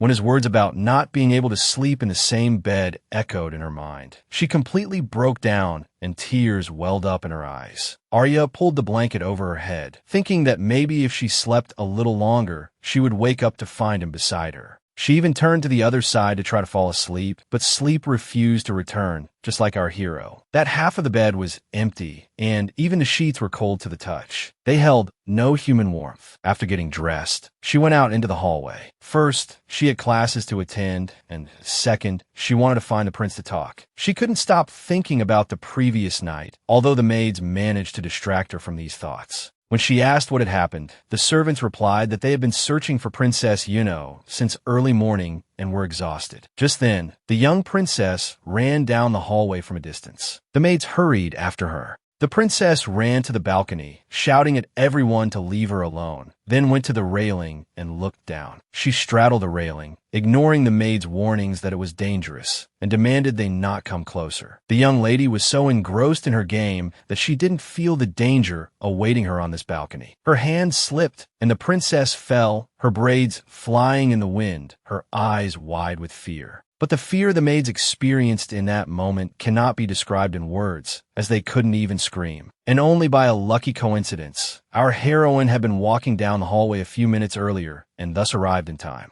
Her movements were swift and confident. The young princess landed right in her strong and caring arms. Arya bent down, smiled, and asked if everything was all right and if the young Princess Yuno was hurt. Next was a conversation with the Emperor, who, as usual, came out of his crybaby state at critical moments. He yelled at his daughter, asking if she at least understood how worried everyone was and what would have happened if something had happened to her. The little girl clutched Arya's dress and honestly said she didn't mean to. The Emperor remembered that he was also a father and softened his tone, saying that his daughter could not run around alone for the time being. But the princess's answer left him speechless as she shouted that no one listened to her. The young lady, not letting go of Arya's dress, with tears in her eyes, spoke of her sorrow because she was not left alone. She was hurt that everything was so unfair, saying that her brother only caused trouble, but he could do anything while she could not. The last straw was what she said to her father. She said they wouldn't let her go anywhere, but at the same time, they left her alone. The Emperor didn't know how to answer this statement. He understood that it was true, but he couldn't imagine how to fix it. He really wanted to help his daughter, but she didn't expect help from him. She sought attention from Arya.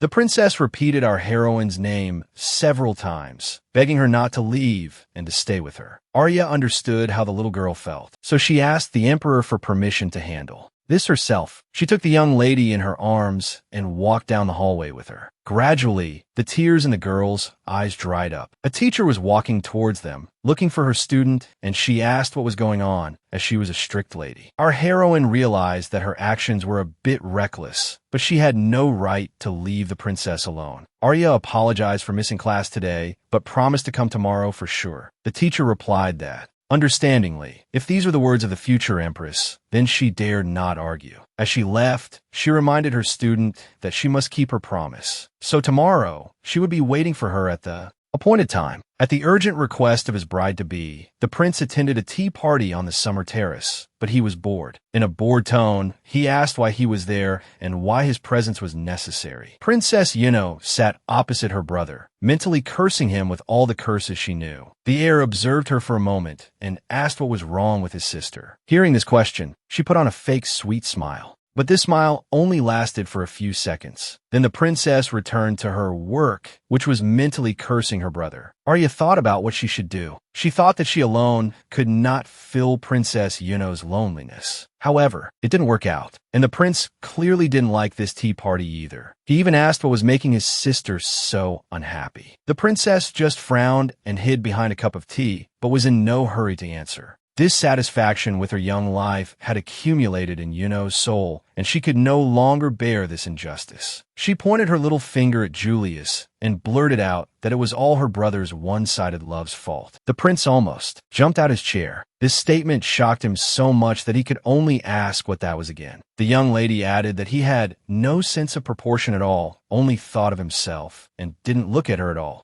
After saying this, she was ready to cry, but still said that there was no way Arya could like him one bit. Considering this was too much, the prince decided to explain everything to his little sister. So he told her that Arya said she loved him. The princess replied, "So what?" But Julius clearly remembered the moment his beloved said those words. He couldn't think of a better way than to repeat it word for word, saying that she had admitted he was her master. He finished quoting the phrase that she liked to serve him, and then it dawned on him that this wasn't exactly a declaration of love. There was no turning back, so he firmly said that it counted. And Yuno pointed out that Arya hadn't said anything after all. Then the prince blurted out his last argument, saying that at least the bride had kissed him. Our heroine, hearing this statement, spat out her tea. She asked what he meant by her nervously kissing him after that fight. He said, "No, he was talking about when they were drunk and she attacked him while he was asleep." Then Arya said, "So he wasn't asleep then?" The prince replied that he was, but only for a little while. And Princess Yuno watched this scene carefully and drew her own conclusions. The young lady said in a didactic tone that it seemed the wedding should be called off immediately because there was no way Arya could love her brother. But Julius didn't back down. He said his fiancée was shy by nature, so she couldn't say such things. Our heroine decided to settle the dispute and calmly said that she loved him. At first, he thought he had misheard, so he looked in her direction and asked her to repeat what she had just said. Arya calmly repeated her confession. He looked so foolish that she asked if something was wrong, as it seemed she had said something silly. She looked slyly at the prince and added that everything was exactly so. She just hadn't figured out her feelings for a long time. Hearing these words, his expression became even more foolish, and our heroine was a little confused because she hadn't expected such a reaction at all. To avoid seeming out of place, she decided to take another sip of tea, and he asked if she was serious. He took a deep breath and covered his head with his hands to calm himself, while his beloved looked at him sideways. When his heart had calmed down a bit, the prince raised his eyes to her and hesitantly asked what she loved about him. She smiled and clearly answered that she didn't know, then asked if the reason was really that important to him. He looked at her with loving eyes and replied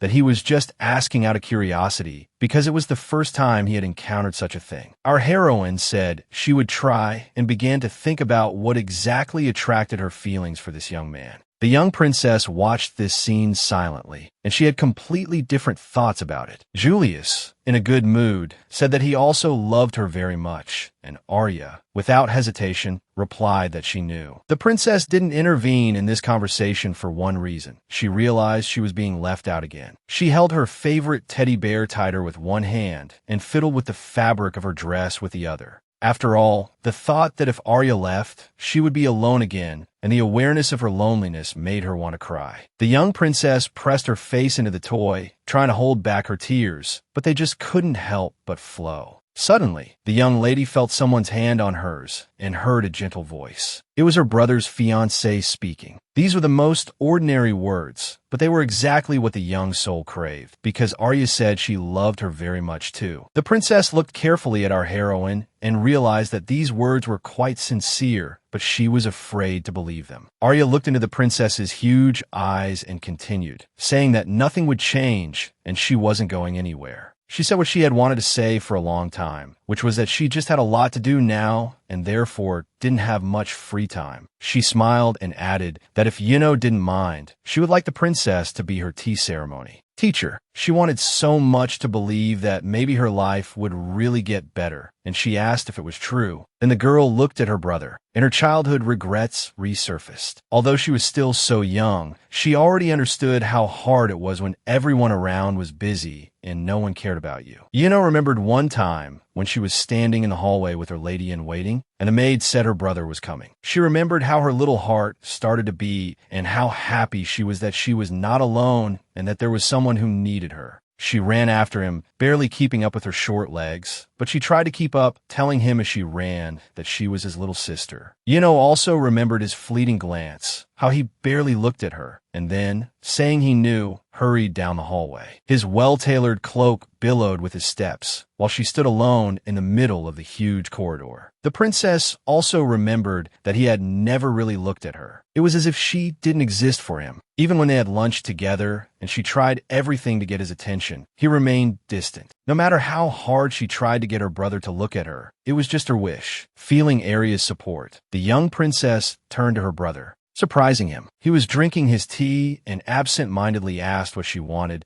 but he didn't get an immediate answer because Yuno was gathering her courage, almost unable to hold back tears of despair. She couldn't say a word, but the need to speak out had been brewing for a long time. The little sister blurted out that she actually needed him too, which shocked him, and he asked in surprise why. The answer was a request for him to shut up, and Arya indicated that everything had been successfully resolved. Just then, the Emperor passed by in his usual small form, very upset that he hadn't even been invited. The tea party was coming to an end, so our heroes headed towards the palace, where their daily affairs awaited them. Arya noted on the way that she was glad Lady Yuno had cheered up, and Julius grumbled that it was even a bit too much. To which our heroine told him, of course, because his sister wanted to be with him every day as they were family. He gave her a slightly confused look as he didn't quite understand what she meant by that. Our heroine looked at the heir so sharply that he had to admit that yes, they were family. But the prince also understood that he had to set things straight. So he sighed heavily and began to explain. He said that all his life he had believed that the royal family was there to support the country in difficult times. Then he continued, saying that it was for this reason that he began to go to the battlefield, and his parents had Yuno in case he died. This was also why he thought the law needed to be changed so that even a woman could become the head of state. Arya interrupted him, saying that she had always found this law a bit annoying. Understanding her feelings, the heir looked into her eyes and sincerely asked why she looked disappointed. She looked at him silently for a few seconds. She didn't want to offend him, but at the same time, she needed to speak her mind. She gently took his hand and said softly that in that case, she would tell him more about what family meant to her. He had always thought he understood the meaning of the word correctly, but if he was wrong, he was willing to hear another opinion. Therefore, after thinking, he agreed because he was the future emperor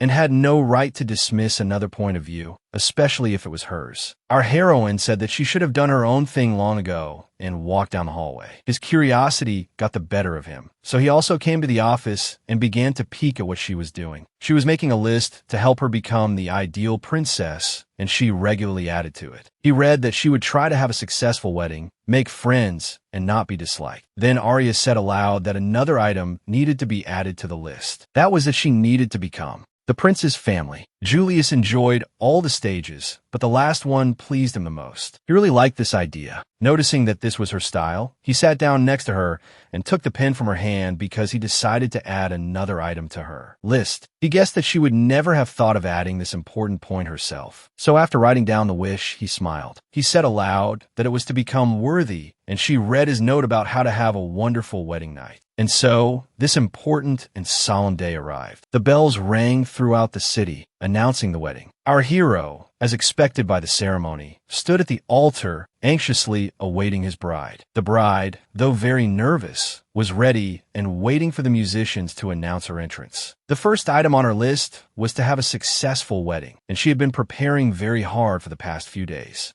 The heir was also worried, but in a completely different way. He wasn't worried about the wedding. He was more interested in the last item on her list. Our heroine's mother was less worried than anyone else that day. Her intuition told her that her daughter had made a good choice. And so, the musicians began to play a solemn melody, announcing to the assembled people that the time for the bride's appearance had come. The doors of the temple opened, and in the sunlight, our heroine appeared on the threshold, led by her father to the altar. The prince did not see this important scene. He only wanted to see his beloved when she stopped beside him. He knew what kind of wedding dress Arya had chosen, but he still succumbed to superstition and therefore did not see her in it. And she was beautiful in that dress. She walked, her head humbly bowed on her father's arm. Behind her walked the young princess Yuno. She carried a whole basket of fragrant flowers and scattered them among the guests. She was in a good mood that day because now she had a sister who would not leave her. The princess enjoyed this special day, as did the children who were entrusted with carrying the bride's veil. The squad happily greeted their commander. Many people were sincerely happy about this event. Only Luca was distracted by the tearful guest. But it wasn't just this guest who was crying. The emperor was also crying. He took this matter very seriously. In general, this ceremony left an indelible impression on many people. The bride's father also couldn't hold back his tears.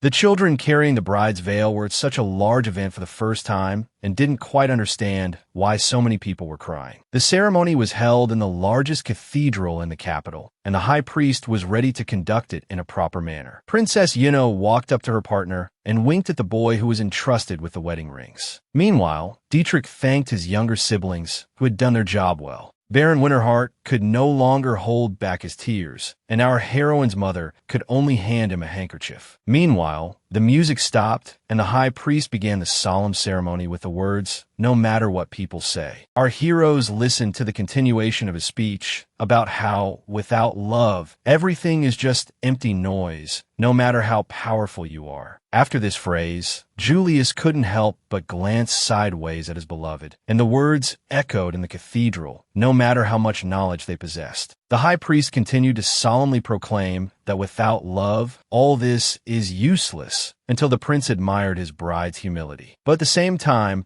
she was so beautiful that he no longer heard the phrase, "Love is patient, love is kind." The heir to the throne leaned slightly towards Arya and whispered that if it weren't for her veil, he would have burned everything here to the ground. She didn't beat around the bush and replied in the same whisper that she would stop him before that happened. So everything was fine. The most crucial moment was approaching, so the prince straightened up and the high priest began to say the vows. He asked if they swore before God that their love was pure, and Julius replied that he swore. Then, he gently lifted the bride's veil, adding that his vow was not for some god. He removed the veil from her face, looked into her beautiful eyes again, and solemnly said that he swore to love her. Our heroine also looked at her beloved, and her gaze seemed to sparkle with happiness and the solemnity of the moment. The prince leaned towards her and asked about the next part of the ceremony. Now she had to say her vows. At that moment, the bell rang, its loud and long sound breaking the silence and attracting the attention of all present. Arya said the vows. They were now husband and wife, and Julius pressed his lips to hers, capturing this important moment. Many residents and guests of the capital had gathered at the cathedral. Many wanted to witness such an important event in the life of the empire with their own eyes.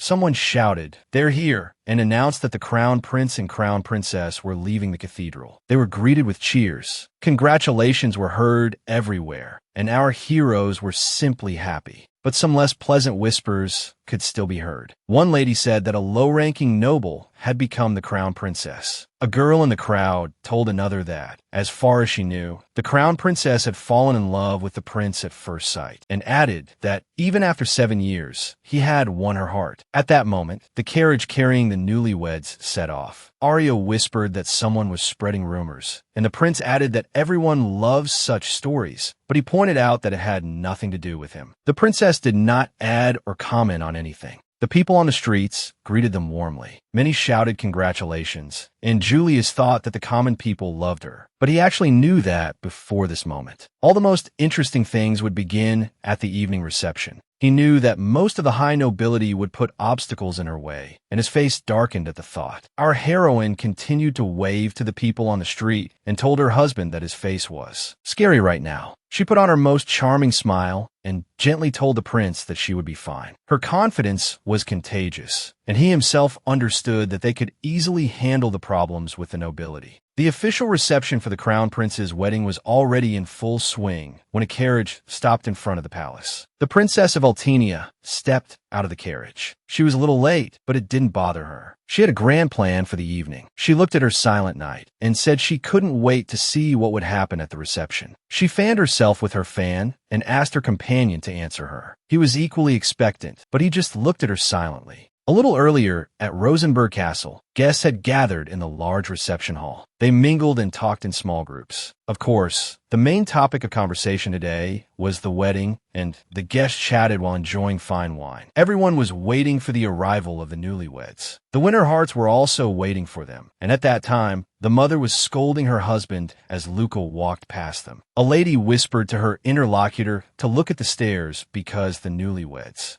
had arrived. The lady turned in that direction and saw our heroes, who were smiling and walking down to the hall to all the guests. The Baroness left her husband, who was in tears again. The old knight decided to follow the married couple. Everyone applauded and welcomed. The emperor tried harder than almost anyone because it had finally happened. His son was settled. Our heroes looked magnificent. Their appearance could outshine the eternally shining stars in the sky. The guest conversation started up again, with someone pointing out that the most important thing now was that the council didn't forbid the prince from having children. Another noble told his friend that she was of low birth and even a woman who had become a knight. He also added that now the neighboring countries would laugh at them, but not all guests were so negative. A friendly elderly couple approached our heroes and sincerely congratulated the prince and princess. My lord thanked the heir for the invitation and praised him highly, adding that it was a great honor for them. However, most of the nobles were slow to offer their congratulations, so Arya thought she was prepared for this. Although she felt a little bitter that she was not being taken seriously, she did not show it and smiled graciously. She listened with half an ear to what her newlywed husband was saying to the married couple. Her own thoughts distracted her from the conversation. Thinking about her list, she thought that since the first item of the wedding was completed, it was time for the next one. But she felt uncomfortable interrupting her husband's eloquent speech and decided to implement her plan later. The reception was underway. It was already dark outside, and the illuminated windows of the palace could be seen from every corner of the park. Our heroine was eager to take the next step, especially since a suitable group of nobles was nearby. The ladies were enthusiastically discussing some topic. It was clear they were having a good time. Taking advantage of a pause in the prince's conversation with his guests, she curtsied and asked for permission to leave them. Julius, of course, agreed, although he found it a bit strange that she had decided to leave his company so soon. He sighed, but seeing the direction his princess was heading, he decided to give her the opportunity to make new friends. Arya approached the group of young nobles and thanked them for being able to attend the reception today. She was so excited that she almost forgot all her etiquette lessons, but because she was very diligent, she did everything almost automatically. Our heroine said that she really hoped the guests were enjoying the evening, and they replied that everything was wonderful. They curtsied together, and then everyone took turns congratulating them on the wedding. The ladies thanked her for being invited to the reception and added that they were honored, but she felt the distance they kept. She smiled on the outside, but inside she was almost panicking because she found it so difficult to make friends in social circles. She knew it would be a difficult task, and she was prepared for it, so she promised herself that she would succeed, even if it took some time.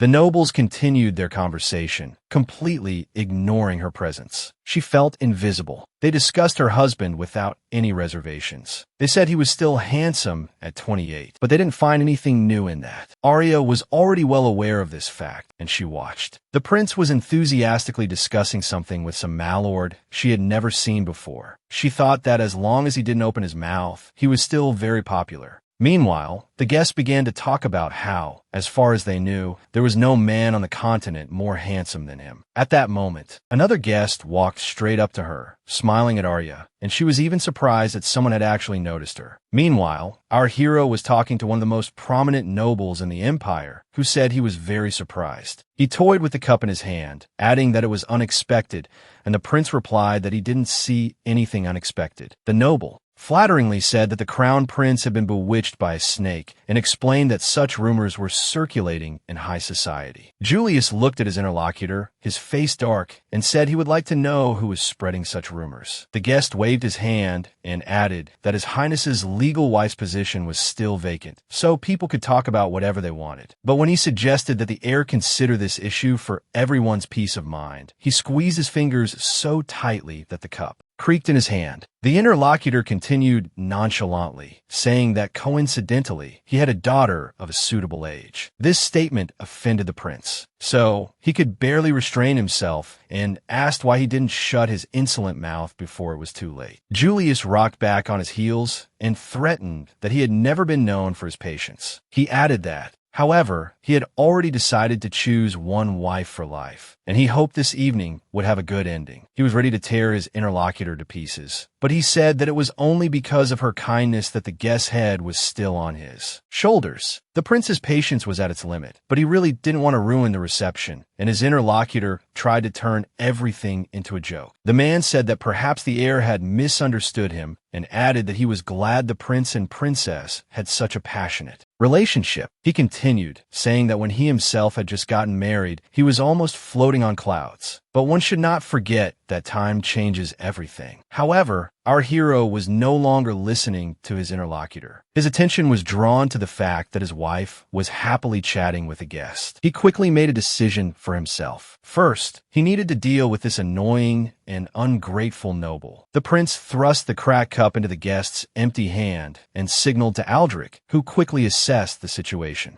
Julius flicked his hand as if shaking off excess garbage and didn't even listen to his interlocutor's excuses. The guest had already begun to tell the knight that it was a simple misunderstanding and that his highness had surely understood everything. Aldrich was firm. He had his orders and he carried them out. He said that disrespect to the master was unforgivable. He himself had to stay in the hall to maintain order. So he handed this guest over to someone of a lower rank. The heir was no longer thinking about this. He was worried about something completely different. His beloved was with another man. She was happily chatting with that young noble, and jealousy so overwhelmed our hero that he couldn't see anything. He adjusted his gloves as he walked, thinking that he had hoped everything would be easier after the wedding. The prince quickly crossed the space separating them and approached his wife from behind, saying that he saw they were having a good time. He almost took the commander of his squad in his arms, and then, turning to the guest, asked if he could join them. Arya tried to find out why he was doing this, but Julius didn't answer. He only realized that after the wedding, things had gotten worse. The prince looked at his new rival with such a look that he was scared to even say a word, for fear of what might happen. We remember that the heir was known for his bad temper, so the guest quickly thanked him for the invitation. Then, he almost hastily congratulated her on the wedding, after which he retreated so quickly that a minute later, he had disappeared into the crowd. Our hero watched him go, and his young wife called his title. She wanted to get his attention. He heard her call and stopped watching the guest. Then Arya told him that he seemed to be very popular. The newlyweds couldn't hear what the nobles were saying. They were just discussing whether they had a chance to go up and talk to him. The princess wanted to talk to the heir in a calmer atmosphere. But at the reception, this was unrealistic. 3 girlfriends were already hurrying towards them, and after approaching, they took turns saying how much they were enjoying the evening. This situation made our heroine lose her composure. She started waving her arms so much that her cup with a drink flew out of her hands. Fortunately, he managed to catch the cup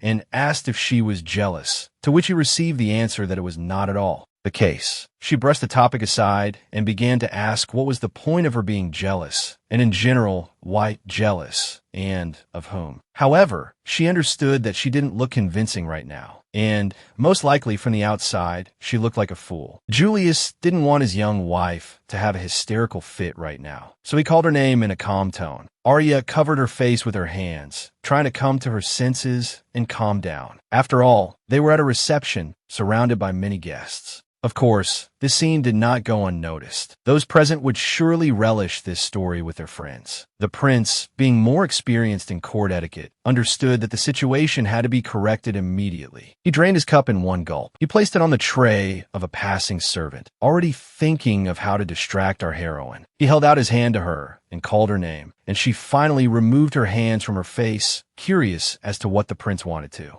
proposed to her. The heir placed his other hand on his heart, bowed, and graciously asked if she would dance with him. She looked into his eyes and thought that she actually wouldn't mind being distracted from the foolish thoughts that filled her head. Arya replied that if it was only for one dance. The prince replied that, apparently, this was for those who couldn't tell the truth. After that, he explained that, apparently, one dance was her limit, and the princess agreed, adding that she couldn't ignore such a thing. She placed her hand in his, and they began to move towards the center of the hall, their movement not going unnoticed by the guests. The girls also looked at the newlyweds, disappointed that the crown prince had ignored their attempts to talk to him. Our heroes went to the center of the hall, and Julius signaled to the musicians to change the tune. A few more couples also approached. The violinists and cellists waved their bows, creating a magical harmony that filled the entire hall with exquisite notes. The heir to the throne bowed to his partner, inviting her to dance, and several other gentlemen repeated his gesture. He held out his hand to her again, and Arya placed her palm in his, and one of the most fashionable melodies began to play. They remained in this position for only a moment. The next second, the couple was already spinning on the dance floor. Julius was an excellent partner, and their practice together allowed them to move easily and naturally to the rhythm. However, there was still something unsaid between them, so Arya felt a little nervous. This did not escape the notice of her newlywed husband, who decided that, despite the dance, they should discuss the situation. He guessed that it would be better not to start with questions, but to talk about his feelings in this situation. So he began. At the same time, he did not forget to spin her to the rhythm of the dance and began to speak. It embarrassed him. He continued, saying that when he saw her communicating with a strange man, he felt an unpleasant feeling. After a few dance steps, he led her away from the other couples and then finished, saying that he was filled with jealousy. This frank confession at first surprised our heroine, because the prince was not the type to open his heart. They changed hands, and she thought she felt much better because she had also felt jealous, but she didn't want to admit it. The prince leaned slightly towards his beloved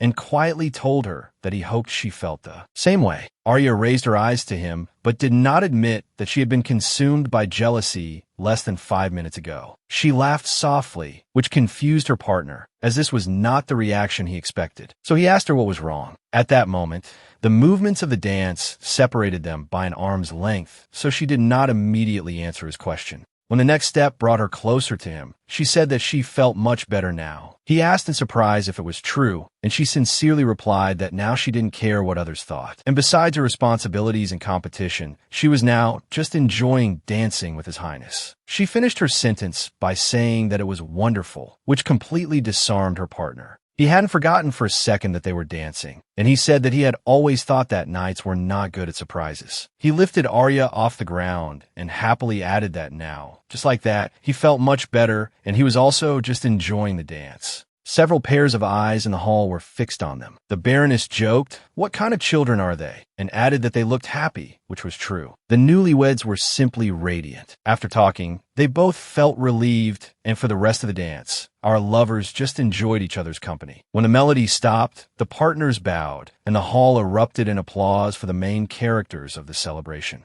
The prince was about to ask his beloved for a refreshing drink, but at that moment, the door slammed shut. The eyes of all present turned in that direction. Everyone wanted to know who dared to be so late to the palace. Our heroes also looked at the person who had entered. The prince had sent her an invitation, but at the same time, he didn't really expect her to appear at the reception. However, she appeared. It was Princess Eliza. She confidently walked through the hall, straight towards the newlyweds. On the way, she smiled her somewhat strange smile and did not forget to greet her acquaintances. She waved a fan she never parted with, and the princess asked everyone not to worry. The light of a true predator burned in her eyes. This woman was on the hunt, and her target had long been chosen. Someone in the room said that the Princess of Altenia had brought a knight instead of a partner. How rude. His interlocutor asked if she really wanted to declare war, and the first one told him not to jinx it because peace had just been established. Lady Eliza was now only concerned with the newlyweds. She was heading towards them, paying no attention to the whispers. Our heroes were still standing in the center of the hall, their first dance in their new status having just ended. The Prince of Rosenborg looked at the late guest, trying to guess why she had come.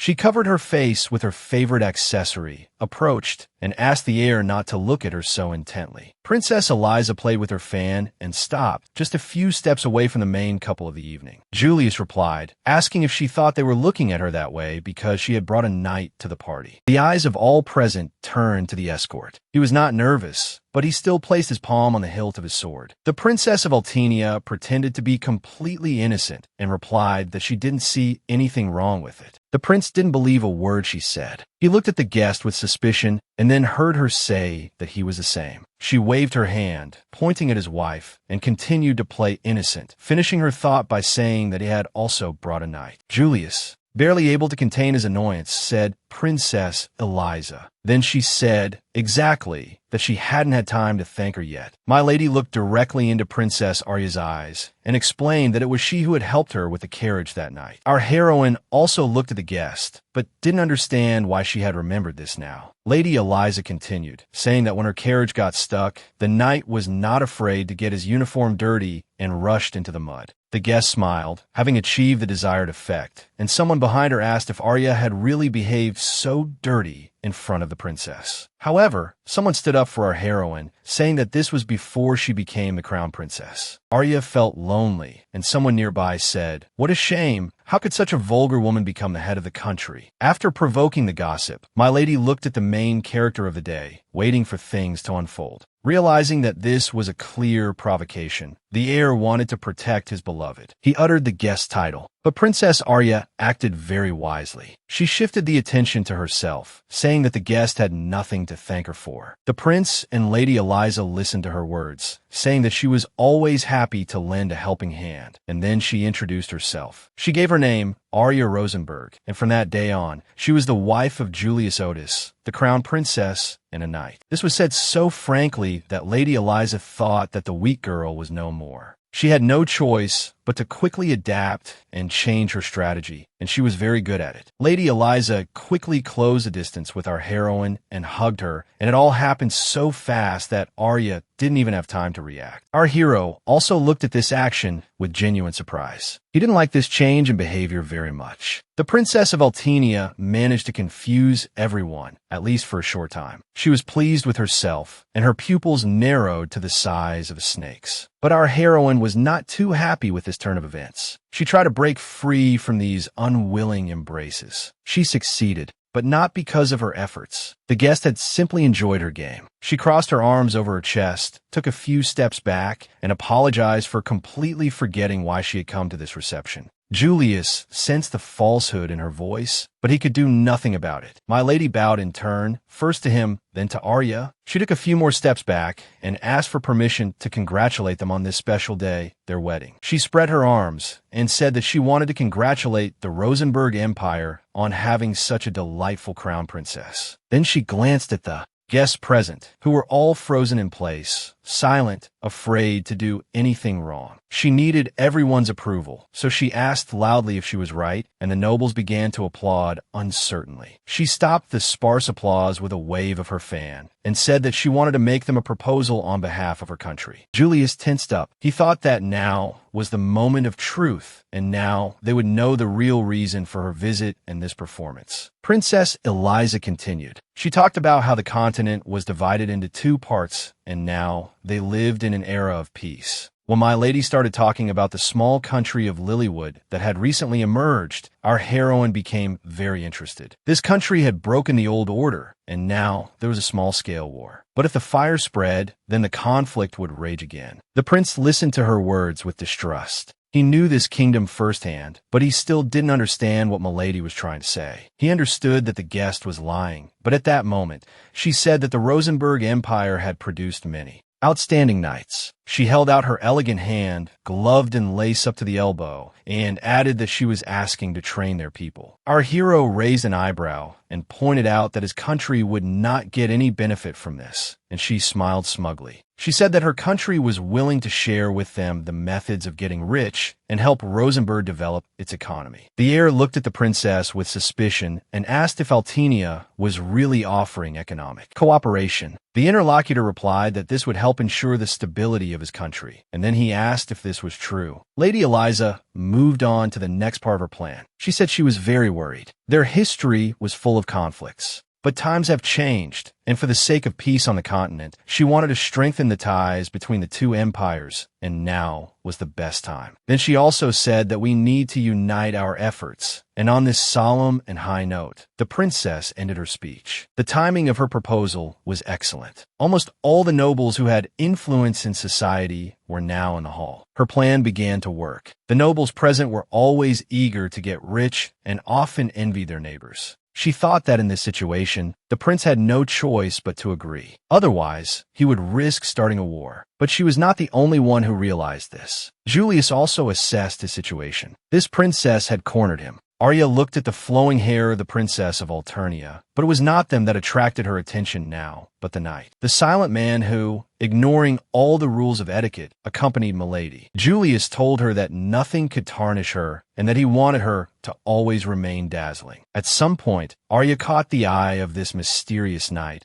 and something completely elusive seemed so familiar to her. She herself did not understand what exactly was happening and why she so wanted to get to know this person better. The knight caught her intent gaze, lowered his eyes, and even turned his head away so that no one would notice how he was. Looking at her, the prince looked at Arya with some concern. It was already time for him to go, and she asked the knight if they had met before. Our heroine could not even imagine the rules that the princess of Alternia had set for communicating with him, so she looked at his reaction with genuine surprise and some disappointment. Lady Eliza played with her fan again, turned slightly in his direction, and allowed the knight to speak. This permission sounded more like a command, but he obeyed and looked at Princess Arya, and then she saw his eyes. She couldn't confuse this color and contour with anything. Our heroine recognized it, although a sliver of doubt still stirred in her mind. But the thing is, he remembered the moment of their first meeting much more clearly, and the circumstances. Arya was disturbed by her discovery at that moment. She suddenly realized that he couldn't even say a word without Lady Eliza's command. She stared so intently at the strange knight that the guest lost patience and waved her fan in front of her face. Then she said that he was their best swordsman and that she was simply sure they would find something to talk about. Turning to the heir, Princess Eliza said that they could now discuss the details of this historic alliance. The prince thought that his guest had not chosen a good day for such negotiations, but she left him no choice. He didn't want to leave his partner in the company of an unfamiliar knight. He had an inexplicable suspicion of Julius, so he summoned the loyal Aldrich to give him orders, and chose him because he was closest to Arya. Our hero's heart was uneasy. He really didn't like this whole situation, and he told the knight that he would be responsible with his head. Aldrich saluted and replied that he would carry out the order, adding that his highness could count on him. Our hero walked past Princess Eliza and told her that the conversation would not be easy, so it would be better to go to a separate room. She looked at his back, chuckled sarcastically, and then added in a sarcastic tone that he was a remarkable gentleman. The prince gave her a cold look and heard her say that he must know how to accompany a lady, and then took his arm. She clung to his hand like a leech, but the heir showed no sign of anything being wrong and continued to walk beside her. The heirs of the two largest empires on the continent left to the applause of the hall, and our heroine also applauded. Arya sincerely hoped that her husband would be able to handle the negotiations without her participation, so she turned her attention to the knight. She was curious about the life of a knight in Alternia and decided to get to know it better, and maybe she could make friends that way, especially since this was the second item on her to-do list. So she approached the stranger and apologized first. Then she asked if they might have met on the outskirts of the city, and, remembering the rules of etiquette, she introduced herself. She started to say that her name was Arya Winterheart, but stopped because now her last name was Julius. The stranger from Alternia looked at our heroine with surprise and a little distrust, and she asked to be called simply Arya. She stammered a little under his gaze and said that she was glad to meet her, and he bowed in response and said a short word yes. After that, he looked away, stood at attention, and with his whole appearance showed that the conversation was over. She did not expect such a reaction at all. This was the first time she had encountered such a thing, and she did not know how to behave next. The first thing that came to her mind was to ask his name, since she had already introduced herself, but he refused to reveal it. Arya couldn't guess what could be wrong with a person if he was so openly hostile to her. Then her thoughts jumped to the problem of making friends in high society, and she thought that she probably wouldn't be able to do it today. However, she didn't want to give up. It was completely out of character for her, and she tried to approach him from another angle. She looked at his face and naively asked if she had offended him in some way. He couldn't ignore her question, so he answered in the negative and asked in return why she thought so. Our heroine lowered her head in embarrassment and honestly replied that she thought so because he refused to tell her his name. To her surprise, the knight decided to explain the situation to her. He told her that he actually didn't have a name at all. To her surprised question of why that was, he replied that there was never a need for it. Then Arya said, almost aggrieved, that it couldn't be, because without a name, she couldn't even address this knight. This phrase unexpectedly stirred up some old memories in him that rarely appeared and that he drove away when they did. He remembered being about 10 years old. He wasn't sure exactly how old, and he brought a jug of water to an old man. His legs were always tied, which hindered his movement, but he carefully approached the old man and placed the container next to him. He didn't notice the boy. He walked past, stretching his bony hand towards the sky. There were billions of stars in the sky, but that day one shone brighter than the others. The old man's hand trembled, and he said only one word, Nazim. These memories always brought a wave of despair that was hard to shake off. The knight began to feel nauseous. He only had time to say again that he had no name, and then, covering his mouth with his hand, he rushed out into the street. The man's reaction left more and more unanswered questions, and she tried to stop him, wanting to finish the conversation. She wanted to know what she had done wrong, so she asked, but he just continued to slowly walk away. After a few more steps, the knight stopped, turned around, and seeing that she was following him, he asked her not to follow him. In the fresh air, the knight no longer felt nauseous, but he didn't feel any better. So he told her that when she was around, he couldn't breathe. This was a very strange statement, and she thought for a moment about how she could cause such a reaction in people. She wanted to catch up with him and find out why he said such things. But at that moment, Aldrich appeared and grabbed her hand. The knight from Altenia ran away, just in case, not seeing that his interlocutor was stopped and he didn't have to run away. Aldrich pulled his commander back into the hall, explaining as he went that the prince would kill him if he left Arya unattended. The rest of the reception passed without incident, but the prince needed to relax, and he took a bath. But he couldn't stop thinking about his affairs and the past day. Today was a particularly eventful day. He really wanted to switch his thoughts to his wedding night, but instead, the visit of the princess from Altenia kept swirling in his head. He was well aware that the details of the alliance she had spoken of were too favorable for his empire. He continued to think about this topic as he got out of the bath, because if he refused her, it could lead to a civil war. The prince walked down the hallway in his bathrobe, still thinking. He replayed their conversation over and over, trying to understand what Milady wanted to achieve. Having already reached the door of his own room, he began to think about his beloved again, because no matter what happened, it shouldn't affect Arya. Her beautiful image appeared in his mind, and he slowly pulled the doorknob. When the door finally opened, her image appeared before him in reality, and she was even more beautiful than he had just imagined. Our hero froze in the doorway for a second. He had fought for this moment for so many years that now he was at a loss. This was only a momentary weakness. Arya turned halfway towards him, mumbled something unintelligible, and then said, "Welcome back." But our hero wouldn't be himself if he didn't put on a show before getting to the sweet part. First, he fell to his knees, and then, closing his eyes with desire, he began to slowly lower his entire body onto the carpet. His head fell with a dull thud, and his beloved asked if he was okay, adding that this was not like him. He raised his head and almost growled, asking who had dressed her in that dress, and she replied that it was her mother and the maids. While she was checking her outfit, her husband gave her a thumbs up and said that he would give the servants who did this a raise. He sat down, threw his head back, and began to dramatically gasp for air, saying that he was so excited that he couldn't stand up. When he asked her for help, she replied that he was teasing her because she couldn't even sit down in that dress. But she still held out her hand to help, and he used this moment in a completely different way. He pulled her towards himself. Since she didn't expect this, she began to fall, trying to stay on her feet, but the prince also tripped her. Our heroine, following all the laws of gravity, fell right into his arms, exactly as he had intended. Although her fall onto the prince's lap did not cause her any physical harm, she was mentally annoyed by his ploy. He ignored her resistance and said that she had probably put on that dress specifically so that he could take it off. Arya blushed at this statement. This was not at all how she had imagined her wedding night. She asked sarcastically, who would do that? But the prince didn't answer. He pressed his lips to hers, and she fell silent.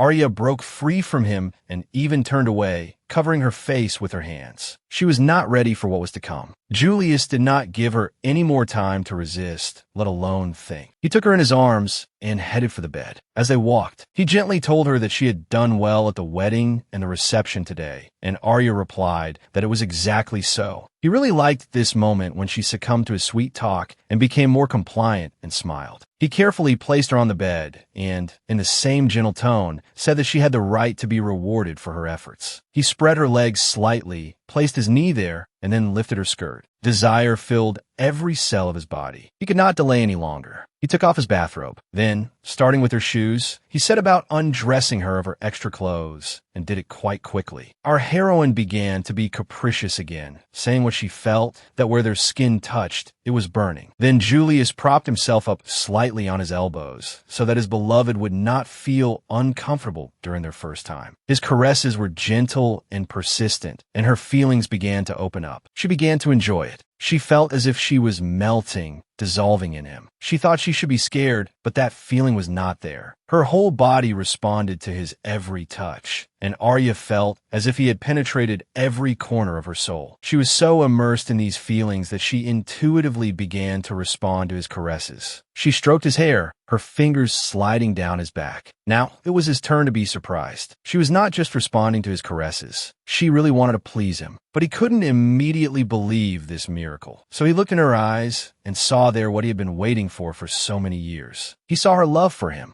However, our heroine, with her directness, could spoil the mood even at such a delicate moment. First, she stroked his ear and said that she had a funny feeling. Then her fingers slowly moved to his hair, pulling at his strands and saying softly that it was cute. Her almost childish behavior, although it surprised him, still ruined his whole mood, and therefore he became a little angry. Julius had personally written the item about having a wonderful wedding night on her to-do list and therefore did not want to lose face. He reached out his hand to her face and asked her to be quiet, adding in a gentler tone that she always embarrassed him. His wedding ring sparkled in the light, and our heroine realized that she was distracted by all sorts of trifles and asked for forgiveness. He said that he would do better next time and tried again, and this time he was at his best. His young wife felt all his strength, but to her surprise, it was a pleasant feeling. After a few smooth movements, he propped himself up on his elbows and told her with pleasant languor that he had always dreamed of this, but she didn't want to talk anymore. She wrapped her arms around his neck and hugged him tighter. She wanted to feel him with every cell of her body. All the thoughts of our heroes dissolved in each other's arms, and they drowned in the ocean of pleasure. That night, Arya slept so soundly as she had not since childhood, and for a few seconds after waking up, she did not want to open her eyelids. She blinked her sleepy eyes and saw him, her prince. At first his image was blurry, but this lasted only for a short second. She finally woke up and remembered the previous night, which had given her so many wonderful moments. She was glad to see him beside her. He was still fast asleep, and she gazed at his handsome face, illuminated by the morning light. Suddenly,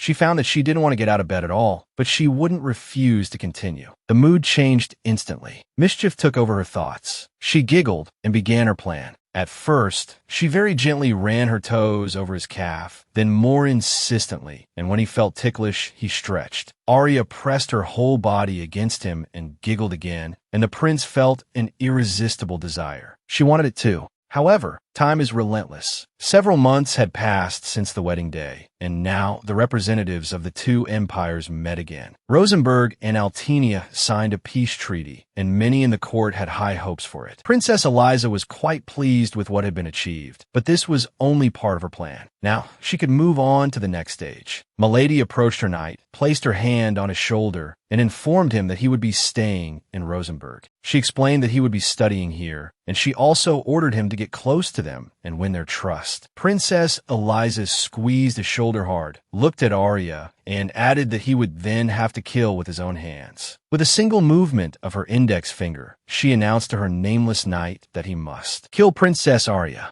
Life in the palace went on as usual. One sunny morning, our heroine woke up before her prince. After her morning bath, she sat in front of the mirror, tidying herself up, and her movements woke Julius. She asked if she had woken him up and suggested he sleep a little longer, as he had worked late yesterday. He rolled over onto his stomach, looked at her, and asked what about her, to which he received the answer that she couldn't. She had a schedule. He replied that he didn't want to, which frustrated Arya. She looked at herself in the mirror and thought that this was too much. Our heroine waved her comb and asked in an angry tone what he meant. I don't want to. Had he really forgotten how old he was again? He continued to look at his young wife. He repeated again that he didn't want to, but he wanted her to stay with him. Looking at the expression on his face, she guessed what the prince was up to, but she understood that she had no time for it. She tapped his hair with her comb, jokingly telling him not to get carried away and to behave himself. However, our hero so wanted to seduce his princess that he grabbed her hand, and the comb fell to the floor. She was always attractive in his eyes, especially after her morning bath, and he didn't want to let her go. He began to gently kiss her hand and then affectionately lick it. He was ready to use all sorts of tricks, as long as she agreed. Arya twitched her hand several times, trying to break free, but the heir was determined to have his way, so he held on tight. She said in a serious tone that it was impossible, but his persistence was working, and she had almost no desire to resist. Julius began to pull her onto the bed, and when she said that it was impossible today, he just shook his head. His mouth was already so close to her lips that her resistance was melting before her eyes. She tried to stop him one more time. She begged him to stop, thinking that if nothing happened now, she would no longer want to refuse him. And something did happen. The door was pushed open, and Princess Yuno appeared in the doorway, having come as they had agreed. Our heroine jumped out of bed as if stung, and she looked so disheveled at that moment that the young lady began to worry. When Arya reassured her that she was fine, Princess Yuno happily said that they still had enough time to prepare. Then she asked her sister to get ready, and in response to Arya's, "What enthusiasm," she said, of course, because it's their birthday. The young wife had only one way to get rid of her fiancé, at least for a while. She threw him out the window. Fortunately, he hung on to a spreading branch under the window, and his beloved tiger ran to the tree to wait for its master. After the wedding reception, the attention of the entire continent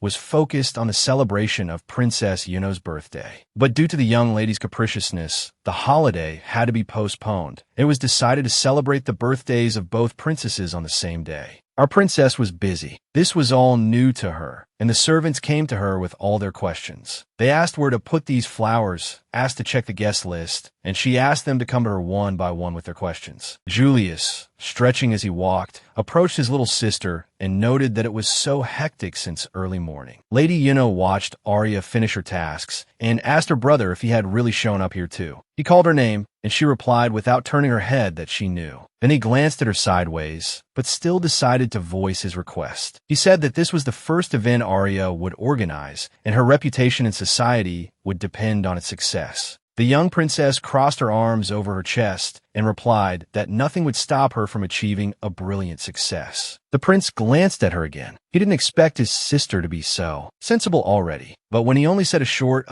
she became hysterical because that was all he could say to her generous offer. She pointed this out to him, and Julius calmly replied that she had deliberately combined the two birthdays. She made a little bit gesture with her fingers and said loudly that it was only a part of it. Our hero smiled, thanked his little sister, and then asked her to take care of Princess Arya. She felt that this was too much. She was already doing her best to help with the event, and his request was an insult. But she quickly calmed down and, speaking of herself in the third person, replied that Yuno was doing this only for Arya's good. Then she also told him that she had no choice, because if she left everything to him, the palace would turn into a madhouse. He continued to look at his beloved and dryly confirmed his sister's words, which finally made her angry, so she hit him. She struck a pose and continued that he was so helpless and couldn't do anything without Yuno, but there was nothing to be done. She also said that she was an outstanding woman of the empire and that the tea party would be great, but he was no longer listening to her speech. The prince approached Arya, and she told him in confusion that this was a completely different matter from the nightly reports. She reread her documents and added that she was still thinking about how to make sure people enjoyed the festival. She looked up from the papers in her hands, looked at her prince's face, and smiled, saying that it was fun. He was curious about what she had come up with, but before he could ask, she began to tell him her ideas. She asked to see the list, explaining that she had prepared equipment for anyone who wanted to test there.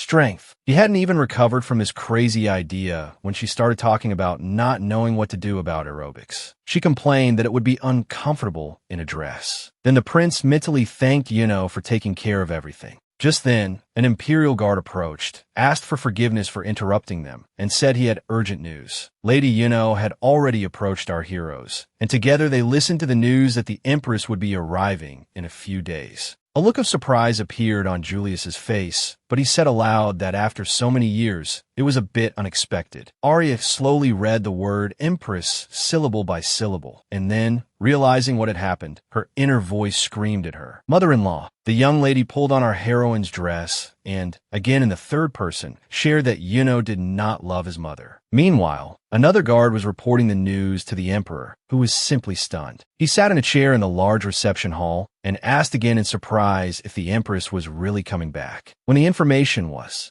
confirmed, he didn't even look at the butler and asked him to give him the scepter. The emperor, with this symbol of power in his hands, mentally prepared himself and said aloud only one word: forward. The scepter began to glow, illuminating the entire hall with its shimmering blue light. The flickering continued, and the transformation began. This item was an ancient artifact with great power. It was thanks to its magic that the emperor changed his appearance. On ordinary days, he could easily be a small and somewhat capricious monarch, but he could not meet his wife in such a form. The days before the Empress's return passed like one. The Emperor's family gathered in the audience hall. When the prince said he could hear her heart beating, Arya replied that she was nervous because she had never seen the Empress before. Julius replied that the reason was easy to explain, as she was almost never in the residence. He explained that Rosenberg was mainly due to military conflicts, and therefore peace was equivalent to an unstable situation. He said that their mother was always traveling at home and abroad, all to observe the situation.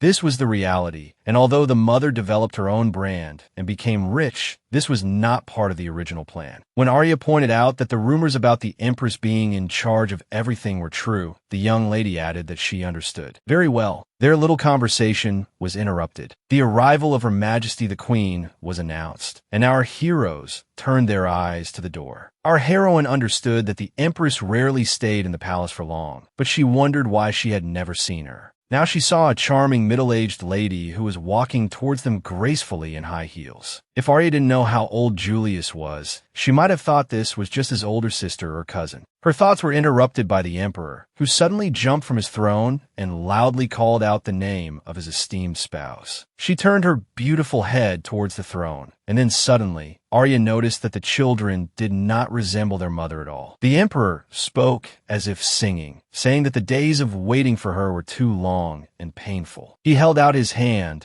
and continued in a singing tone that upon seeing her, all his pain turned into a fleeting moment. He winked and added that he was glad she was back, and then sang the lyrics of a popular song, saying that she was his love, his soul. The last words of this chorus were that she was his everything, and the monarch was very pleased with his performance and beamed. But the Empress did not return to listen to her dear husband's singing. She turned to her son. The emperor felt insulted and was about to express his opinion on the matter, but he felt that now was not the best time for a showdown. When our hero asked how long his mother had been back, she replied that she had only been back for a few days because of the situation with Altenia. His Majesty tried to draw attention to himself by offering the Empress a cup of tea and a rest from her journey, but she completely ignored her husband's words. She was more interested in getting to know the young princess. Our heroine curtsied and apologized for not introducing herself immediately, but Milady asked her not to move. Arya couldn't even imagine why such a request was made, but the Empress saw exactly what she didn't want to see. The young Princess Yuno was clutching her daughter-in-law's dress, and she clearly knew that something had changed during her absence. The Empress could not show her true emotions, so she turned sharply and only said that they had a good relationship. She raised her head proudly and said that she would rest in her room today and finally asked not to be disturbed. After she left, there was silence in the hall, which was broken by the butler, who was worried about his master who had fallen into despair. Arya said, a little depressed, that her mother-in-law didn't have a very good opinion of her. Then the prince asked why she thought so, and he even began to say that it was nothing when he was interrupted by the heart-rending voice of Princess Yuno. The little girl tried to hide her tears in her favorite teddy bear and said that since her mother was gone, it would be better if she didn't come back. Our heroine squatted down to try to comfort the young lady, and the prince suddenly asked if Yuno had ever spoken to her mother. The young princess began to have a real hysterical fit. She yelled at her brother that of course not, and that he was an idiot. While Arya was trying to calm Lady Yuno, her brother also squatted down, and when their eyes were on the same level, he spoke. He said that Yuno would not understand her mother until she talked to her, and added that he and his mother could only be understood when they were talked to. While our heroes were trying to comfort the little girl together, the Empress returned to her room alone. The maids greeted her with a bow, but this was not the attention she had expected when she returned. She entered her completely lonely and, most importantly, quiet room, and the weight of disappointment fell on her shoulders. She was never allowed to forget who she was, and she was still Empress Anna Agnes. Rosenberg, she smiled and walked across the room, her soul no longer able to bear all the responsibilities that her reason and honor imposed on her. She went to the window, pulled back the curtains sharply, and placed her stylish hat on a small table next to it. She walked around the room and sat down at her desk, needing time to assess the current situation. The image of her daughter appeared in her mind. She was a real angel in the most beautiful of frescoes. The Empress began to rush around the room, constantly repeating the word angel, and this image did not leave her. But at some point, she was haunted by an idea, and she tried to reconstruct the